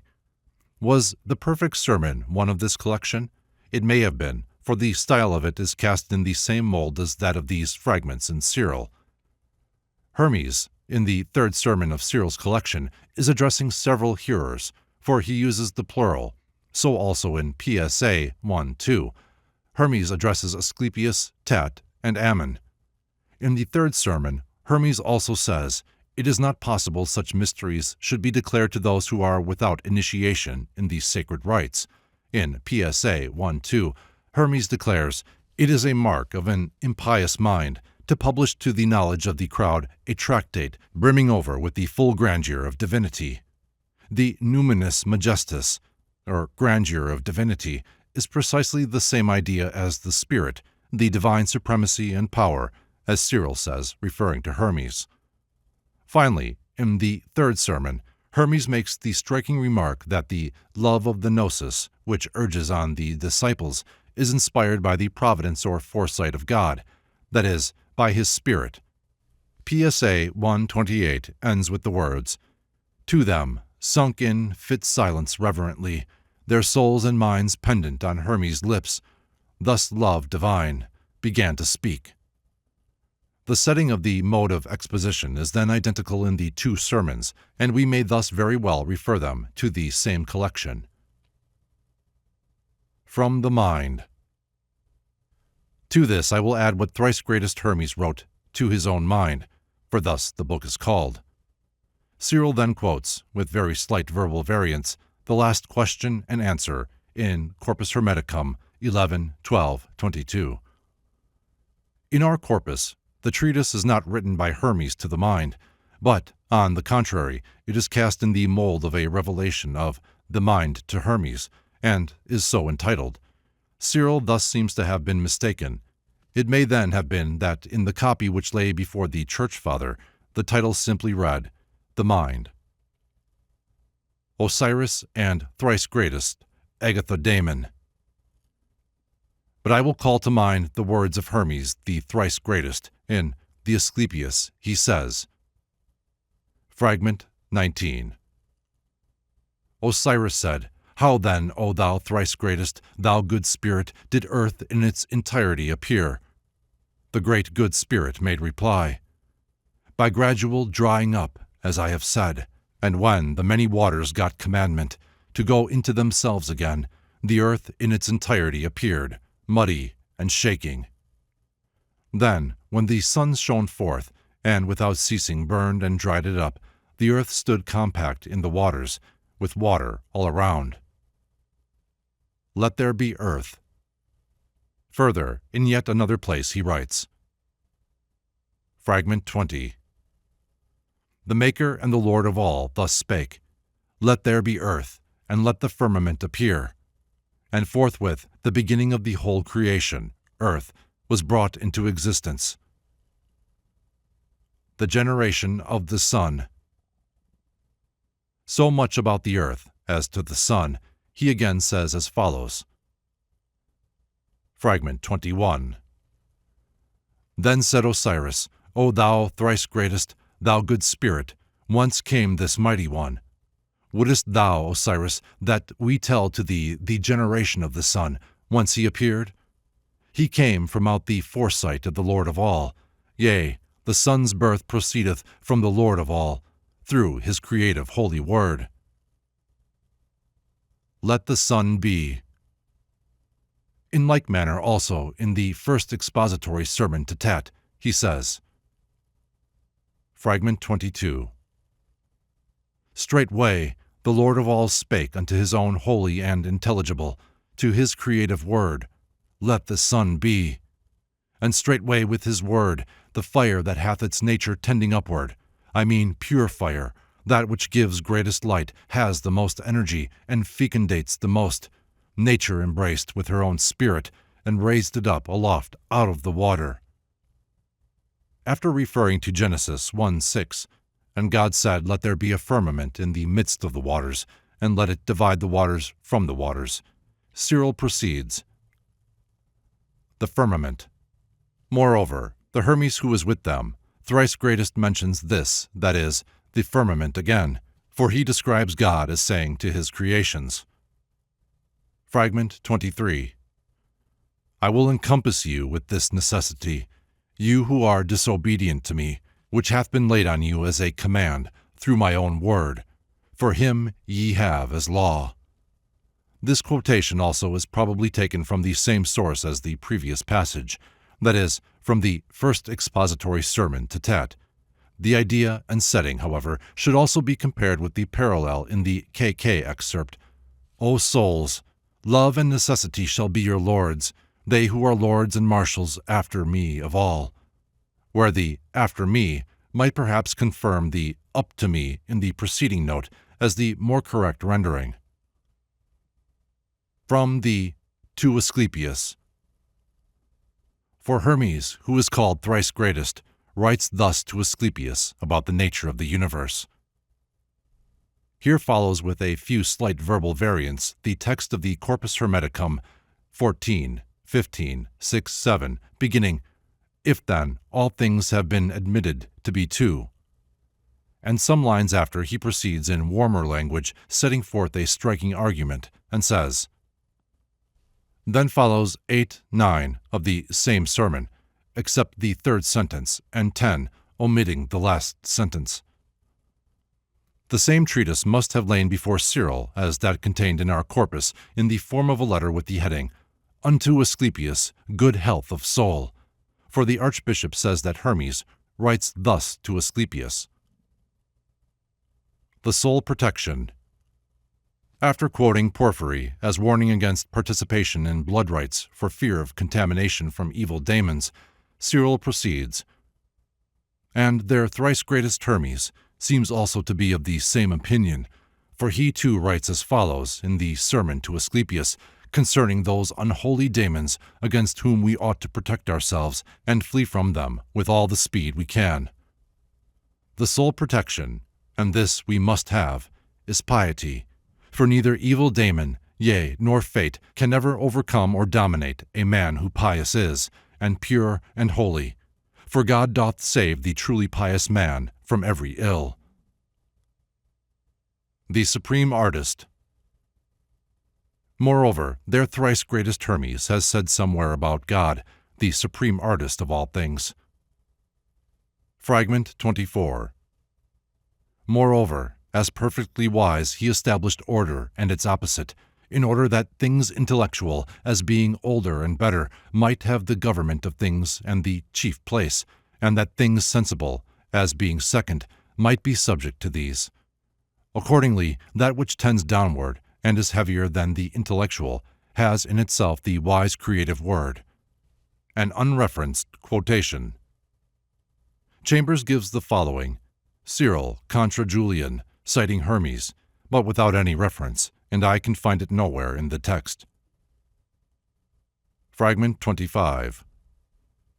If thou understandest that one and sole God, thou wilt find nothing impossible, for it is all virtue. Think not that it may be in some way, say not that it is out of some one. It is without termination, it is the termination of all. Nothing contains it, for it contains all in itself. What difference is there, then, between the body and the incorporeal, the created and the uncreated, that which is subject to necessity and what is free, between the things terrestrial and things celestial, the things corruptible and things eternal? Is it not that the one exists freely, and that the others are subject to necessity? 10. Suitus. Date uncertain. Some indications point to as late as the 12th century. If these, however, are due to later redaction, others point to the 10th century. Hermes speaks of the Trinity. Hermes, the thrice greatest. He was an Egyptian sage and flourished before Pharaoh. He was called thrice greatest because he spoke of the Trinity, declaring that in the Trinity there was one Godhead, as follows. Before intellectual light was light intellectual, mind of mind too was there eternally light-giving. There was naught else except the oneness of this mind and spirit all-embracing. Without this is nor God, nor angel, nor any other being, for he is Lord and Father, and the God of all, and all things are beneath him, all things are in him. The source of Suitus, or of his editor, is manifestly Cyril, of which a very garbled edition is reproduced. The same statement and passage is also quoted by Cedrenus, John Malalis, and the author of the Chronicum Alexandrinum, see Bernhardi's edition of Suitus. Suitus then continues without a break.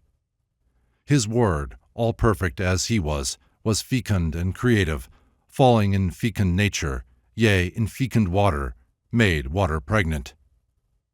After saying this, he has the following prayer. An Orphic Hymn. Thee, heaven, I adjure, wise work of mighty God. Thee I adjure, word of the Father, which he spake first. when he established all the world. Thee I adjure, O heaven, by the alone begotten Word himself, and by the Father of the Word alone begotten, yea, by the Father of who surroundeth all, be gracious, be gracious. This is not a prayer from Hermes, but 3 verses, the last somewhat altered, of an Orphic hymn excerpted from Cyril, lines also attributed to Orpheus by Justin Martyr. The last half of the prayer seems to be a pure invention of Suidas, or of his editor, based partially on Cyril's comments. 11. Anonymous. And here we may conveniently append a reference to the dialogue of an ancient Christian writer on astrology, a blend of Platonism, astrology, and Christianity, entitled Hermippus de Astrologia Dialogus, from the name of the chief speaker. This writer was undoubtedly acquainted with our corpus, for he quotes from the Corpus Hermeticum in general fashion, and from it in phrases. Section 3. References and Fragments in the Philosophers. 1. Zosimus.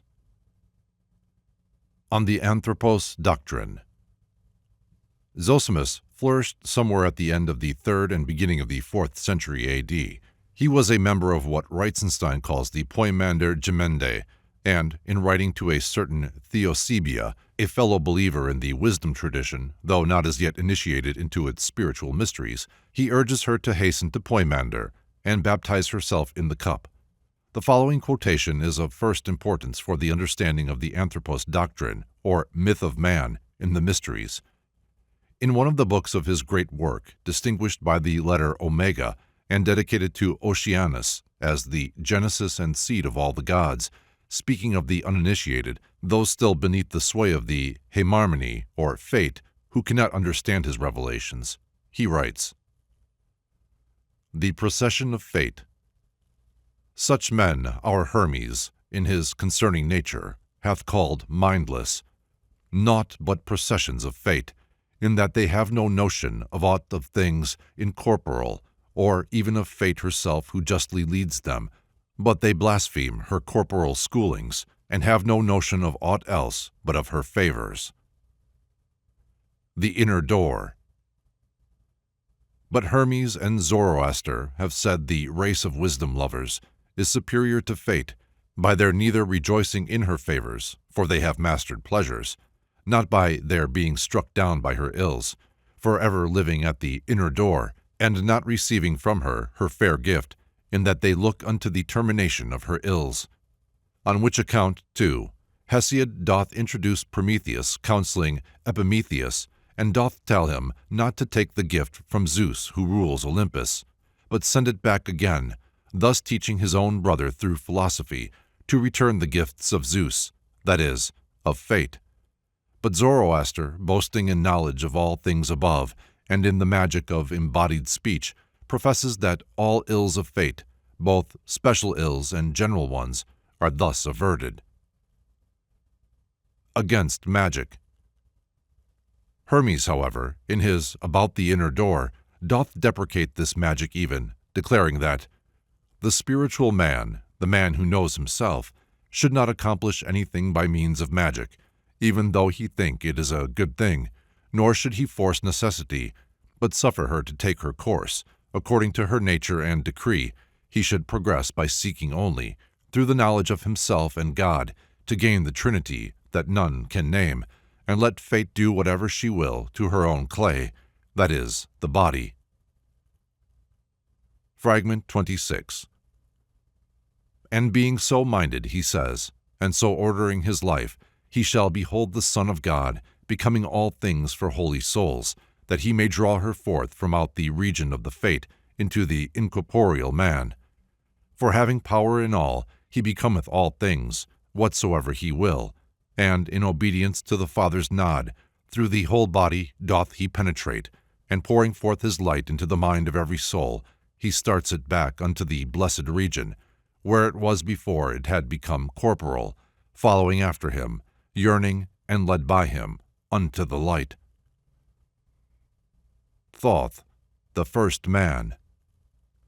And there shall it see the picture that both Bittos hath described, and thrice great Plato, and 10,000 times great Hermes, for Thoth translated it into the first sacred tongue. Thoth, the first man, the interpreter of all things which exist, and the name-maker for all embodied things. The libraries of the Ptolemies. The Chaldeans and Parthians and Medes and Hebrews call him Adam, which is by interpretation virgin earth, and blood-red earth, and fiery earth, and fleshly earth, and these indications were found in the book collections of the Ptolemies, which they stored away in every temple, and especially in the Serapeum, when they invited Asenus, the chief priest of Jerusalem, to send a Hermes, who translated the whole of the Hebrew into Greek and Egyptian. So the first man is called by us Thoth, and by them Adam, not giving his true name in the language of the angels, but naming him symbolically according to his body, by the 4 elements or letters out of his whole sphere, whereas his inner man, the spiritual, has also both an authentic name and one for common use. Nicotheus. His authentic name, however, I know not, owing to the so long lapse of time. For Nicotheus, who is not to be found alone, doth know these things. But that for common use is man, Phos, from which it follows that men are called Photis. From the Book of the Chaldeans. When Light Man, or Phos, was in paradise, expiring under the presence of fate, they persuaded him to clothe himself in the atom they had made, the atom of fate, him of the 4 elements, as though they said being free from her ills and free from their activities. And he, on account of this freedom from ills, did not refuse, but they boasted as though he had been brought into servitude to them. For Hesiod said that the outer man was the bond by which Zeus bound Prometheus. Subsequently, in addition to this bond, he sends him another, Pandora, whom the Hebrews call Eve. For Prometheus and Epimetheus are one man, according to the system of allegory, that is, soul and body. Man, the mind. And at one time he bears the likeness of soul, at another of mind, at another of flesh, owing to the imperfect attention which Epimetheus paid to the counsel of Prometheus, his own mind. For our mind saith. Fragment 27. For that the Son of God, having power in all things, becoming all things that he willeth, appeareth as he willeth to each. Yea, unto the consummation of the cosmos will he come secretly, nay, openly associating with his own, counseling them secretly, yea, through their minds, to settle their account with their atom, the blind accuser, in rivalry with the spiritual man of light. The counterfeit daemon. And these things come to pass until the counterfeit daemon come, in rivalry with themselves, and wishing to lead them into error, declaring that he is Son of God, being formless in both soul and body. But they, becoming wiser for contemplation of him, who is truly Son of God, give unto him his own atom for death, rescuing their own light spirits for return to their own regions, where they were, even before the cosmos existed. And it is the Hebrews alone and the sacred books of Hermes which tell us these things about the man of light and his guide, the Son of God, and about the earthy atom and his guide, the counterfeit, who doth blasphemously call himself Son of God, for leading men astray. But the Greeks call the earthy atom Epimetheus, who is counseled by his own mind, that is his brother, not to receive the gifts of Zeus, nevertheless being both deceived and repenting, and seeking the blessed land. But Prometheus, that is the mind, interprets all things and gives good counsel in all things to them who have understanding and hearing, but they who have only fleshly hearing are processions of fate. His advice to Theosebia. To the foregoing we may append a version of Zosimus's advice to the lady Theosebia, to which we have already referred, as offering an instructive counterpart to Corpus Hermeticum 13:14, after a sally against the false prophets, through whom the daemons energize, not only requiring their offerings, but also ruining their souls, Zosimus continues, "But be not thou, O lady, thus distracted, as to, I bathe thee in the actualizing rites, and do not turn thyself about this way and that in seeking after God, but in thy house be still, and God shall come to thee, he who is everywhere, and not in some wee spot, as are daemonian things. And having stilled thyself in body, still thou thyself in passions too, desire and pleasure, rage and grief, and the 12 fates of death. And thus set straight and upright, call thou unto thyself divinity, and truly shall he come, he who is everywhere and yet nowhere. And then without invoking them, perform the sacred rites unto the daemons, not such as offer things to them and soothe and nourish them, but such as turn them from thee and destroy their power, which Mambres taught to Solomon, king of Jerusalem, and all that Solomon himself wrote down from his own wisdom. And if thou shalt effectively perform these rites, thou shalt obtain the physical conditions of pure birth, and so continue till thou perfect thy soul completely. And when thou knowest surely that thou art perfected in thyself, then spurn from thee the natural things of matter, and make for harbor in Poemander's arms, and, having doused thyself within his cup, return again unto thine own true race." This was how Zosimus understood the teaching of the Trismegistic tradition, for he had experienced it. 2. Iamblichus. Abamon the Teacher. The evidence of Iamblichus is of prime importance, seeing that it was he who put the later Platonic school, previously led by the purely philosophical Ammonius, Plotinus, and Porphyry, into conscious touch with those centers of gnosis into which he had been initiated, and instructed it especially in the wisdom of Egypt in his remarkable treatise generally known by the title On the Mysteries. The authorship of this treatise is usually disputed, but as Proclus, who was in the direct tradition, attributes it to Iamblichus, the probabilities are in favor of its authenticity. Iamblichus writes with the authority of an accredited exponent of the Egyptian wisdom as taught in these mysteries, and under the name of Abamon, the Teacher, proceeds to resolve the doubts and difficulties of the school with regard to the principles of the sacred science as formulated by Porphyry. Iamblichus begins his task with these significant words: Hermes, the Inspirer. Hermes, the god who is our guide in sacred sermons, was rightly held of old as common to all priests, and seeking that it is he who has in charge the real science about the gods, he is the same in all our sacred sermons, and so it was to him that our ancestors attributed all the discoveries of their wisdom, attaching the name of Hermes to all the writings which had to do with such subjects. And if we also enjoy that share of this God which has fallen to our lot, according to our ability to receive him, thou dost well in submitting certain questions on theology to us priests, as thy friends, for their solution. And as I may fairly suppose that the letter sent to my disciple, Anabo, was written to myself, I will send thee the true answers to the questions thou hast asked.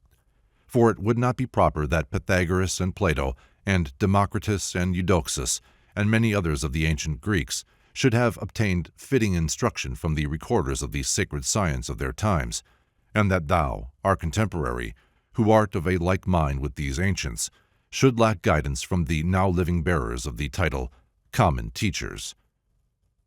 From the above important passage, we learn that among the Egyptians, the books which dealt technically with the science of sacred things, and especially with the science of the gods, that is to say, with the nature of the hierarchy from man upwards to the supreme ruler of our system, were regarded as inspired. The ray of the spiritual sun which illumined the sacred science was distinguished as a person, and this person, because of a partial similarity of attributes, the Greeks had long identified with their god Hermes. He was common to the priests of the sacred science, that is to say, it was this special ray of the spiritual sun which illumined their studies. Not, however, that all were equally illumined, for there were many grades in the mysteries, many steps up the holy ascent to union with deity. Now the rays of the spiritual sun are really one light, polarized variously by the spheres of which we have heard so much in the Trismegistic treatises. These rays come forth from the Logos, and each illuminates a certain vision of the whole hierarchy of beings from the Logos to man, and characterizes further the lower kingdoms, animals and plants and minerals. Hence, for instance, among animals we get the ibis, the ape, and the dog as being especially sacred to Thoth or Hermes. Those of the Hermaic nature. Among men generally, also, there are certain whose characteristics are of a Hermaic nature. The more evolved of these are adapted to certain lines of study and research, while again among those few of these who are beginning to be really conscious of the science of sacred things, that is to say, among the initiated students or priests, the direct influence of this ray or person begins to be consciously felt by each, as Iamblichus says, according to his ability, for there are still many grades. Now the peculiar unanimity that prevailed in these strictly hierarchical schools of initiation, and the grand doctrine of identification that ran throughout the whole economy, whereby the pupil became identified with the master when he received his next grade of initiation, and whereby his master was to him the living symbol of all that was above that master, that is to say, was Hermes for him, in that he was the messenger to him of the word, and was the channel whereby the divine inspiration came to him, rendered the ascription to Hermes of all the sacred scriptures, and, as the sermons of initiation, a very natural proceeding. It was not the case of a modern novel writer taking out a copyright for his own precious productions, but simply of the recorder, scribe, or copyist of the sacred science handing on the tradition. As long as this was confined to the disciplined schools of the sacred science, it was without danger, but when irresponsible people began to copy a method to whose discipline they refused to submit for purposes of edification, and so appended the names of great teachers to their own lucubrations, they paved the way for that chaos of confusion in which we are at present stumbling. The Books of Hermes. Towards the end of his treatise, Iamblichus, in treating of the question of the innumerable hierarchies of being and their subhierarchies, says that these are so multiplex that they had to be treated by the ancient priests from various aspects, and even among those who were wise in great things, in his own time, the teaching was not one and the same. The main states of being were completely set forth by Hermes in the 20,000 books, as Seleucus writes, or in the 36,525, as Manetho relates, while the substates are interpreted in many other writings by the ancients, some of them subdividing, some of the substates, and others. At first sight, it would seem that we are not to suppose that it took 20,000 volumes to set forth the main outlines of the cosmic system. Iamblichus would seem to mean that in the library or libraries of the books treating of the sacred science, the general scheme of the cosmos was set forth, and that the details were filled in very variously by many writers, each according to the small portion of the whole he had studied or speculated on. As to the number of books, again, we should not be dismayed when we reflect that a book did not mean a large roll or volume, but a division or chapter of such a roll. Thus we read of a single man composing no less than 6,000 books. But on further reflection, this view does not seem satisfactory. The ghost of the very precise number, 36,525, which Iamblichus substitutes from Manetho for the vague total 20,000 of Seleucus, refuses to be laid by such a weak-kneed process. We see at once that 365 days is a very close approximation to the length of the solar year. We know further that 36,525 years was the sum of 25 Sotheic cycles. 1,461 times 25 equals 36,525, that most sacred time period of the Egyptian secret astronomy, which was assigned to the revolution of the zodiac, or the Great Year. Now, supposing after all that Iamblichus does mean that Hermes actually did write the scheme of the cosmos in 36,525 books or chapters, and supposing further that these chapters were not written on papyrus, but in the heavens, and supposing still further that these chapters were simply so many great aspects of the real sun, just as the 365 days were but aspects of the physical sun, in such case, the above favorite passage, which every previous writer has referred to actual books superscribed with the name of Hermes, and has dragged into every treatise on the Hermetic writings, will in future have to be removed from the list, and one of the functions of the real Hermes, the initiator and recorder, will become apparent to those who are wise in greater things. The monad, from the one. In the next chapter, after first speaking of the God over all, Iamblichus refers to the Logos, the God of our system, who he calls God of gods, the monad from the one, prior to being and the source of being, and then continues, For from him cometh the essence of being and being, wherefore he is called Father of being.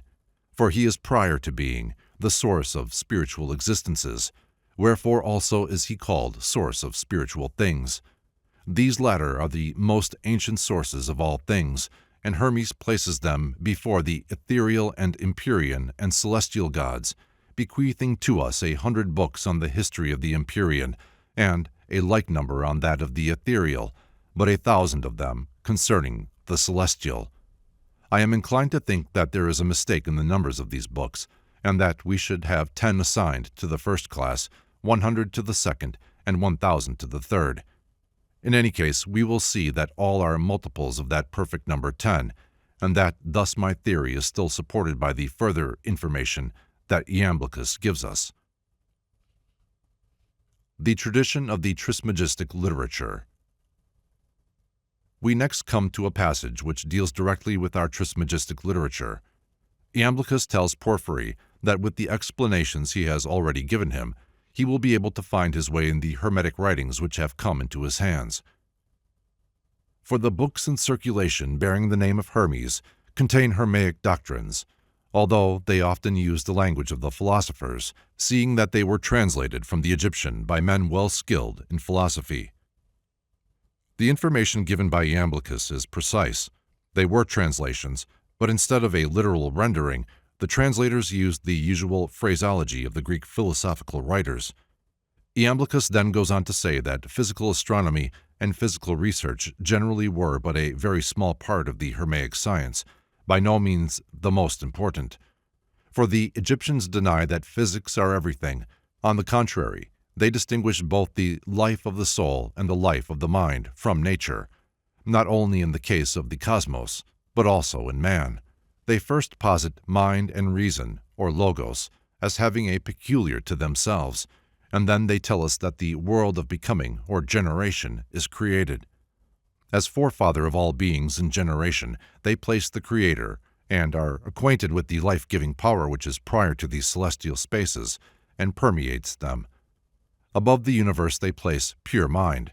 This, for the universe as a whole, is one and undivided, but it is variously manifested in these several spheres, and they do not speculate about these things with the unassisted reason, but they announce that by the divine art of their priestly science, they reach higher and more universal states of consciousness above the 7 spheres of destiny, ascending to God the Creator, and that too without using any material means or any other material assistance than the observation of a suitable opportunity. It was Hermes who first taught this path, and Bytis, the prophet, translated his teachings concerning it for King Ammon, discovering them in the inner temple in an inscription in the sacred characters at Sais in Egypt. From these writings it was that Bytis handed on the tradition of the name of God as that which pervadeth the whole universe.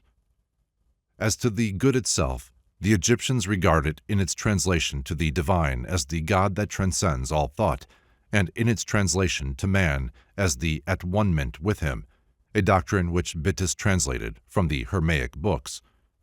From these 2 passages we learn that the ancient doctrine of Hermes concerning the path, which is the keynote of our Trismegistic tracts, was to be found either in inscriptions in the sacred script in the secret chambers of the temples, into which no uninitiated person was ever permitted to enter, or in books, also in the sacred script, that these had never been translated until the reign of King Ammon. But what are we to understand by translated? Into Greek? Not necessarily, but more probably interpreted from the hieroglyphic symbols into the Egyptian vernacular and written in the demotic character. The term used clearly bears this sense, whereas if translation from Egyptian into Greek had been intended, we should presumably have had the same word employed which Iamblichus uses when speaking of the Hermetic books that had been read by Porphyry. Reitzenstein, however, has apparently no doubt that the writings of Bittis were in Greek, and that these writings lay before Iamblichus and were the only source of his information, but I cannot be certain that this is the meaning of the Greek. We have rather, according to my view, probably two strata of translation, from hieroglyphic into demotic, from demotic into Greek. As to Bittis, we know nothing more definite than Iamblichus tells us. Perhaps he was the first to translate from the sacred hieroglyphs into the vulgar tongue and script, and by that we mean the first to break the ancient rule and write down in the vulgar characters those holy sermons and treatises which previously had never before been inscribed in any but the most sacred characters. We are not, however, to suppose that Bittis was the only one to do this. Now, in our Trismegistic literature, we have a deposit addressed to a King Ammon. Is it then possible that this king, whoever he was the initiator of a change of policy in the immemorial practice of the priests? It may be so, but at present we have not sufficient data to decide the point. Bittis. A further scrap of information concerning Bittis, however, may be gleaned from Zosimus, when speaking of the Logos, the Son of God, pouring his light into the soul and starting it, on its return above, to the blessed region, where it was before it had become corporeal, as described in the Trismegistic tractate entitled Concerning the Inner Door. He writes, "And there shall it see the picture that both Bittos hath described, and thrice greatest Plato, and 10,000 times greatest Hermes, for Thoth translated it into the first sacred tongue, Thoth, the first man." The identity of Bittis and Bittos is thus unquestionable. Reitzenstein, however, asserts that neither of these name forms is Egyptian, and therefore approves of the identification of our Bittis with Pittis the Thessalian of the papyri, as Dietrich has suggested. The headings of the fragments of the writings of Pittis in the papyri run: The way or method of Pittis. Pittis to King Austanes, greeting. The way of Pittis the king. Of Pittis the Thessalian. From this, Reitzenstein concludes that already in the 2nd and 3rd centuries A.D., Pittis is included among the prophetical theologi and Magians. What the precise date of these papyri may be, it is not easy to determine, but whether or not they belong to the 2nd and 3rd centuries, it is evident that Pittis was regarded as ancient and a contemporary of the Magian sage Ostanes. King, referring to a passage of the elder Pliny, which remarks on the similarity of the Magian gnosis with the druidical gnosis of Gaul and Britain, says, Pliny, by his Magica, understands the rites instituted by Zoroaster and first promulgated by Ostanes to the outer world. This Ostanes, having been military chaplain to Xerxes during his expedition to Greece. This date, if we can rely upon it, would take us back to the Persian conquest of Egypt, but what has a Thessalian Pittis to do with that? Curiously enough, also Pliny, in his 28th book, makes use of the writings of a certain Bittis of Dyrrachium, a city on the coast of Illyricum, on the Ionic Gulf, known in Grecian history as Epidamnus. All of this is puzzling enough, but whatever conclusions may be drawn from the evidence, the clearest indication is that Bittis was ancient, and therefore that whatever translating or rather interpreting there may have been, it was probably from hieroglyphic into Demotic, and the latter was subsequently further interpreted into Greek. Ostanes Asclepius. But is Ostanes the Magian sage of tradition, or may we adopt the brilliant conclusion of Maspero and equate Ostanes with Asclepius, and so place him in the same circle with Bittis, or rather see in Bittis and Asclepius? At any rate, the following interesting paragraph of Granger deserves our closest attention in this connection, when he writes, Maspero, following Goodwin, has shown that Ostanes is the name of a deity who belongs to the cycle of Thoth. His name, Isndo, was derived by the Egyptians themselves from a verb meaning to distinguish, and he was a patron of intellectual perception. As time went on, he gained in importance. Under the Ptolemies, he was often represented upon the temple walls. In Pliny, he appears as an early writer upon medicine. Some of the prescriptions quoted as from him are quite in the Egyptian style. Philo Biblius, on whom, to be sure, not much reliance can be placed, mentions a book of Ostains, the Octactuec. It is tempting to identify this with some collection as the 6 medical books which occupy the last place in Clement's list. Now Pliny, as appears from his list of authorities, does not quote Ostains directly. If we note that Democritus is mentioned by Pliny in the same context, and that Ostains is the legendary teacher of Democritus upon his journey to Egypt, we shall consider it at least probable that Pliny depends upon Democritus for his mention of Ostains. The philosopher, whose visit to Egypt may be regarded as a historical fact, would in that case be dealing with a medical collection which passes under the name of Ostains. Asclepius, who appears in the Poimander, will be the Greek equivalent of Ostains. Thus the collection of Hermes and Asclepius is analogous to the kinship of the Egyptian deities, Thoth and Yinstno. From the Hermaic Writings. That these Bittis books contain the same doctrines as our Trismegistic writings is evident from the whole treatise of Iamblichus. Iamblichus throughout bases himself upon the doctrines of Hermes, and clearly suggests that he does not owe his information to translations only, as was the case with Porphyry, but to records in Egyptian. But whether to the demotic treatises of the Bittis school or to the hieroglyphic records themselves, he does not say. That these doctrines were identical with the teachings in our Trismegistic literature requires no proof to any one who has read our treatises and the exposition of Iamblichus.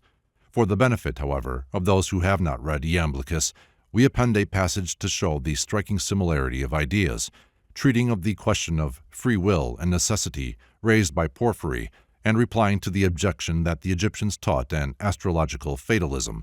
Iamblichus writes, "We must explain to you how the question stands by some further conceptions drawn from the Hermaic writings. Man has 2 souls, as these writings say. The one is from the first mind, and partakes also of the power of the Creator, while the other, the soul under constraint, comes from the revolution of the celestial spheres. Into the latter, the former, the soul that is the seer of God, insinuates itself at a later period. This then being so, the soul that descends into us from the worlds keeps time with the circuits of these worlds, while the soul from the mind, existing in us in a spiritual fashion, is free from the whirl of generation. By this, the bonds of destiny are burst asunder. By this, the path up to the spiritual gods is brought to birth. By such a life as this is that great art divine, which leads us up to that beyond the spheres of Genesis, brought to its consummation." The Cosmic Spheres. With regard to the nature of these spheres, Iamblichus shows very clearly that they are not the physical planets, as may be seen from the following passages of his De Mysteriis. With regard to partial existences, then, I mean in the case of the soul in partial manifestation, we must admit something of the kind we have above. For just such a life as the human soul emanated before it entered into a human body, and just such a type as it made ready for itself, just such a body, to use as an instrument, does it have attached to it, and just such a corresponding nature accompanies this body, and receives the more perfect life the soul pours into it. But with regard to superior existences, and those that surround the source of all as perfect existences, the inferior are set within the superior, bodies and bodiless existences, things made in their makers, and the former are kept in position by the latter enclosing them in a sphere.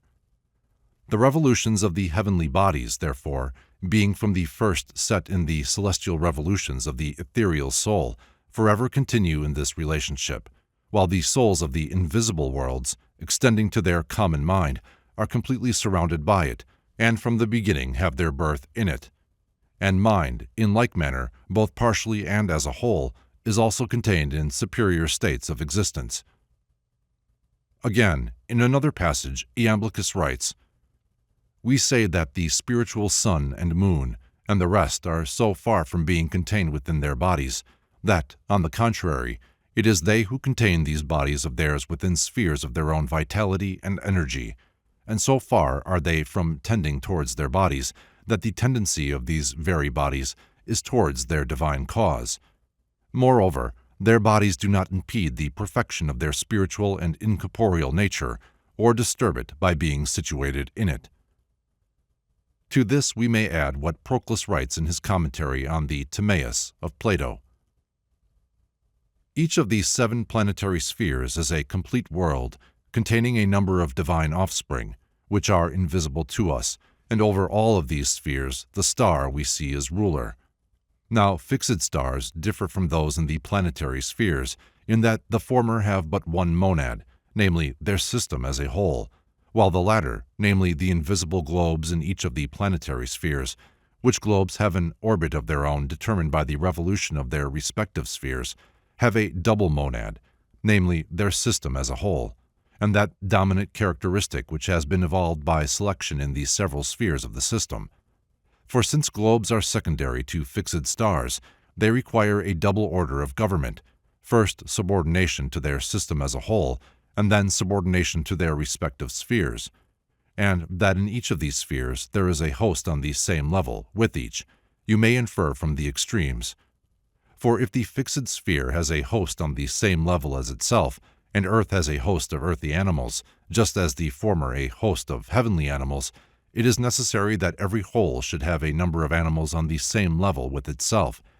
Indeed, it is because of the latter fact that they are called wholes.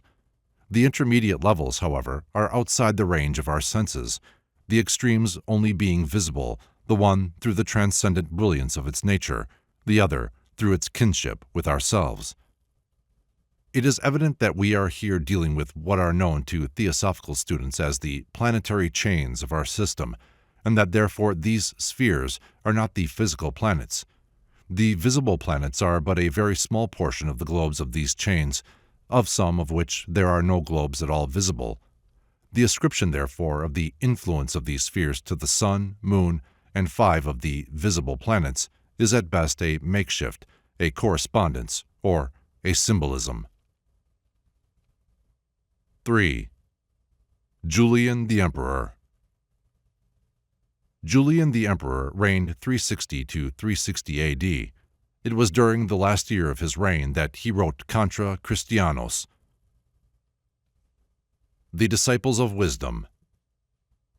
That God, however, has not cared for the Hebrews only, but rather that in his love for all nations he hath bestowed on them, the Hebrews, nothing worth very serious attention, whereas he has given us far greater and superior gifts, considering from what will follow.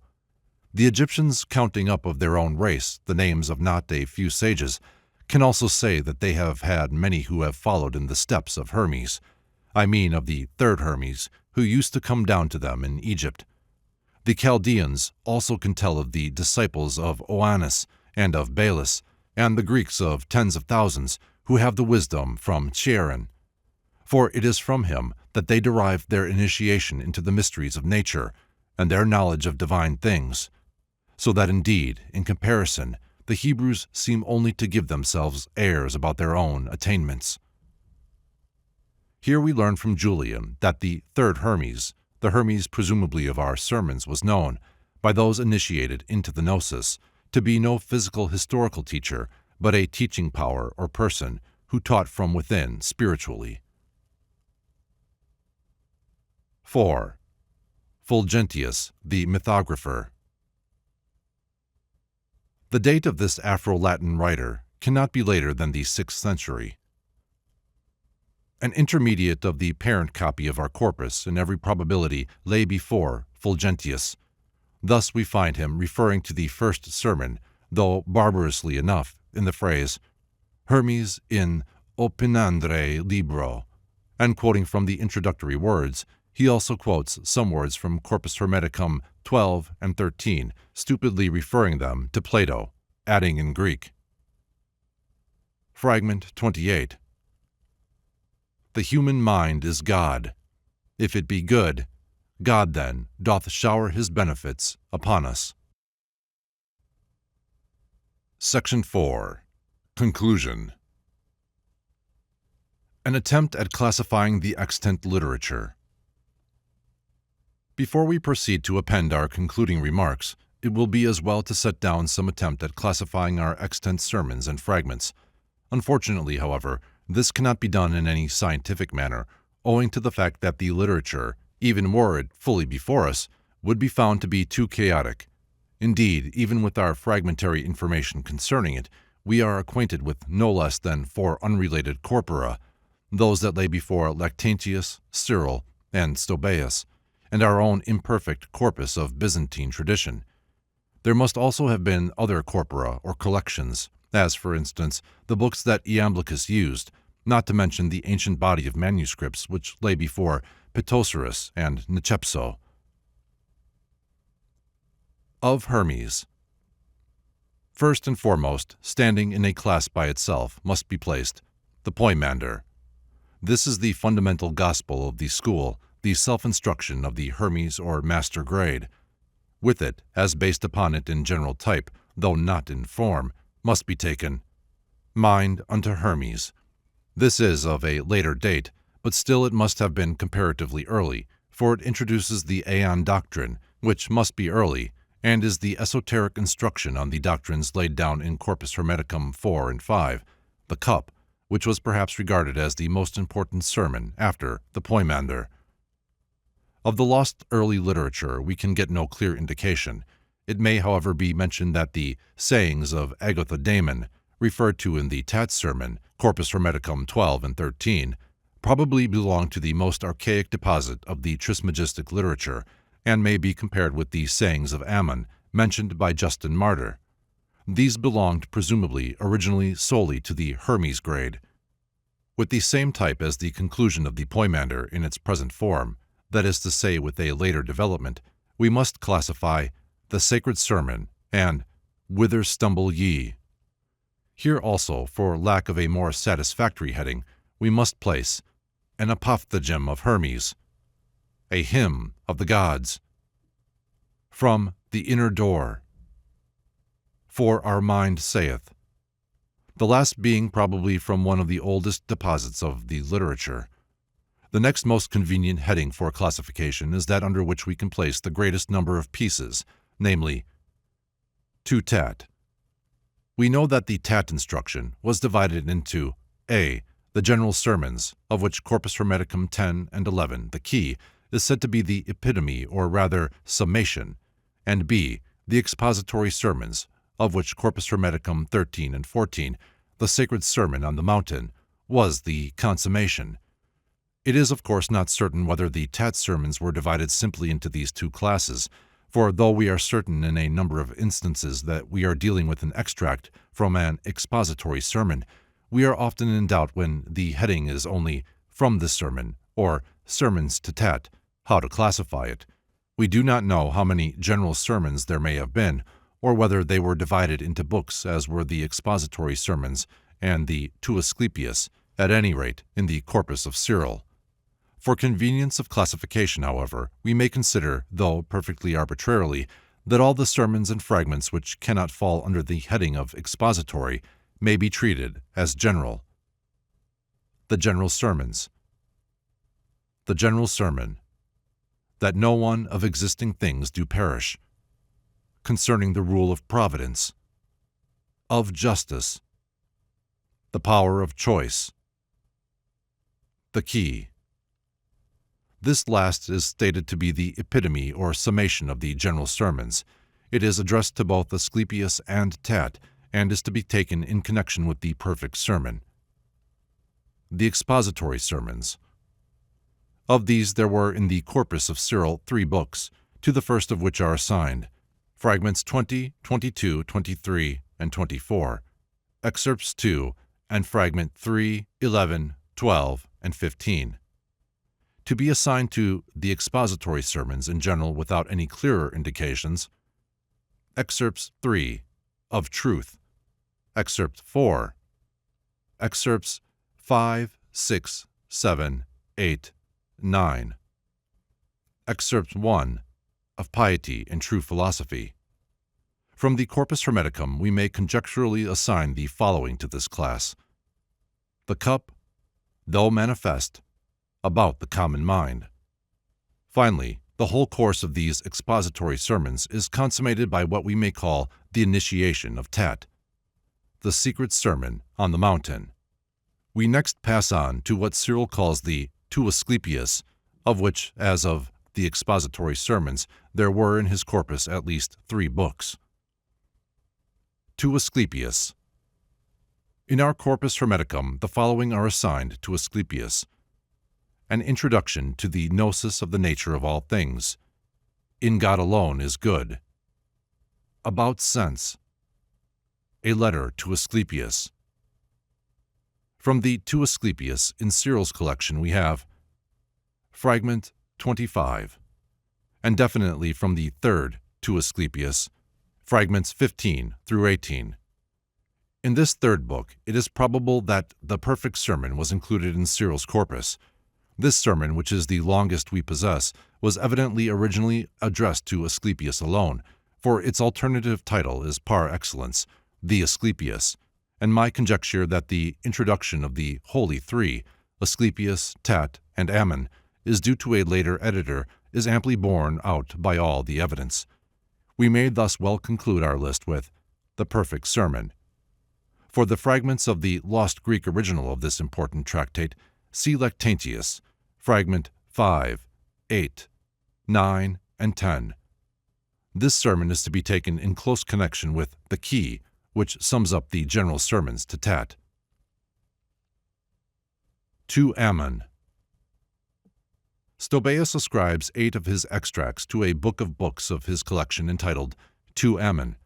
These excerpts, however, would seem to be more appropriately classified under Sermons to Tat. As, however, Johannes distinctly so describes them, we will append them here. Excerpts 12, 13. Excerpts 14 through 19, of Soul, 1 through 6.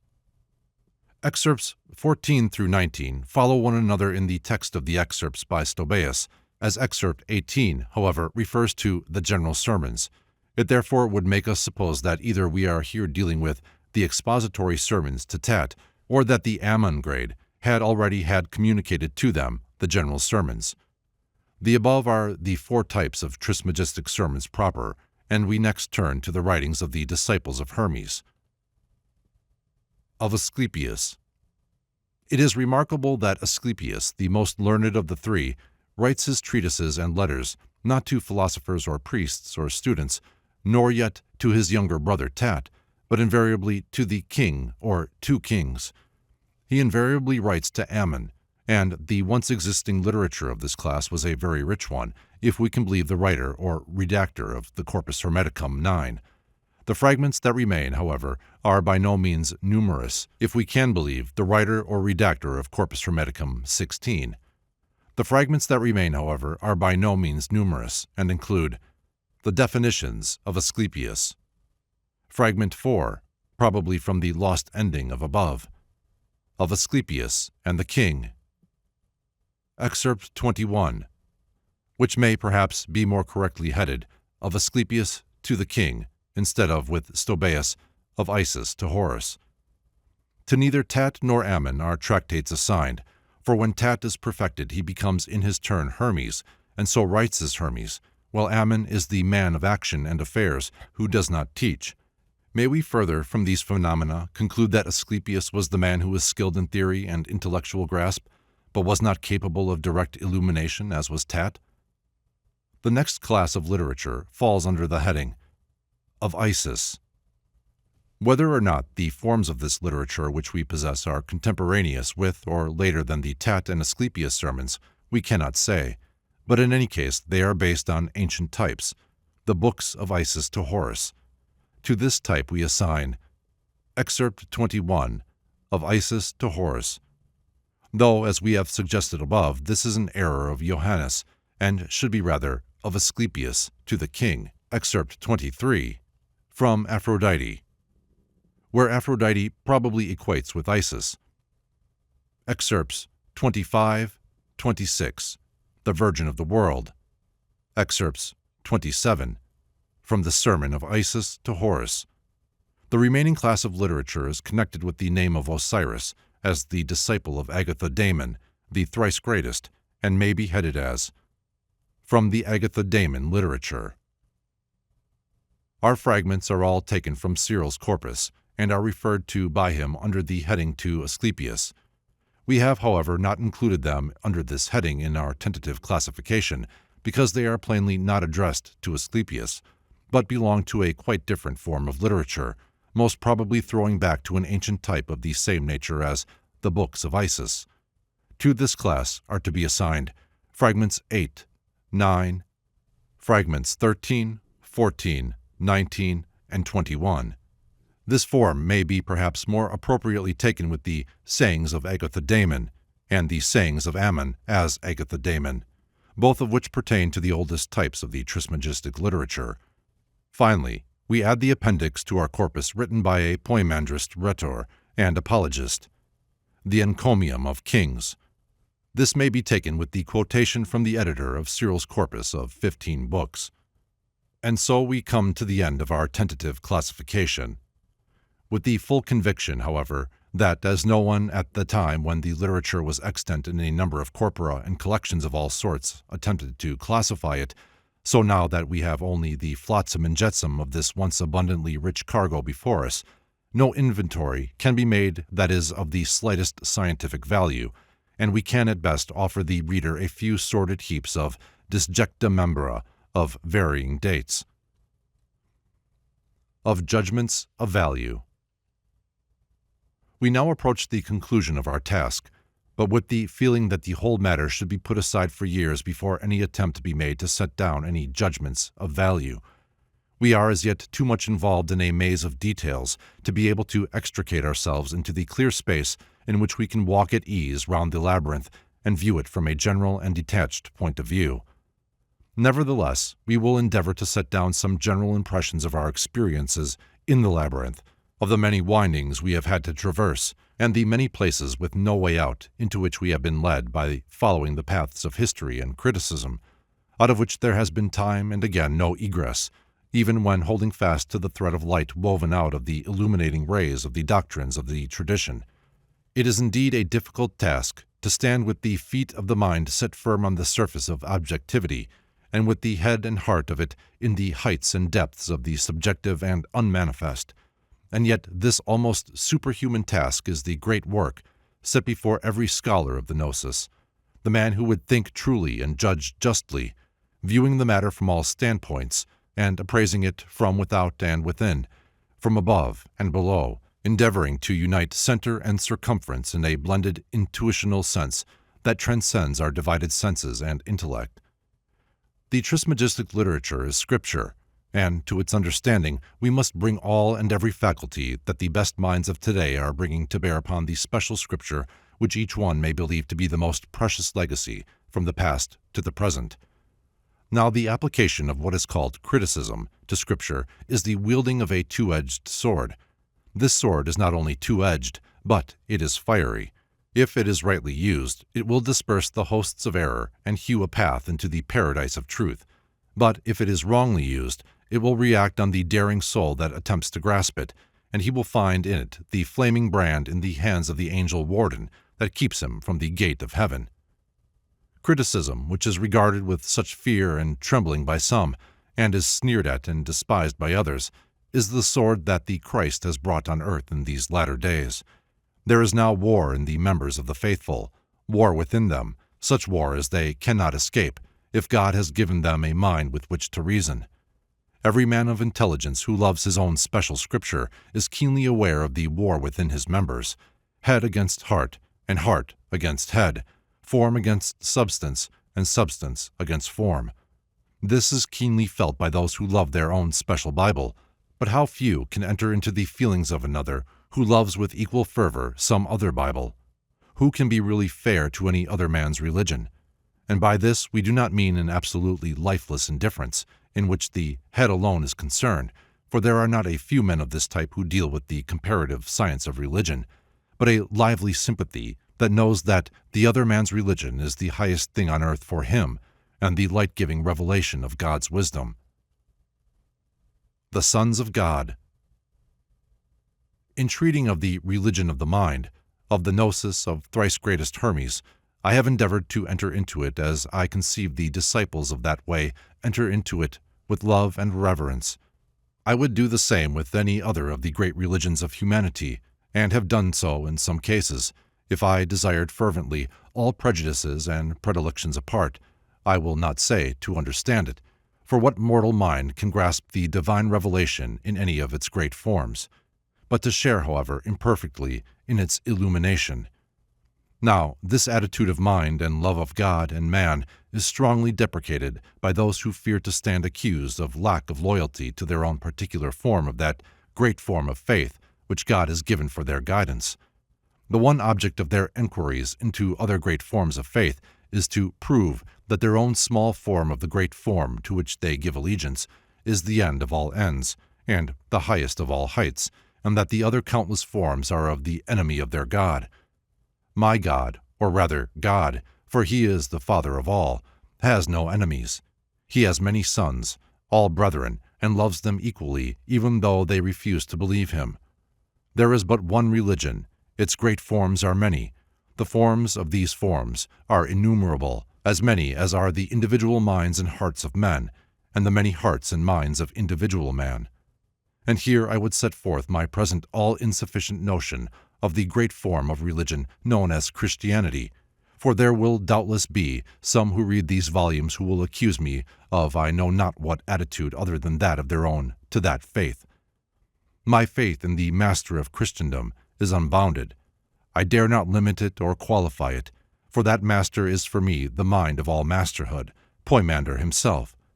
For how can any small mind of man dare to limit the illimitable, the mystery of all mysteries, that enfolded Jesus the Christ, and Gautama the Buddha, and Zoroaster the mage, and Lao Tse the sage, and Orpheus the bard, and Pythagoras the philosopher, and Hermes the Gnostic, and all and every master and master of masters? Do I detract from the transcendency of Jesus the Christ when I mention his brethren, all sons of God? I do not, for the sons of God are not separate and apart, set over one against the other. They are all one sonship of the Father, and these apparent differences must be left to those who think themselves wise enough to judge between them, instructed enough to know the within of the matter as well as the without, which in no case has come down to us in any but the most fragmentary and erroneous tradition. I do not know. I dare not judge those who are judges of the quick and dead, and so I leave this audacity to those who would forget the logos of their Savior. Judge not. If, nevertheless, I am still judged as a calumniator by some, it is but natural injustice and quite understandable. There is, however, no real injustice in the universe, and he who would be justified and rise again with Osiris must balance mortal-seeming justice and injustice to reach the true equilibrium, and so be free of mortal opinion, and stand in the hall of truth. It is to the bar of this judgment hall that all men in the last resort appeal, whether they be born Christian or Mohammedan, Brahmin or Jew, Buddhist or Taoist, Zoroastrian or pagan, or whether they be born to a manner of faith that is none of these, or to an ideal of faith that includes them all. Christianity is the faith of the Western world, the faith most suited to it in nature and in form. He who gave that faith gave in fullest abundance through many sources, and the greatest sign of his authority, his authentia, was the throwing open of some part of the age-long secret mystery teaching to the many without distinction of age, sex, class, caste, color, or nation, or of instruction. The inner doors of the temple were thrown wide open to the Amaha-Arets, but the innermost door still remains closed. For it is a door that is not man-made. It opens into the within of things, and not into some inner court of formal instruction. That door still remained naturally closed to the unworthy and unknowing, but no scribe or Pharisee of the established order of things could any longer keep the key thereof in his selfish hands. The key was given to all, but given still mystically, for it is hidden in the inner nature of each son of man, and if he seek not in himself, searching into the depths of his own nature, he will never find it. That key is the opener of the gate of the gnosis, the complement and syzygy and spouse of faith, the virile husband of the woman's side of the Christ religion. In the early days, that gnosis was given in greatest fullness. Faith there was, faith in mighty abundance, but there was also gnosis, And it was because of this gnosis, of not a few, that the faith of the many was so intense. But over these mysterious days, and the inner inworking of the mystery, a veil has been drawn to hide the holy operations from profane eyes, so that today, these many centuries after, the foolish of the faith deny there was ever a gnosis, just as their still more foolish predecessors persecuted the Gnostics of Christ and howled them down as antichrists and firstborn sons of Satan. The natural veil was thus drawn over the too bright light of the sacred marriage when heaven had kissed the earth once more. So great, then, is my faith in the authentia of the Master, so great my assurance of the wisdom of his gnosis. If this be thought calumny of his transcendency, then we are judged calumniators with Hermes, a knower of the mystery, and so complimented immeasurably beyond our deserts. Concerning dates. And now let us turn to the religion of the mind, which is also the religion of the heart. For is not Thoth Lord of the heart of man? In the first place, we have endeavored faithfully to investigate every statement or suggestion that can be thought to be indicative of date, and we have not succeeded in any single instance in fixing a precise date for any sermon or fragment. What, however, we have been able to do is to clear the ground of many false opinions and show the insecurity, if not the absurdity, of any attempt at precision. Every hypothesis of precision of date, when that hypothesis has favored a late date for any sermon, has broken down. Whenever there has been a clearer indication, as, for instance, in the case of the shepherd of Hermes and the poimander of Hermes, it has thrown the time period backwards and not forwards. What has been proved, and amply proved, however, is that our literature goes back in an unbroken tradition of type and form and content to the earliest Ptolemaic times. The earliest forms of this literature are lost, but clear records of its nature remain. Of the extant literature there are specimens of varying date, though how they should be ordered is by no means clear. What, however, is clear is that some of our documents are at least contemporaneous with the earliest writings of Christianity. In the Prolegomena, we have established an unbroken line of tradition in which gnosis and mystery teaching have been handed down through pre-Christian, pagan, and Jewish, and through Christian hands. We have further shown that the gnosis of our Trismegistic documents is a simpler form than that of the great doctors of the Christianized gnosis, Basilides and Valentinus, who flourished in the first quarter of the 2nd century. The earlier of our sermons, therefore, represent one of the main streams, perhaps the mainstream, of the unchristianized gnosis. We have further shown that, together with many other schools, both our poimandrists and the writers of the New Testament documents use a common theological or theosophical nomenclature and have a common body of ideas.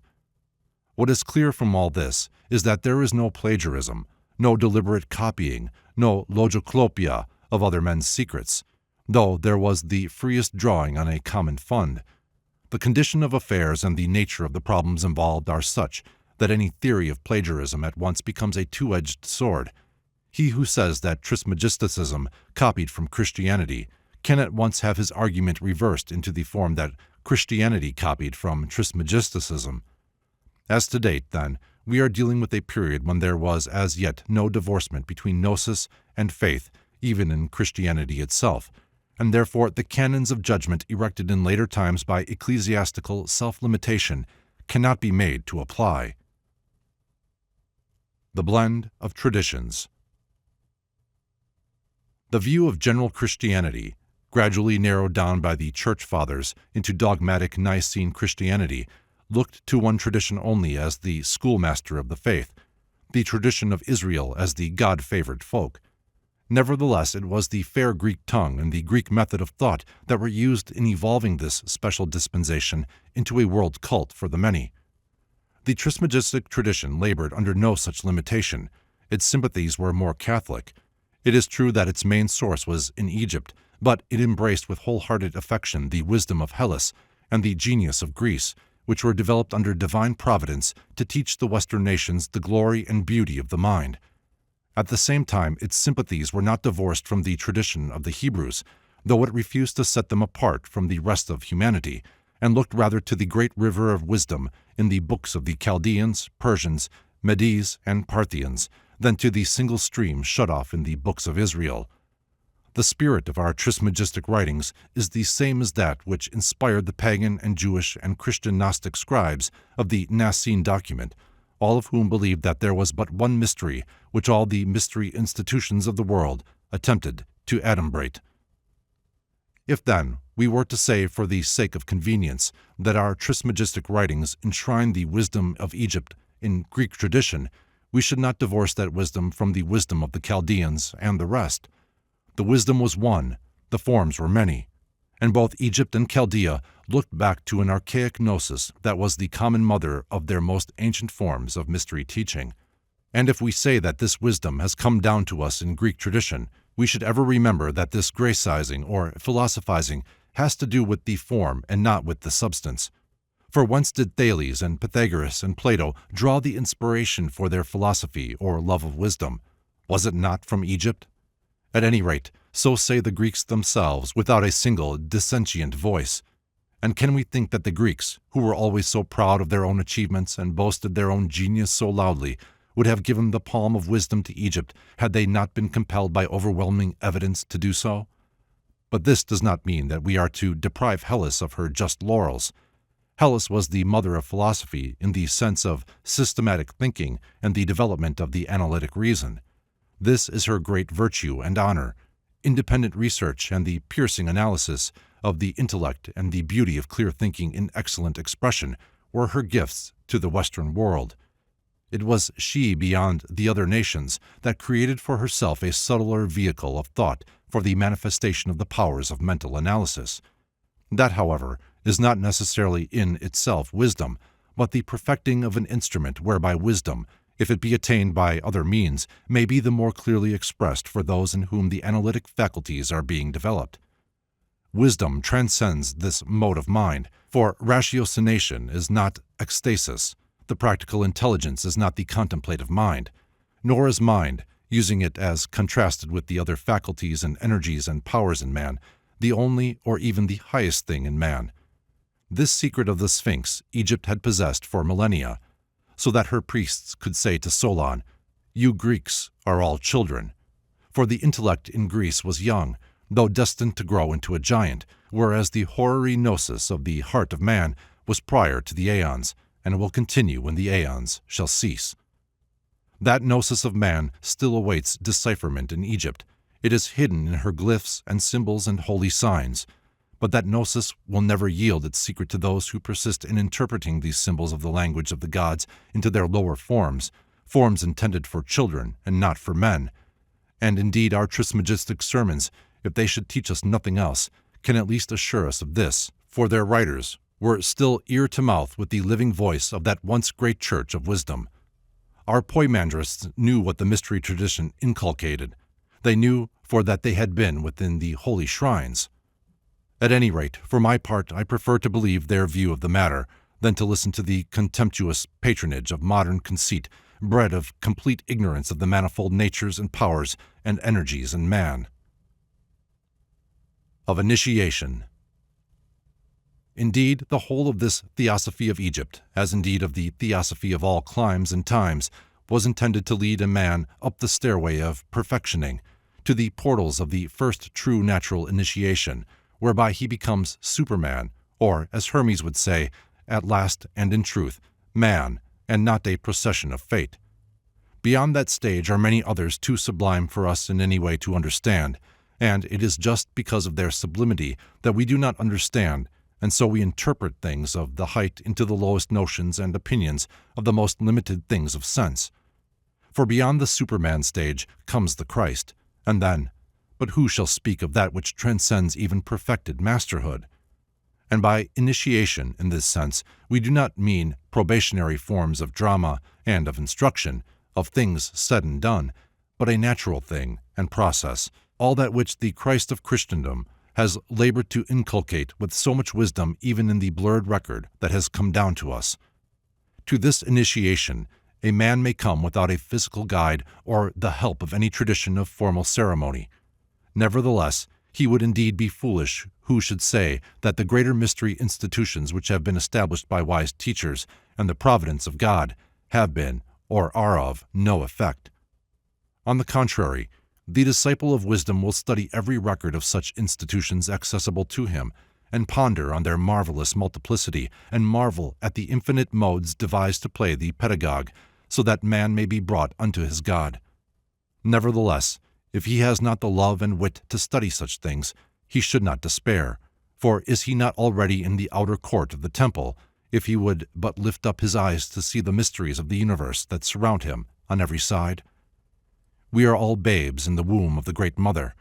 How long we continue as babes, as embryos, remains for each of us to decide. For in this birth the mother alone cannot bear all the pains of labor. We too must help, and strive and struggle and dare to breathe within her holy womb, so as to accustom our dead lungs to expand, before the great birth can be accomplished, and we can at length walk forth into the inner world, erect upon our feet, and draw in at every pore and in every atom its pure air without fear.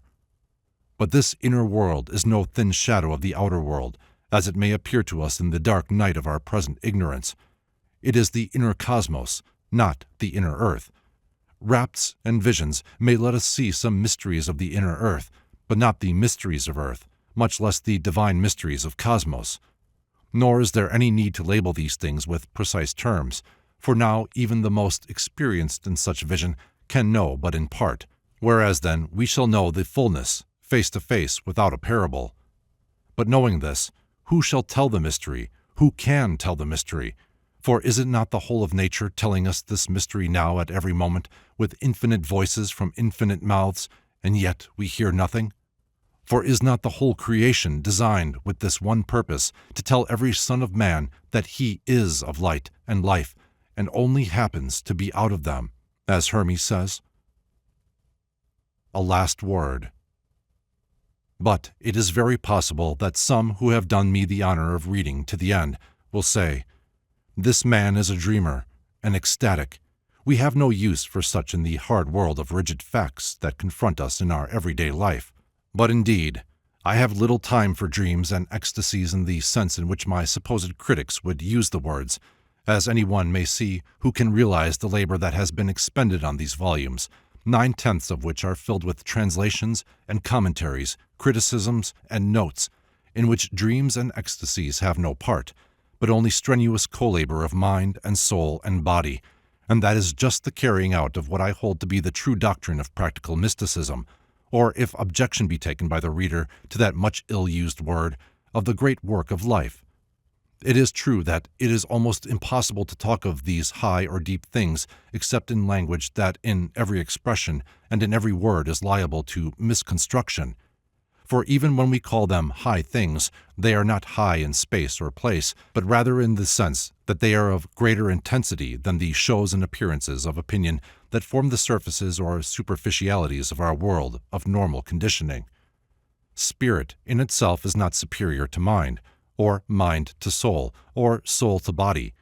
Each and all must work together to their proper dignity, nature, and energy, in perfect equilibrium in the perfect man. They are not descending degrees of some one thing, but are mutually, in some mysterious way, all aspects of one another. For should we regard them as quantitatively distinguished solely, then we should be looking at them from the point of view of divided body alone. Or should we regard them as qualitatively distinguished, then we should be looking at them from the point of view of separated soul alone. Or should we regard them as logically distinguished, then we should be regarding them from the standpoint of the formal reason solely. While if we should look at them as wholes monadically and synthetically, we should be regarding them from an abstract and not a vital viewpoint. Nevertheless, they are all each of other, the same in difference and different in the same. Their source and middle and their end is man, and man alone can reach unto the gnosis of God. And therefore we may conclude with the daring counsel given unto Hermes by the mind, a doctrine fit for men. If then thou dost not make thyself like unto God, thou canst not know him, for like is knowable to like alone. Make thou thyself to grow to the same stature as the greatness which transcends all measure. Leap forth from every body, transcend all time, become eternity, and then shalt thou know God. Conceiving nothing is impossible unto thyself. Think thyself deathless and able to know all all arts, all sciences, the way of every life. Become more lofty than all height, and lower than all depth. Collect into thyself all senses of all creatures, of fire and water, dry and moist. Think that thou art at the same time in every place, in earth, in sea, in sky, not yet begotten, in the womb, young, old, and dead, in after-death conditions. And if thou knowest all these things at once, times, places, doings, qualities, and quantities, thou canst know God. This is the straight way, the good's own path, the ancient road. If thou but settest thy foot thereon, 'twill meet thee everywhere, 'twill anywhere be seen, both where and when thou dost expect it not, waking, sleeping, sailing, journeying, by night, by day, speaking and saying naught, for there is naught that is not image of the good. And so for the present writing we bid farewell to thrice-greatest Hermes and the teachings of his mind, the shepherd of all men, with heartfelt thanks that by the mercy of God the echo of his voice has come to us across the ages and bidden us once more, remember.